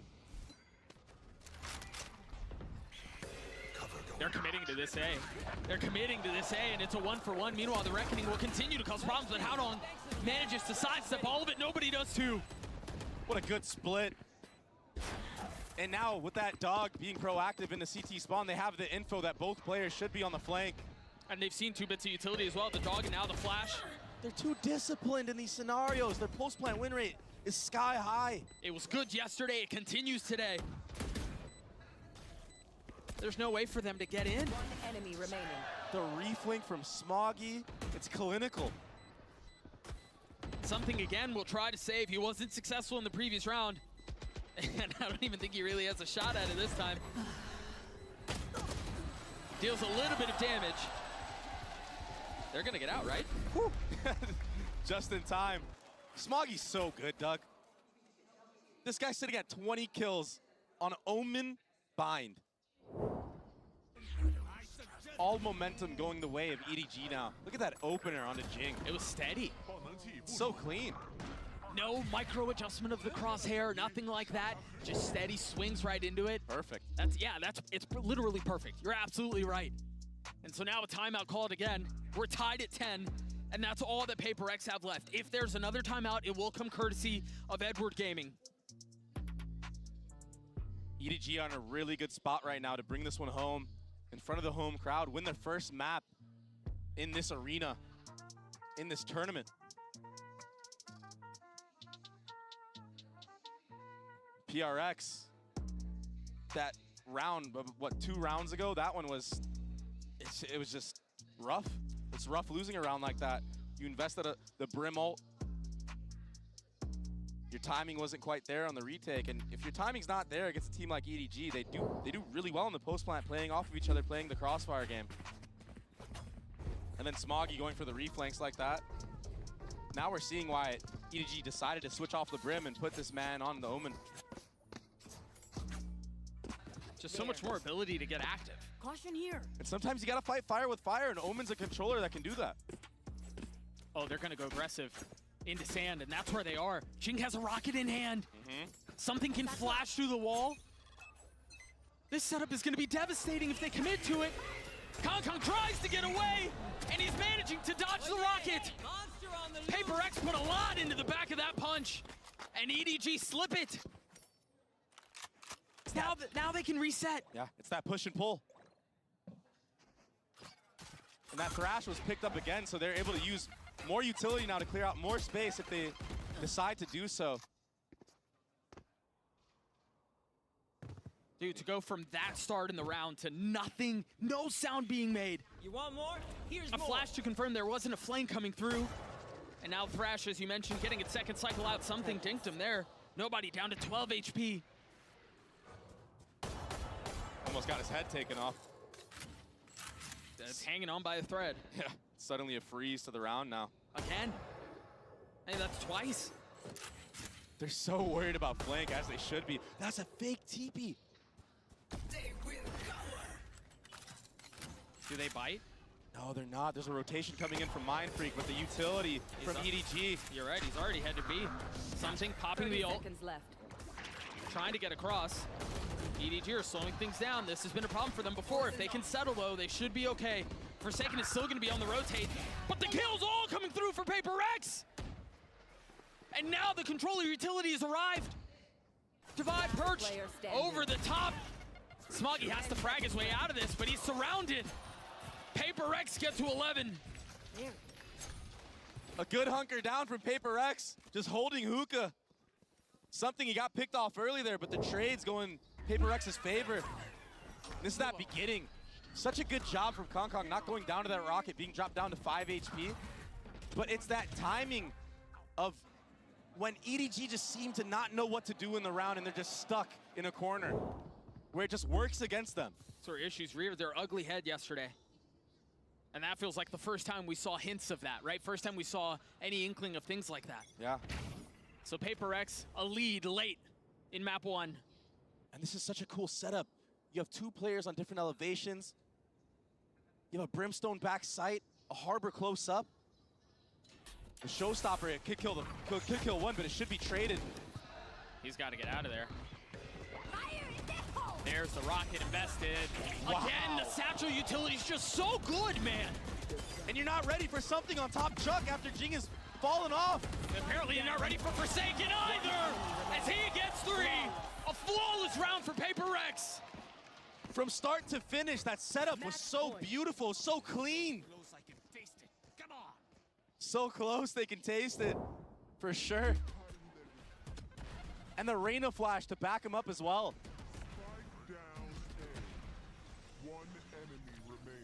That was textbook for PRX. This will be the last time out for Edward Gaming that you were speaking of. They've played a really, really good map so far. It's just these exchanges where PRX come out ahead. They're just so clutch. Man, what's the plan on the other side of this? You think for EDG here, for this to be as competitive as it was, in the shadows of yesterday, you've got to feel really good about your performance so far. And then you remember, we've played them before. The last time we played them, we beat them. We beat them on this map. And yeah, the compositions are a little different, but a lot of that feeds into confidence going into the map. And for them to have a couple of these 1v1s go their way and to get this close really feels like this map, if it doesn't go their way, that's an opportunity lost. That's something slipped. It's such a tough spot to be in because you've done so many things right. And sometimes it's just not in your control.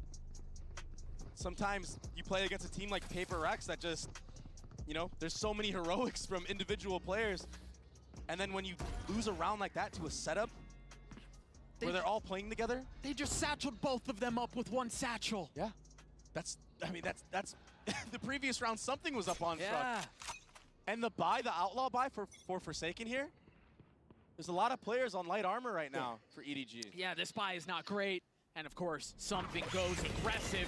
Tries to turn the flash coop in his face, cannot find anything else. Perfect utility from EDG. And that's a big first step. If they want to take this to OT, that's a massive start. But Forsaken has not been taken off of his perch. And when EDG freeze into these rounds, so far in this match, they haven't really backed up and gone the other way. Yeah. So on the opposite side of the map, Devi got info, and Forsaken now is proactive. But Kong is too, aggressively going forward. Mike trying to slam the door on the round. And does his damage. Jing cannot find the target. Devi's left to rotate back A. With the Phantom in hand, full health, full armor. How does he get past through this? Smoggy's weak, yeah. Nobody's taking a little bit of damage, yeah. But a 1v3 is a big ask. They've got 30 money, so seconds why left. not go for it? 2 away from Seeker, so why not go for it? But he doesn't find a single thing other than the bullet between his eyes. EDG are still alive. Oh my Smoggy. Even on the TP on the site, I mean, his barrel was in the face of another player. Executes him. And this is that good utility used from EDG. This time when they freeze in the round, that was scrappy for sure. But Smoggy came out on top. But this time when they freeze, it works to their benefit. They wait, and they wait for the utility. They allow nobody to get onto the site because of the Omen smoke. Last round of regulation. And again, a heavy stack from PRX, A short. Both duelists and a controller left to hold the line. I mean, they're all here and they're all playing on this tiny little sliver on the other side of the wall. Forsaken so far up here. Meanwhile, pushing all the way up into showers. The orbital strike will send them apart. Smoggy will fall. And Forsaken, the space he had taken was so good. A 5v2 now. It's disaster, they crumble. At the foot of PRX, they cannot stand. Map 1 goes away of Pacific's #1 seed.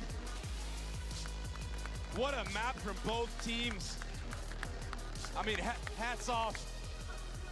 Sunset on the other side of this break. We'll see you guys there.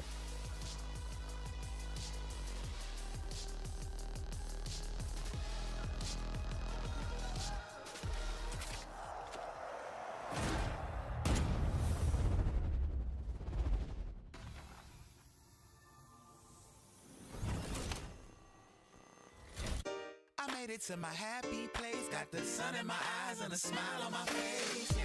I made it to my happy place, it ain't rained in a while, woke up early today. I feel good, happy faces, I'm so happy that I made it to my happy place.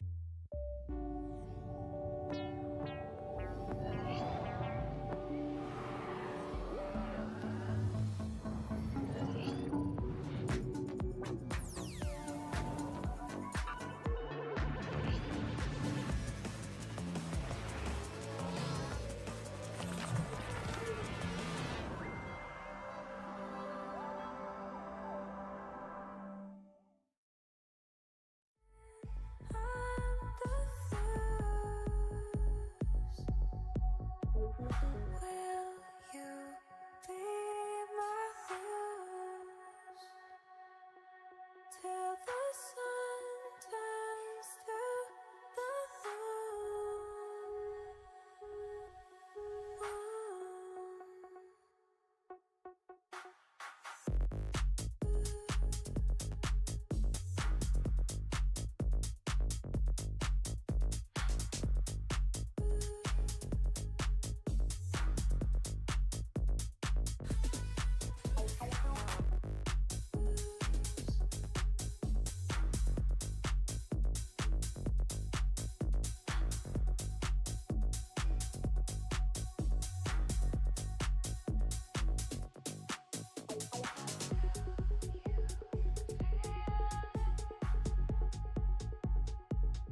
Hey guys, I'm standing here right now with Alex from PRX. Alex, I feel like that score was a little too close for comfort for a lot of PRX fans. So what do you think the team was really struggling with against EDG? I mean, they're a very good team, first of all, and home crowd, so we came in here prepared to struggle, so to speak. I think they threw us off a little bit. We expected a Cypher, so we prepared for that. And then having to play with Omen, and we had to get used to the fact that they could really take control of wherever they want with Omen flashes. And that's something that we don't see much in Asia, so it was difficult. Well, of course, they won't go down without a fight, but neither will you. Well, you heard it from Coach Alex. They were thrown for a loop. I'm now joined by Mimi and Kukuka once again. They weren't 100% prepared, but this is PRX, right? They still find a way. Yeah, I felt like this was PRX back in like the PRX form. They make a slight change to their comp, but still the core of it is the same. The way that they can path on their attack side with this composition, especially with that Harbor in the mix, is really incredible. That propelled them to a massive lead, and they managed to close out in the end too. Yeah, exactly. It wasn't an easy task, right? Because we saw some brilliant moments from the side of EDG. In fact, in that game, even though they lost, they had 18 first bloods. So just imagine, it's always the chance of the comeback for PRX and actually being there for the trade. But that's where we saw the PRX individuals stepping up in these late rounds. Players like something like Jing were saving round after round for PRX. And speaking of those individuals, I felt like we could have had so many things for the HyperX reflex moment of the day, but this one goes to the warbang of something. I mean, it's just so impressive because I bet with one bullet, he gets 2 kills in that one angle that everybody spams, but most likely will not get anything, and something, of course, gets something.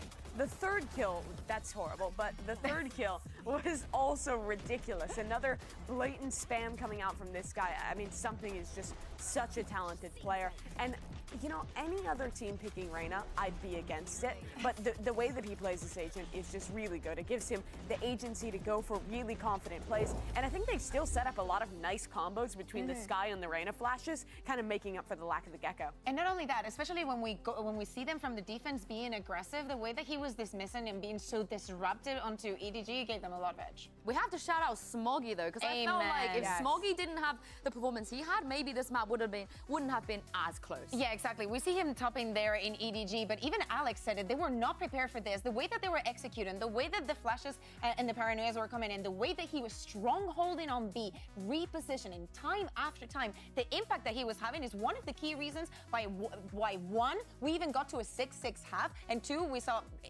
this result in the end. That was the most impressive part to me about this Omen for Smoggy, the way he was playing on B. I think he did a great job of picking his timings on when to find that initial fight and then send in the paranoia, teleport into the second angle, and kind of have so many different looks. It's really disruptive. It's kind of similar to like last year when teams saw Sova on Fracture for the first time. When you see an agent you're not really used to and you see like weird utility on a different map, there's always that adjustment period there. So I thought this was actually a really good comp change from EDG, but it's a shame they couldn't close out in the end. This is the thing, how good of a change is this? But before we talk about that, let's hear what Coach After had to say ahead of map 2.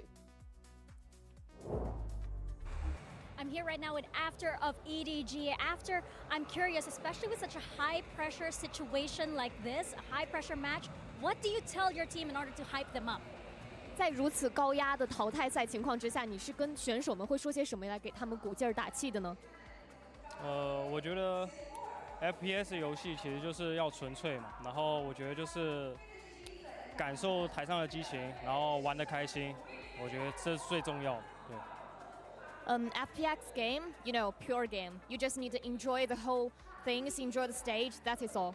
Well, we hope that the players will be enjoying this one. So, jayo EDG.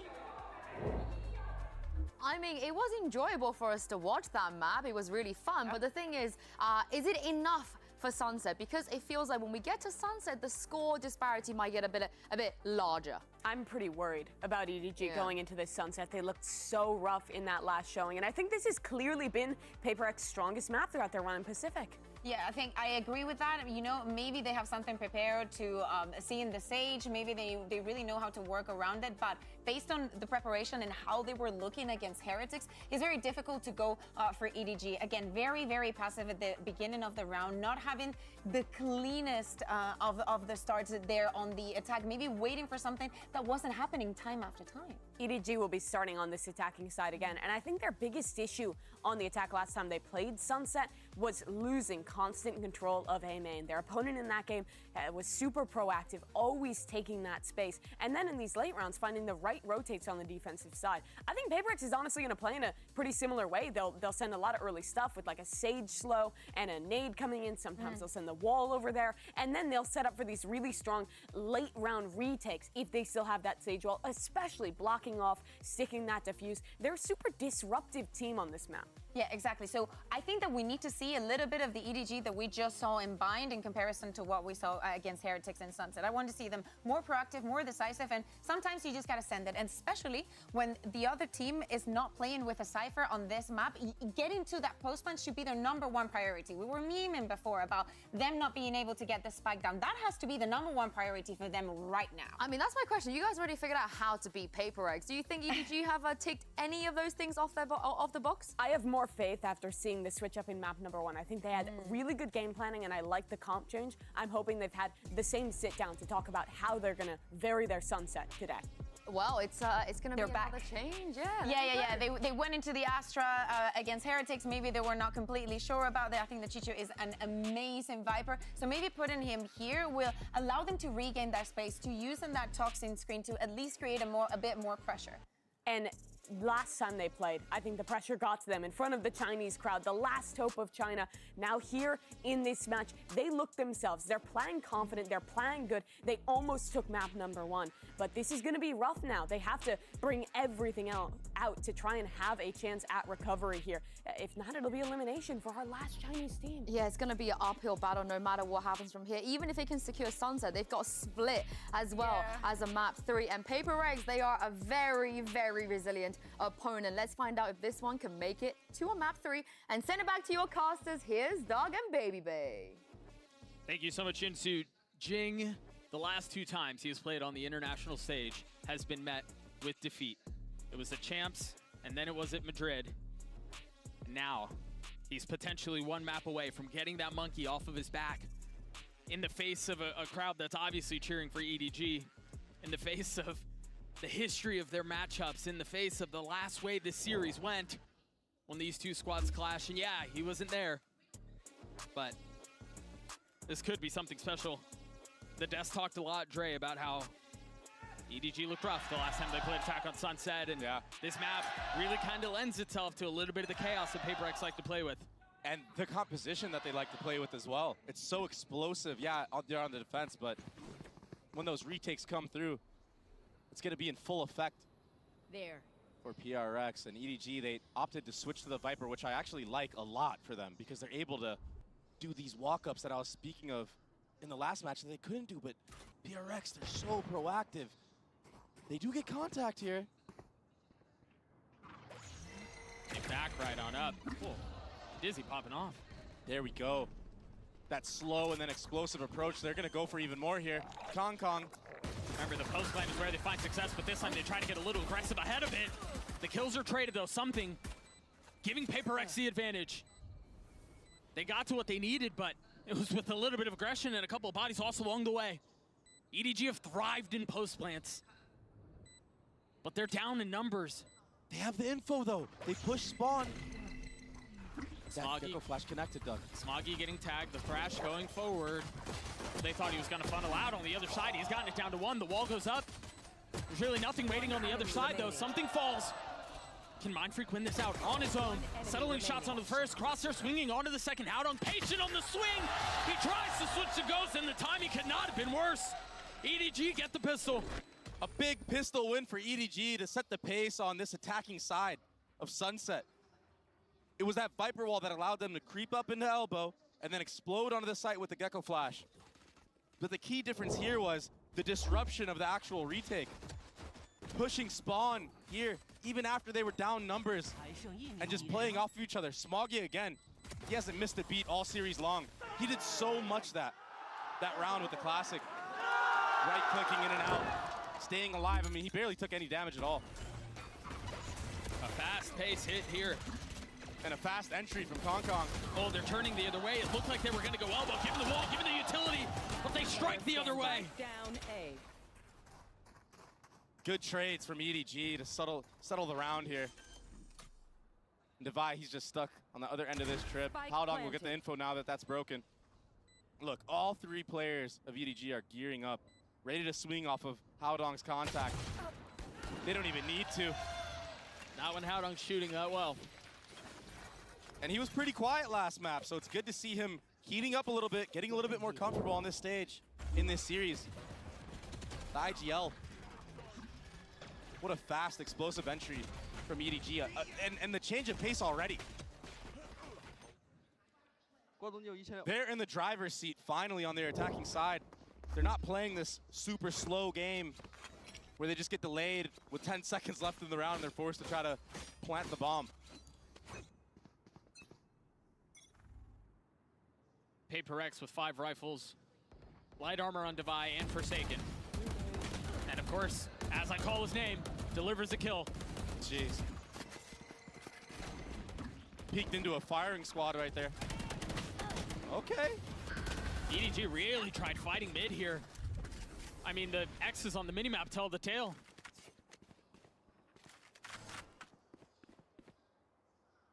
And to be fair for EDG in that round, or in this round, it's not over yet, but they had a chance to get some kills in those exchanges. Sure. The shots just didn't go their way this time. You know, they ran into a firing squad. But when you drive peek into top mid like that, it's kind of what you're set up for. You kind of want that. Right, you want the fight. And you expect the shots to go your way. Something was one of the weaker remaining members. To be fair, there are a lot of them. Spike down mid. PRX will clean up that round, Jing, with 3 to his name. It was a mid fight from start to finish. Everybody dying from EDG in mid. And now they'll have a full buy. So a little bit of damage done for EDG. Showing PRX that, you know, we like to contact mid. We like to contact A into elbow. We'll also explode onto A. A lot of different looks that PRX have to be wary about now, going into the future rounds. This is a different look, too. Yeah, a new Viper wall. Exactly. Oftentimes when that Viper wall goes A, there's a fault line, there's satchels, there's a dizzy. Oh, but I love this. This time they don't make any noise, but PRX gladly take that fight and come out on top. Kong almost had that opener, too. He caught something on the tap of his own eye there. Just didn't go his way. Good shots from something, but he gets traded out by Haodong top mid, and now that's a Cypher ult. Full info the way of EDG. They can really maneuver around the map, and that's why you see players taking all that A space. I love the way that PRX just handled that. It made them look like they were going to go mid. As soon as the second tick goes through, they rotate back A, and Forsaken is ahead of the punch. That's why. Exactly what you just said. That's the opener for Forsaken, and now they have man advantage in the retake. Ult committed. Jing looking to find a target. He's found plenty of space. But Haodong's left alone. He's gotten one, but that's all it'll be. Again, that little half a second hezzy mid off of that Cypher ult got them that. That was beautiful. Yeah, Forsaken was able to just sneak right in there, get that initial kill, get out. Now you have man advantage. Oh, so close. Yeah, Kong was right. so close on that kill. The value of that smoke. For these future rounds, you imagine EDG are going to try to bait out that fault line and then re-walk into space. That's what we would like to see. Yeah. From them, yeah. Nevertheless, that was a really clean retake from PRX after being man up. Devi with an op in hands this round. Light armor. Currently focused on mid, while EDG have eyes set B. Good cam break off the rip of the round from Mindfreak. And something has taken so much space here. Creeping around mid, they're gonna have to deal with that trip. Devi gets up top and he still gets tagged. Has to get back down by the skin of his teeth. I thought he was gonna survive, but he spammed through. Mindfreak now filling in on the space. Will get his one and gets away. Forsaken on the swing. Also getting a couple, but Chichu's left alone a 1v1, and something has been cooking his flank the entire round. It's just a PRX round. It's so chaotic. And it's so hard to be watching every single angle at once. They attack you from all sides. I mean, you just killed somebody on top of that connector box. And then all of a sudden, Mindfreak's up there as well. You have to be worried about so much when you're playing against PRX. And then you've got to deal with the flank. Yeah, they just took so many timings here. Last player standing. It's so hard to play against. even if you're dialed in on these smokes, the players and the mechanical skill and prowess of PRX, they're so strong, they're able to just snap to your head instantly as they come out.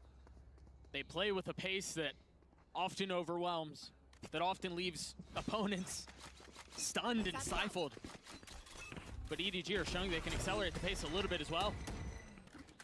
Fault line did connect on a Kong, which will slow the round down a little bit here and buy time for PRX to get info B main.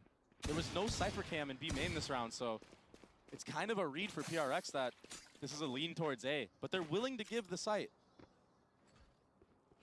They have really good ultimates for this retake. Yeah, Reach ult, yeah, Thrash, and an early Thrash to clear out. Clear out Howdong here. and they've got him surrounded once more. Really good utility. I don't think that, Paranoid connected, but it doesn't matter. What was that? Weaponry on the other side is just not enough as Jing continues to push the pace. Just when they know they've got EDG in a corner, they suffocate them. It's so smothering to play against. He's just running at your face. I mean, even that discipline right there for Mindfreak, yeah, they know where the last player was tagged by the Thrash, but still checks his 50 as he walks into elbow. And something with the Thrash, even in the beginning on the flank, to make sure nobody gets picked off early by Howdong. He knows that he can just bring it back around and pick it up and use it again if no one's there. It's so heads up. Beautiful Valorant being played right now from PRX. And much like the last map, EDG do a timeout around the 4-2 mark.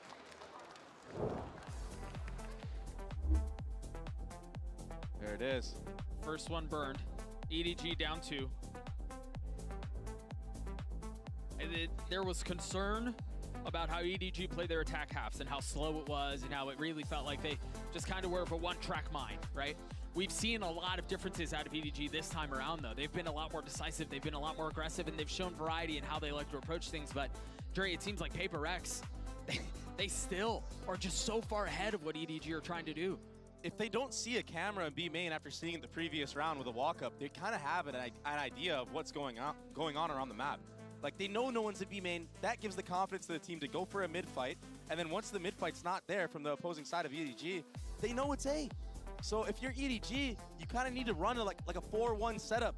Maybe have Howdong on a lurk and just control the opposite sides of the map to know if PRX are getting that info in B main, in mid. You don't even have to take the aim duels. I'm not telling Howdong to go crazy and take ones against the firepower of PRX, but you need to know what the defending side is doing to be ahead of what you're doing. And the way to do that is by playing a 4-1 default. Kind of looks like we're going to see that right here. Oh, I thought he was going to perch up on that wall, try to catch an angle. Here's that operator again. I mean he could very well still do so with that. Kong has his too. An attack side up. Currently posted up mid. As nobody has gone exploring around elbow. Mindfreak is the only one close by. Nice shots, but the op trading on the other side. Great trade. That'll win that every time. He saw his elbow and Jing on the reswing wasn't ready for Kong's operator. Ulting off of that! And it never goes off! Welcome to my world. And now there's the pit they're gonna have to deal with. But honestly, if Forsaken plays around this, gets a kill onto Howdong, there may be a shot at it, but it's Howdong who comes out on top. Cypher ult used. Something in Divide will try to get this back. They've got the money and they have the weaponry to do it. But they're down in numbers. They don't have that advantage. You did good. You kind of just have to pray that you're going to spam the Viper through the smoke at this point if you're PRX. But he steps out of it, Chichu. Ahead of it. Nicely played. Confidence like that. You want to keep popping shots in my smoke? I'll bring the fight to you, buddy. That's the operator out of play as well. Chichu will fall. Yeah, and something should just save this off in this round. EDG are so good when they get the bomb down. The desk was talking about it. I've been talking about it. And a nice round from EDG. Kong, I think he jumped the gun a little bit too early there with the showstopper, but that did give his team the information of where players were playing. They realized that Forsaken was playing all the way in spawn, off the site. They were able to lurk up with Chichu's Viper's pit. And this little sidestep right here, that was so clean from nobody. The trade was really nice, too. Yeah, and in the last series, I kind of foreshadowed that EDG liked to play an attack side operator on Kong Kong, and sometimes he'll just go up and take space by himself. They never had the economy to be able to do that in the last series, but now that they're actually putting up a fight, they're able to have these different type of looks.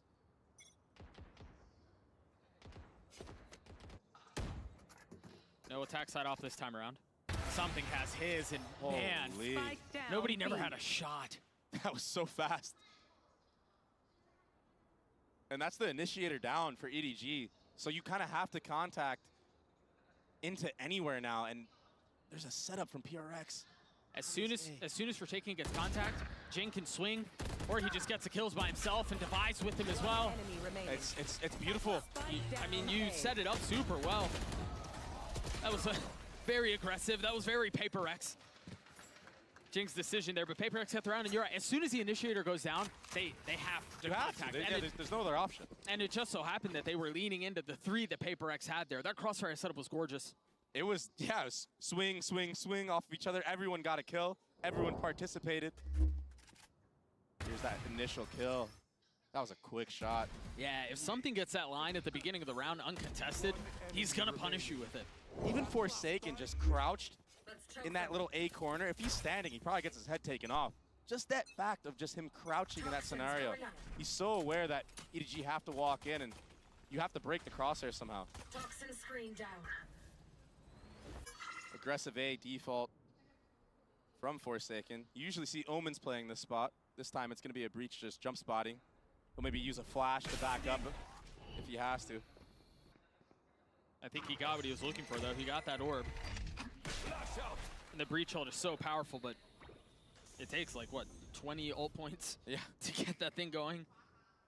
Yeah, I mean, but when you're popping off, like Forsaken could pop off, it makes it seem like you might have one every other round. Yeah. Which is so impressive. Feels like Thrash. Oh, another entry from something. The second to follow up.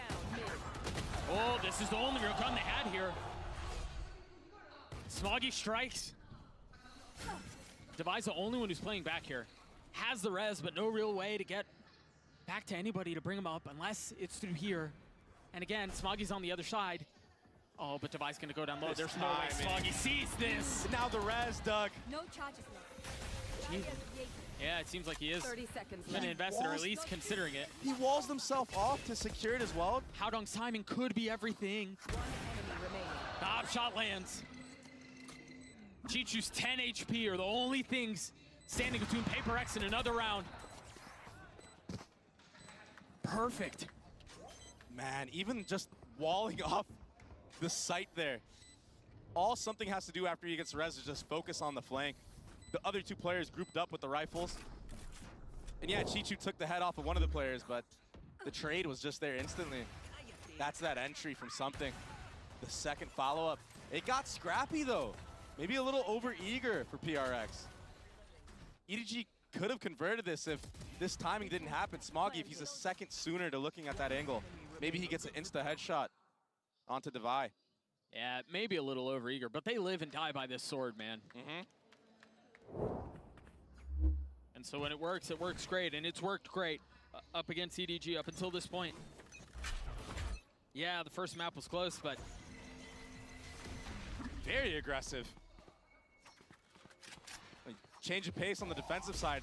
It was the AWP that got most of the entries this time around. Space gathered in mid and a delay to this B hit. Nobody outside of the smoke from EDG. Meanwhile, everyone from PRX has already rotated back over. That delay is so good. Something's the only one who's not joined behind. He has an AWP holding the middle of the map. EDG wise to it, have to go through spawn. The problem here, Doug, is that nobody stayed in B main to see that the Sage wall is up. That allows PRX to actually maybe get ahead of this fight and pick somebody off on their actual entry. Second round of the Thrash will clear the way, elbow. Kong Kong using the last bit of mobility that he had to get aggressive ahead of it. Little green goo at his feet. Kong Kong will fall. What a fault line. Smoggy's in a really nice spot, though. Oh my goodness, what a shot. Forsaken takes his head clean off. Chichu and Howdong have to win this one on their own. Howdong was so weak, and now he's dead. PRX up big. 30 seconds Not left. just in this round, but they're about to hit 7 on the map. Forsaken might get another Breach ultimate after this kill. Or even if he falls. There it is. Device Sage while being up at B main allows everybody to cheat over towards that A site and disrupt the actual take of EDG. The fast flood. That was a raise nade followed up, the stun. Wow. Even Smoggy there, he actually got hit by the stun before he took the TP, so he was irrelevant. He couldn't do anything. It's a beautiful play right now from PRX. Their play style is just so hard to play against. Such a weird composition too. Again, this aggression as Jing satchels forward, and this time there's everybody on the other side. EDG, we're all here. No and way. That level of aggression just sends a shudder down their spine. Even if Jing leaves, which he does, they've got to be afraid of what's afoot, what's at their doorstep. They've invested the Rolling Thunder as well. They're all trapped here. Can EDG stand strong? Forsaken again, patiently playing his time. He's gonna have to do it on his own, and he can't. In the face of that aggression, a thrifty round win for EDG. It was an aggressive maneuver through the middle of the map from Jing, back-to-back rounds. This time, EDG punishes PRX for their over-aggression. And they needed to do that because, I mean, if they don't win these battles, these gunfights, they're just gonna get smothered once more. It's just run into the blender that is PRX. The thing is EDG are playing into PRX's hand from start of the round to the end of the round. The initial reactions of EDG off of that mid fight is to speed up A, but that's kind of what PRX wanted. They want to trap you, they want to enclose you. So yeah, they won that round, but I just feel like PRX is making them make these reactionary plays, and when you EDG play reactionary, it just doesn't bode well for them. It's just such a difficult ask to try to set the pace against PRX, man. They force you on their back foot. I mean, even here though, with this top mid smoke, nobody walking out to actually clear mid. Yeah, so something fills in behind it. The smoke is pointless. They're just a layer behind right now. No ults on the side of PRX. I mean, again, they're smothered once more. But if EDG can get the bomb down, we've seen them thrive in these scenarios. Wait, what's the cue? They're gonna get that dizzy up. Oh, he gets caught by the trip. The satchels were missed. That was such a cool idea, but now they understand where the pressure's coming from, and EDG have to turn eyes back. Every single flash used. Haodong only gets one. Smoggy on the swing. Can't stand up either. Nobody's up, not connecting. But that's okay. They're walled off. Devi's gonna get the defuse, at least to have to spam to break the panel. They have to push. They've got a body bag in front of them. They hold the defuse the whole way. Devi's wall closes out the half. Switching sides. That wall got so much value. And now PRX get to set their own tempo on the attacking side. Hey, take a look at this one more time. I mean, if not for the trip, that round is probably not that close, yeah. But nicely handled by EDG to settle. This last layer, though, this last part of the equation is what's just too far, too unconsidered by EDG. And so they're glad to sit behind their wall. They're glad to get to 8 rounds. Everything has gone their way. We've got an Omen player moments with Jing standing by as we get to pick his brain a little bit here. I mean, I think we started off really strong, but we kind of, I guess we kind of like lost the fuel. I don't think we ever lost our like first match like this, so I mean it's something new for us, but I guess every time when we lost the grand finals, we lost a team from low bracket, so I guess this might be it. I mean, I don't think I'll say I'm shocked because all of us have not played like a international in pretty long, even though they played in Madrid, but this is all our first game in Shanghai, and G2 has played 2 games, I think 2 or 3 games, and yeah, so I guess they're more warm, I guess. I wasn't really that surprised, but just sad, I guess. Fiddle now in hand for him. Clear out of the haunt. Boombot to try to get himself pushed up here into heaven. Something final one. Oh, Jonah coming one apiece, but now something. It's helped the second kill. A 2v2 here. It's Forsaken.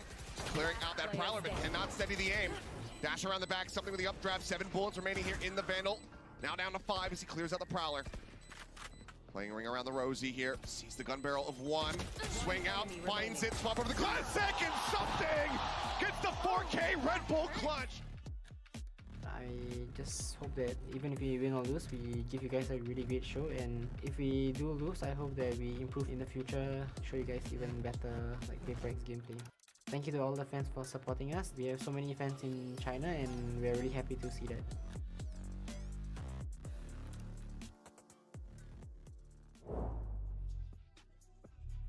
For the way of PRX, a desire, a need, facing elimination to walk away with a win on international soil on the global stage. Meanwhile, for EDG, I mean, you can hear it. The crowd is doing everything they can to light a spark to get them back into the series. They did their damnedest yesterday, and EDG looked a little flat, but this EDG looks way more formidable, Dre. And they need to start off strong once more. They have to win this pistol if they want to have any comeback into this map. That nade is really nice, but the fault line and the swing from PRX will leave Kong worse for wear. Survives with his life. Just barely, though. Full rotation from EDG, all 5 members. I mean, surely they know that everyone's here. The paranoia is out. The dizzy over the top is really nice, and then swing. But the slow, nobody can't get out. He's forced to fight, and PRX mow him over. The counter utility from PRX, it was too clean, but they're still running into the mass amounts of EDG players. Howdong is stuck here. Again, another slow orb with nowhere to go. Maybe Chichu can catch a little something along the way. I don't know if the comms didn't come through there, understanding that's where the bullets were coming from, but they're trying to find safety. And they're gonna try to swing all the way into PRX. 2 of them fall. 2 is criminal there for Mindfreak. Kong has taken stages by storm throughout his entire career. A desperate need to strike once more. Can Kong deliver? In front of a home crowd. It's just the pistol, but he's got to hit these shots. He saw Divide. He's got to convert here. Finds one, but something just comes soaring around the corners. PRX get to 9. PRX, they went util for util there and came out on top. That Omen flash from Mindfreak, it was everything. It made it so nobody couldn't see a single thing when he peeked. The initial fight for EDG was so good, but the counter utility was just too strong for PRX. And I mentioned it throughout that round, but both of the opening kills there on Nobody and Howdong, they had nowhere to go. As soon as they were spotted, a slow orb at their feet, they were stuck. And Howdong did a great job actually getting one, even being stuck in that position. But this death ball from PRX, I just feel like it's going to be too much to handle for Kong. That was a molly miss, though. So maybe PRX overlook that positioning. Oh, he's going to run into a blender of just guns and utility. And that Sage wall makes it just impossible to retake from A lane. Funnels everybody CT or flank. See that wall go up, something gets dropped. Yeah, hold on a second. Sheriff's finding some damage. Okay. They've gotten it down to another one. Smoggy's 22 HP. Takes a step back with the fault line in his face. And now Forsaken and Devi, I mean, really just have to stare at this angle right here. Nicely handled by Smoggy to ISO that first side, but it's just too much. PRX will get to 10. Now striking distance away from a series win. And honestly, just wanting to get revenge for Monier, who EDG beat the last time around in Madrid. These were some really nice shots from EDG. It's not even like EDG are folding under, you know, the pressure that they had yesterday. They're actually online. People are hitting shots from everybody. They've had good team play in general, but PRX, they just look so prepared. And this is their map pick. They're going to be confident on it. This time a more spread approach on the attacking side is PRX. They farm the orb onto Jing. That's now Jing and Forsaken and something coming up on those ultimates. By the end of this round, they might be able to put something together. The IGL, Howdong, sitting Jing down. That could be the spark for EDG. Well, look at the opposite side of the map. This is a free A site. But they don't have mid. And that's where EDG are filling. And PRX don't have bomb either. They've put the wall up. I guess they think they're safe across the middle of the map. Devi has to be careful here. Oh. As he's gonna try to cross. Hong Kong has gotten ahead of it. He's gonna get the kill, and that's a spike. Spike down B. But they don't know. They don't know that all the players were towards the A side of the map, so he kind of has to give bomb here. Right there. Howdong does aggress B main. That will give EDG the info that everybody was towards that A side of the map. He's got the line. They're gonna have to swing into it. That fault line is just so good, but something will fall. Howdong now forced to swing back into the fight as the spike hits the ground once more. My camera is this. Mindfreak left in a 1v4. EDG played this so well. Proactively taking space everywhere across the map. Nicely done as EDG gets a 5. Great job from EDG. That opener from Howdong, the re-aggression into B main after the bomb is dropped.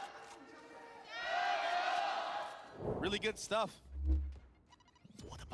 But a bit of fortune that the bomb was not towards the A players. Had the bomb been towards the A site in the big pack of players, that's a bomb down for certain. 爆能器落在 B 区。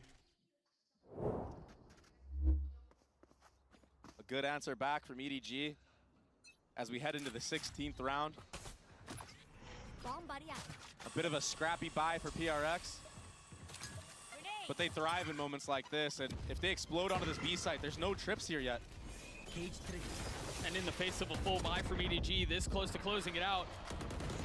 Showstopper. This could be a mess. Spike drop. What EDG desperately need to avoid is now knocking on their doorstep. They still have guns though, and they're healthy. But the Thrash invested. You imagine Jing will follow. Rocket online, no satchels to get any sort of space. And no kill either. Meanwhile, Kong Kong on the swing. He's now 1 point away from having his ult online. Jing up close with the stinger, avoiding the utility, still getting a shot on nobody. He connects onto the second. Kong Kong again. Left to deliver for EDG. And with targets on either side, that very well may be the dagger. The thrifty from PRX. It was a scrappy buy, but like I said, they thrive in moments like this. This entry from Jing, that Omen flash, even the Breach C to follow up, and this little intuition peek from Jing. That was so cold, Doug. He was tucked there the entire time, but he knew the window of opportunity that he could have had, and he took full advantage of it. EDG, this was either timeout, the last timeout. They have to bring it back. This is elimination. Home soil, home crowd advantage. PRX came ready to play today. They had something to say about their last performance, that's for sure.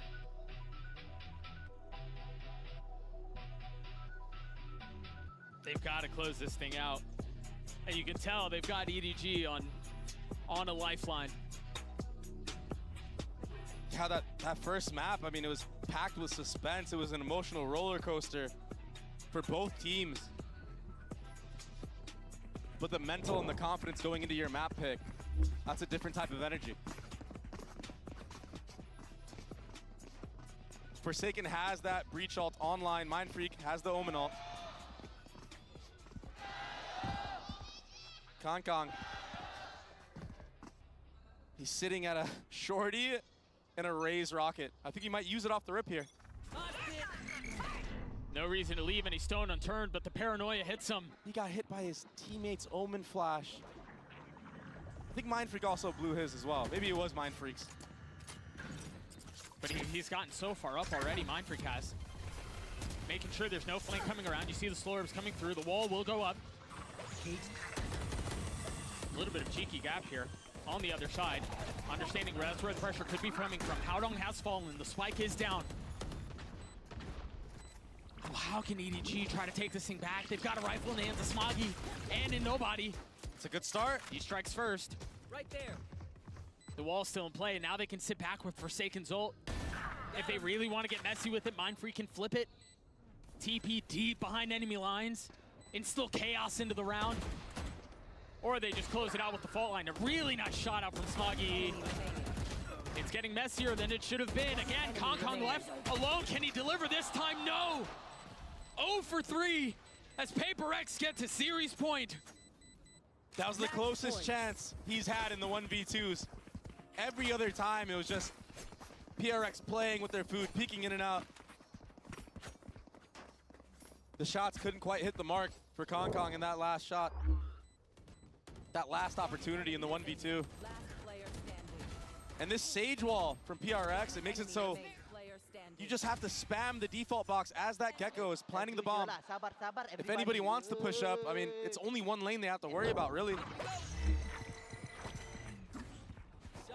A very aggressive approach to this round.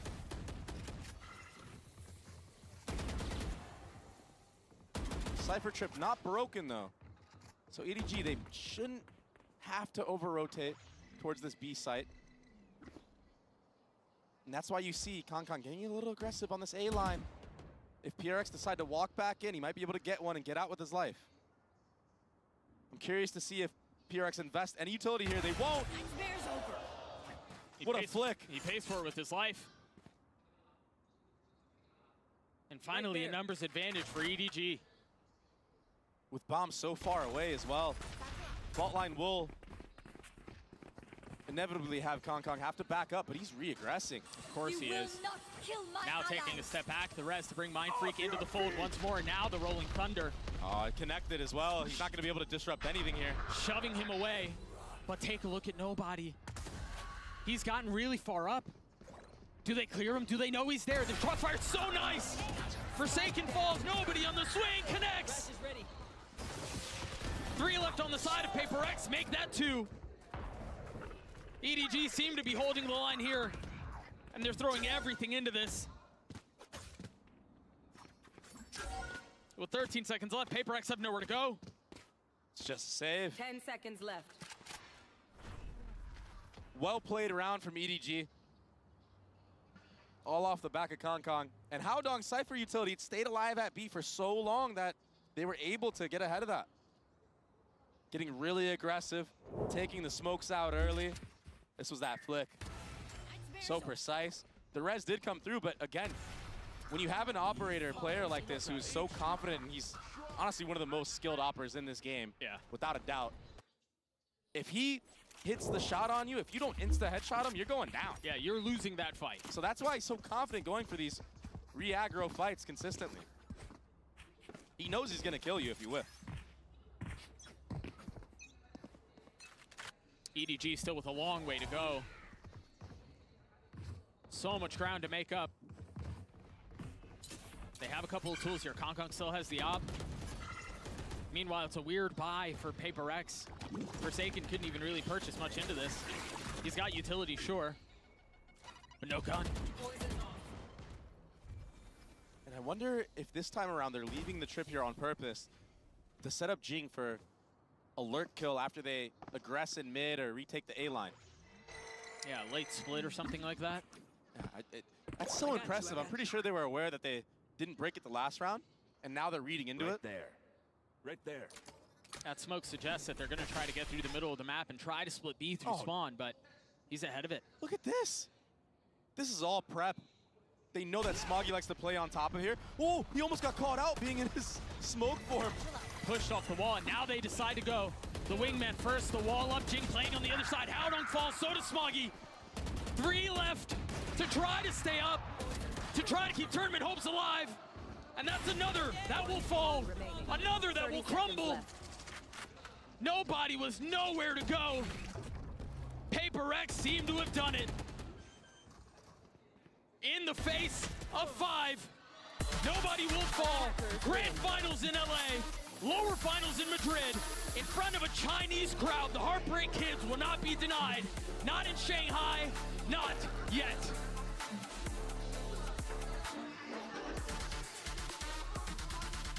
PRX excelled in every aspect in this match. They fought against adversity on Vine. They closed it out on their map convincingly on Sunset. And EDG, although they had a way better showing this time around, this should be a wake-up call.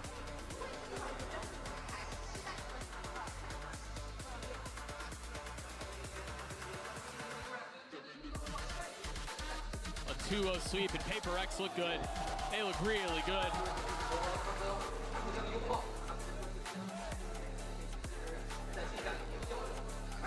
In pursuit of what has eluded them for so long. This is a team that many people expected to have already lifted hardware once, and they got close. They got so close. They've done it so many times. And just when it seemed like they were gonna have to bow out and take an early exit, they silence EDG and do so in impressive fashion.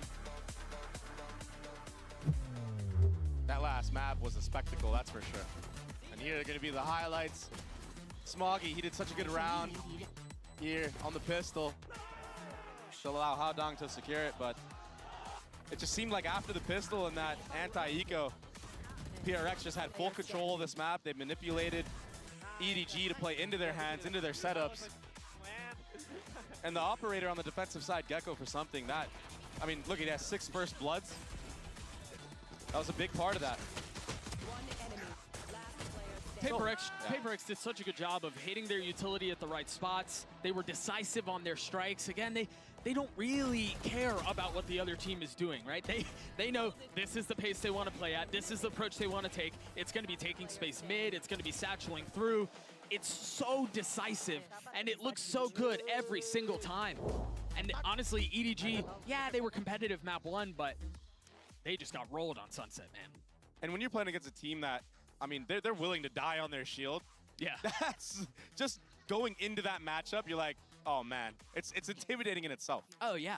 The gunfights have to go your way. The utility has to be on point. And again, on Bind, we did see some of that, but Sunset just told a different story. We've got the Verizon, post-match interview with Valora and Jing standing by on the stage behind us right now. Hello， 大家好，欢迎来到赛后采访，我是维嘉。让我们再一次恭喜 PRX 赢下了本场比赛的胜利。我们也是请到了竞选手来接受我们的采访。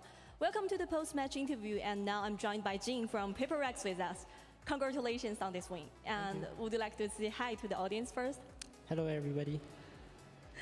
先跟大家打了个招呼，也是大家很热情的回应了一下。第一个问题也是想要问到竞选手，因为其实 PRX 一直有自己一套非常独特的打法风格，也给我们的联赛带来了很多不一样的色彩。那我们也很好奇，每一次他们在面对这种自己比较激进的打法风格，以及他们一如既往的稳定发挥的时候，他们是如何达到这么好的平衡的呢？ So you have such a unique playstyle that bring to the league. How to find a way to balance your iconic playstyle and stable performance? I mean, it's just what we are used to, so I guess we just have to practice and keep playing the same way, and we'll just get used to it and we'll be more consistent. 他说，对于他们来说，其实他们也是很习惯于这样的打法风格。对于他们来说，他们只需要不断的练习，不断的坚持，保持自己一如既往的稳定发挥就可以。那接下来也想问一下竞选手，因为其实 PRX 包括竞选手本身在中国都有非常多的粉丝，那有没有什么想要对中国粉丝们说的话呢？You have a large number of fans in China. Do you know that? Yes. So would you like to say something to the fans? Just thank you to all the fans for supporting us. I mean, it's hard for all the China fans to usually like come in contact with us, but now like I see all the fans, we are all really happy. So yeah, very happy for all the fans. 他说非常感谢大家对他们一如既往的支持，平常可能在其他比赛里也很少有机会可以看到这么多的中国粉丝，但是今天见到了，他也觉得非常的开心，也感谢大家对他们的支持。那同时今天也是一个6·1儿童节嘛，然后想让竞选手祝一下大家6·1儿童节快乐，可以吗？大家想听吗？ So today is Children's Day in China. Do you know that? No. So would you like to say Happy Children's Day in Chinese maybe to the audience? Sure, I can teach you. Yeah, you can teach me. 儿童节快乐。儿童节快乐。 Yeah, that's great. Thank you so much. Thank you. And that's all for the interview. Thank you for joining. Thank you. 那我们的赛后采访到这里就结束了，先拜拜。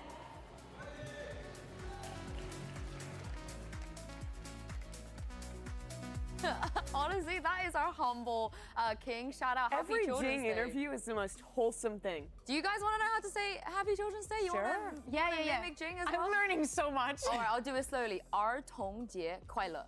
儿童节快乐. Ah, you did it just as good as him. Well done. Well, I don't know if that's true. I can barely see with this. But yeah, You got a problem with our PRX. guy here? Who would have thought PRX would win that one, eh? I think All of most us. people. Yeah. But I mean, still, it's kind of tragic to see EDG go home this early, especially in front of their home crowd. They really underperformed their first game, but I think they did show them their true selves in this match, especially on that map number 1. I think we saw really good stuff. Smoggy was stepping up. These guys were starting to perform. It felt like they were starting to hit their stride, but it was a moment too late already in this lower bracket. Maybe against a different opponent, maybe if they would have played this way, the way that we saw them today against Heretics, the result would have been other, but this is EDG's worst result in an international event. Like, they haven't even managed to win a single map. It is devastating. And it's kind of the brutality of getting the bye into playoffs, right? It's the risk reward. Sometimes you play great out the gate, and sometimes you lose 2 matches and you go straight home. And that's what's happened to both EDG and Fnatic today. Really a sad day to let both these teams go. Yeah, a very sad day indeed, but I think it's the day that nobody really expected. I think with EDG, maybe after what we saw from the first match, PRX is going to be a tough opponent. Fnatic is a big surprise. But yeah, right? I mean, it's still props to FUT, hear me out. Like, they managed to, even though Fnatic had a very, very strong start of the day, they managed to come back and do it beautifully so in that last one. Yes, we know that we're sad, but we know that Fnatic is the kind of team that will bounce back eventually. And then when they get back to the region, we will see a different face from them. They've never lost 3 in a row. So that's guaranteed. They're definitely winning the opening game as we get back to the region. And they got the 3 points from winning the final. So they, there's a chance. Most likely to see them at champs. Exactly. Yeah, champs is not looking too bad for them. But before we get ahead of ourselves, let's take a look at the bracket, because I feel like a lot of people's pick'ems were ruined. I mean, in the first round, I think is where everything was going wrong. This upset as well with FUT beating Fnatic, I don't think anyone would have seen coming. But credit to FUT, this is now their deepest run they've ever had at an international tournament. They've guaranteed at least top 6. It's a big moment for those boys. But for PRX, the other team down below, the pressure's on. People were talking about them as a tournament favorite coming into Masters Shanghai, and now they've got to run the gauntlet if they want a chance. I think, Kakuka, the scary thing is for the upper bracket team, they drop down, they got to play PRX or FUT. No, hear me out. We're talking about tomorrow that we're going to have 2 amazing matches. G2 versus Team Heretics and 100 Thieves versus Genji. The second one is a certified banger, but whomever loses has to go on to pay PRX. Right. It's another certified banger. Yeah, it absolutely will be. I think that 100 Thieves Genji match is the one I have been most excited for throughout this tournament. Those 2 teams, I think, have looked in the best form out of all of our teams here at this tournament. Genji especially really impressing with their resiliency in the Fnatic series, and 100 Thieves out the gate, utterly destroying a FUT, who just proved how good they are today against Fnatic. And it really makes you ask, how good is 100 Thieves really? Yeah, exactly. We want to see if Genji is going to make it deeper, we need to see some clean wins coming from them. They've always every map won, they lose. Yes, exactly. Honestly, I feel the opposite way. I feel like a win is a win. Like, it doesn't matter how you win it, and Genji, if they want to just play every map. The reps. Yeah, exactly. I mean, that is famously true, but I bet they would like to win a map 1 at some point. Nah, let them play every map. I want to see as much of Genji as humanly possible. But thank you very much, you two, for joining me for today. Commiserations, of course, to EDG and Fnatic. But we have more action coming up. Make sure to come back and join us here for tomorrow, starting with 100 Thieves versus Genji. And we'll see you then. Here's a friend. Yeah, on top of this hair? I don't think so, girl.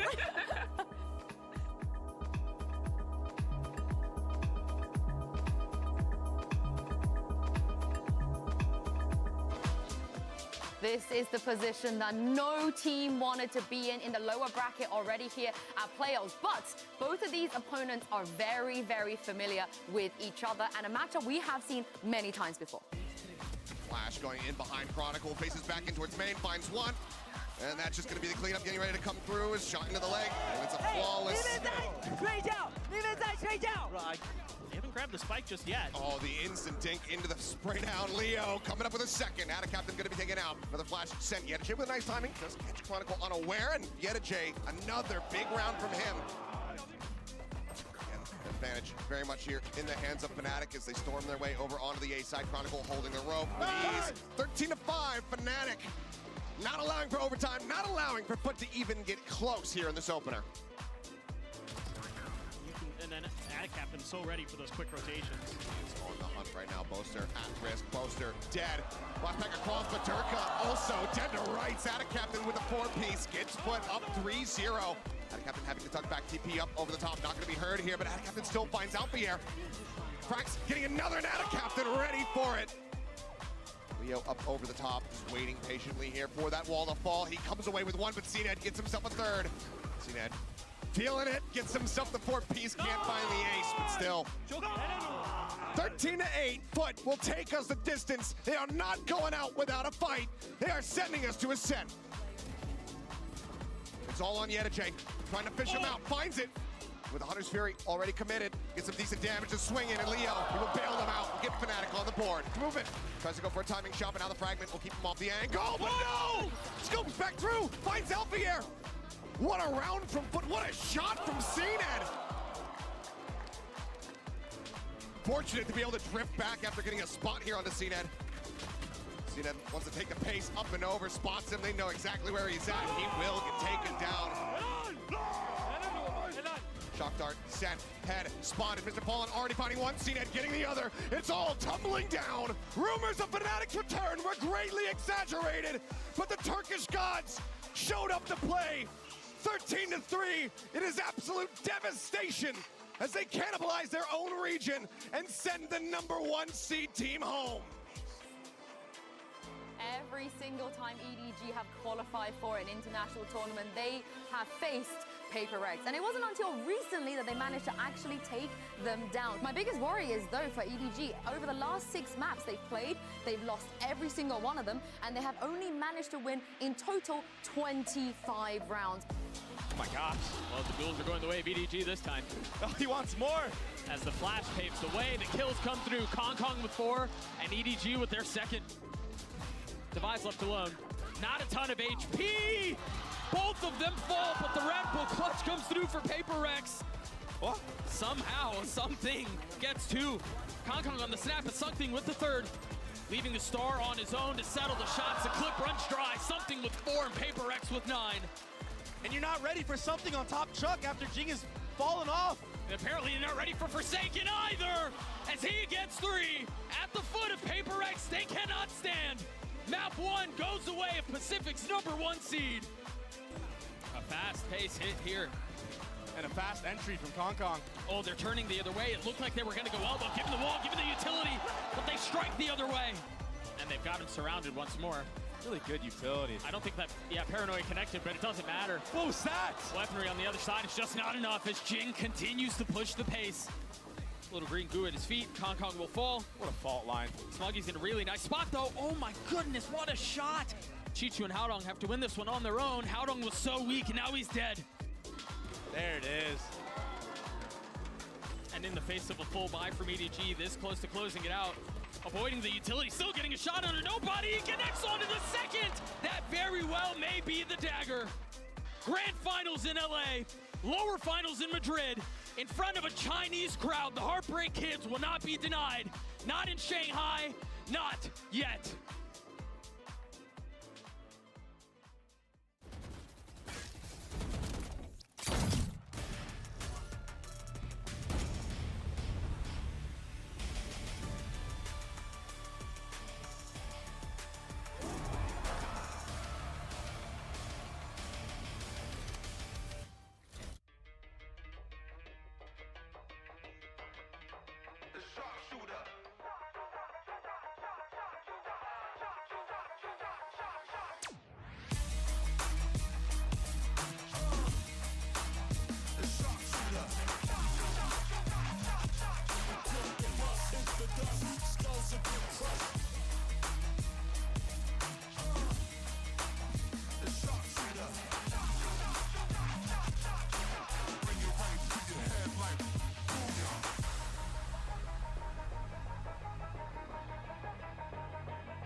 sharpshooter. I'm quick to bust, hit the dust, skulls to get crushed. The sharpshooter. I'm quick to bust, hit the dust, the sharpshooter.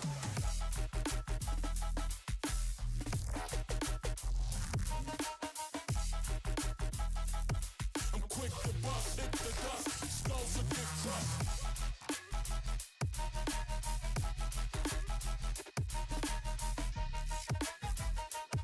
I'm quick to bust, hit the dust, the sharpshooter.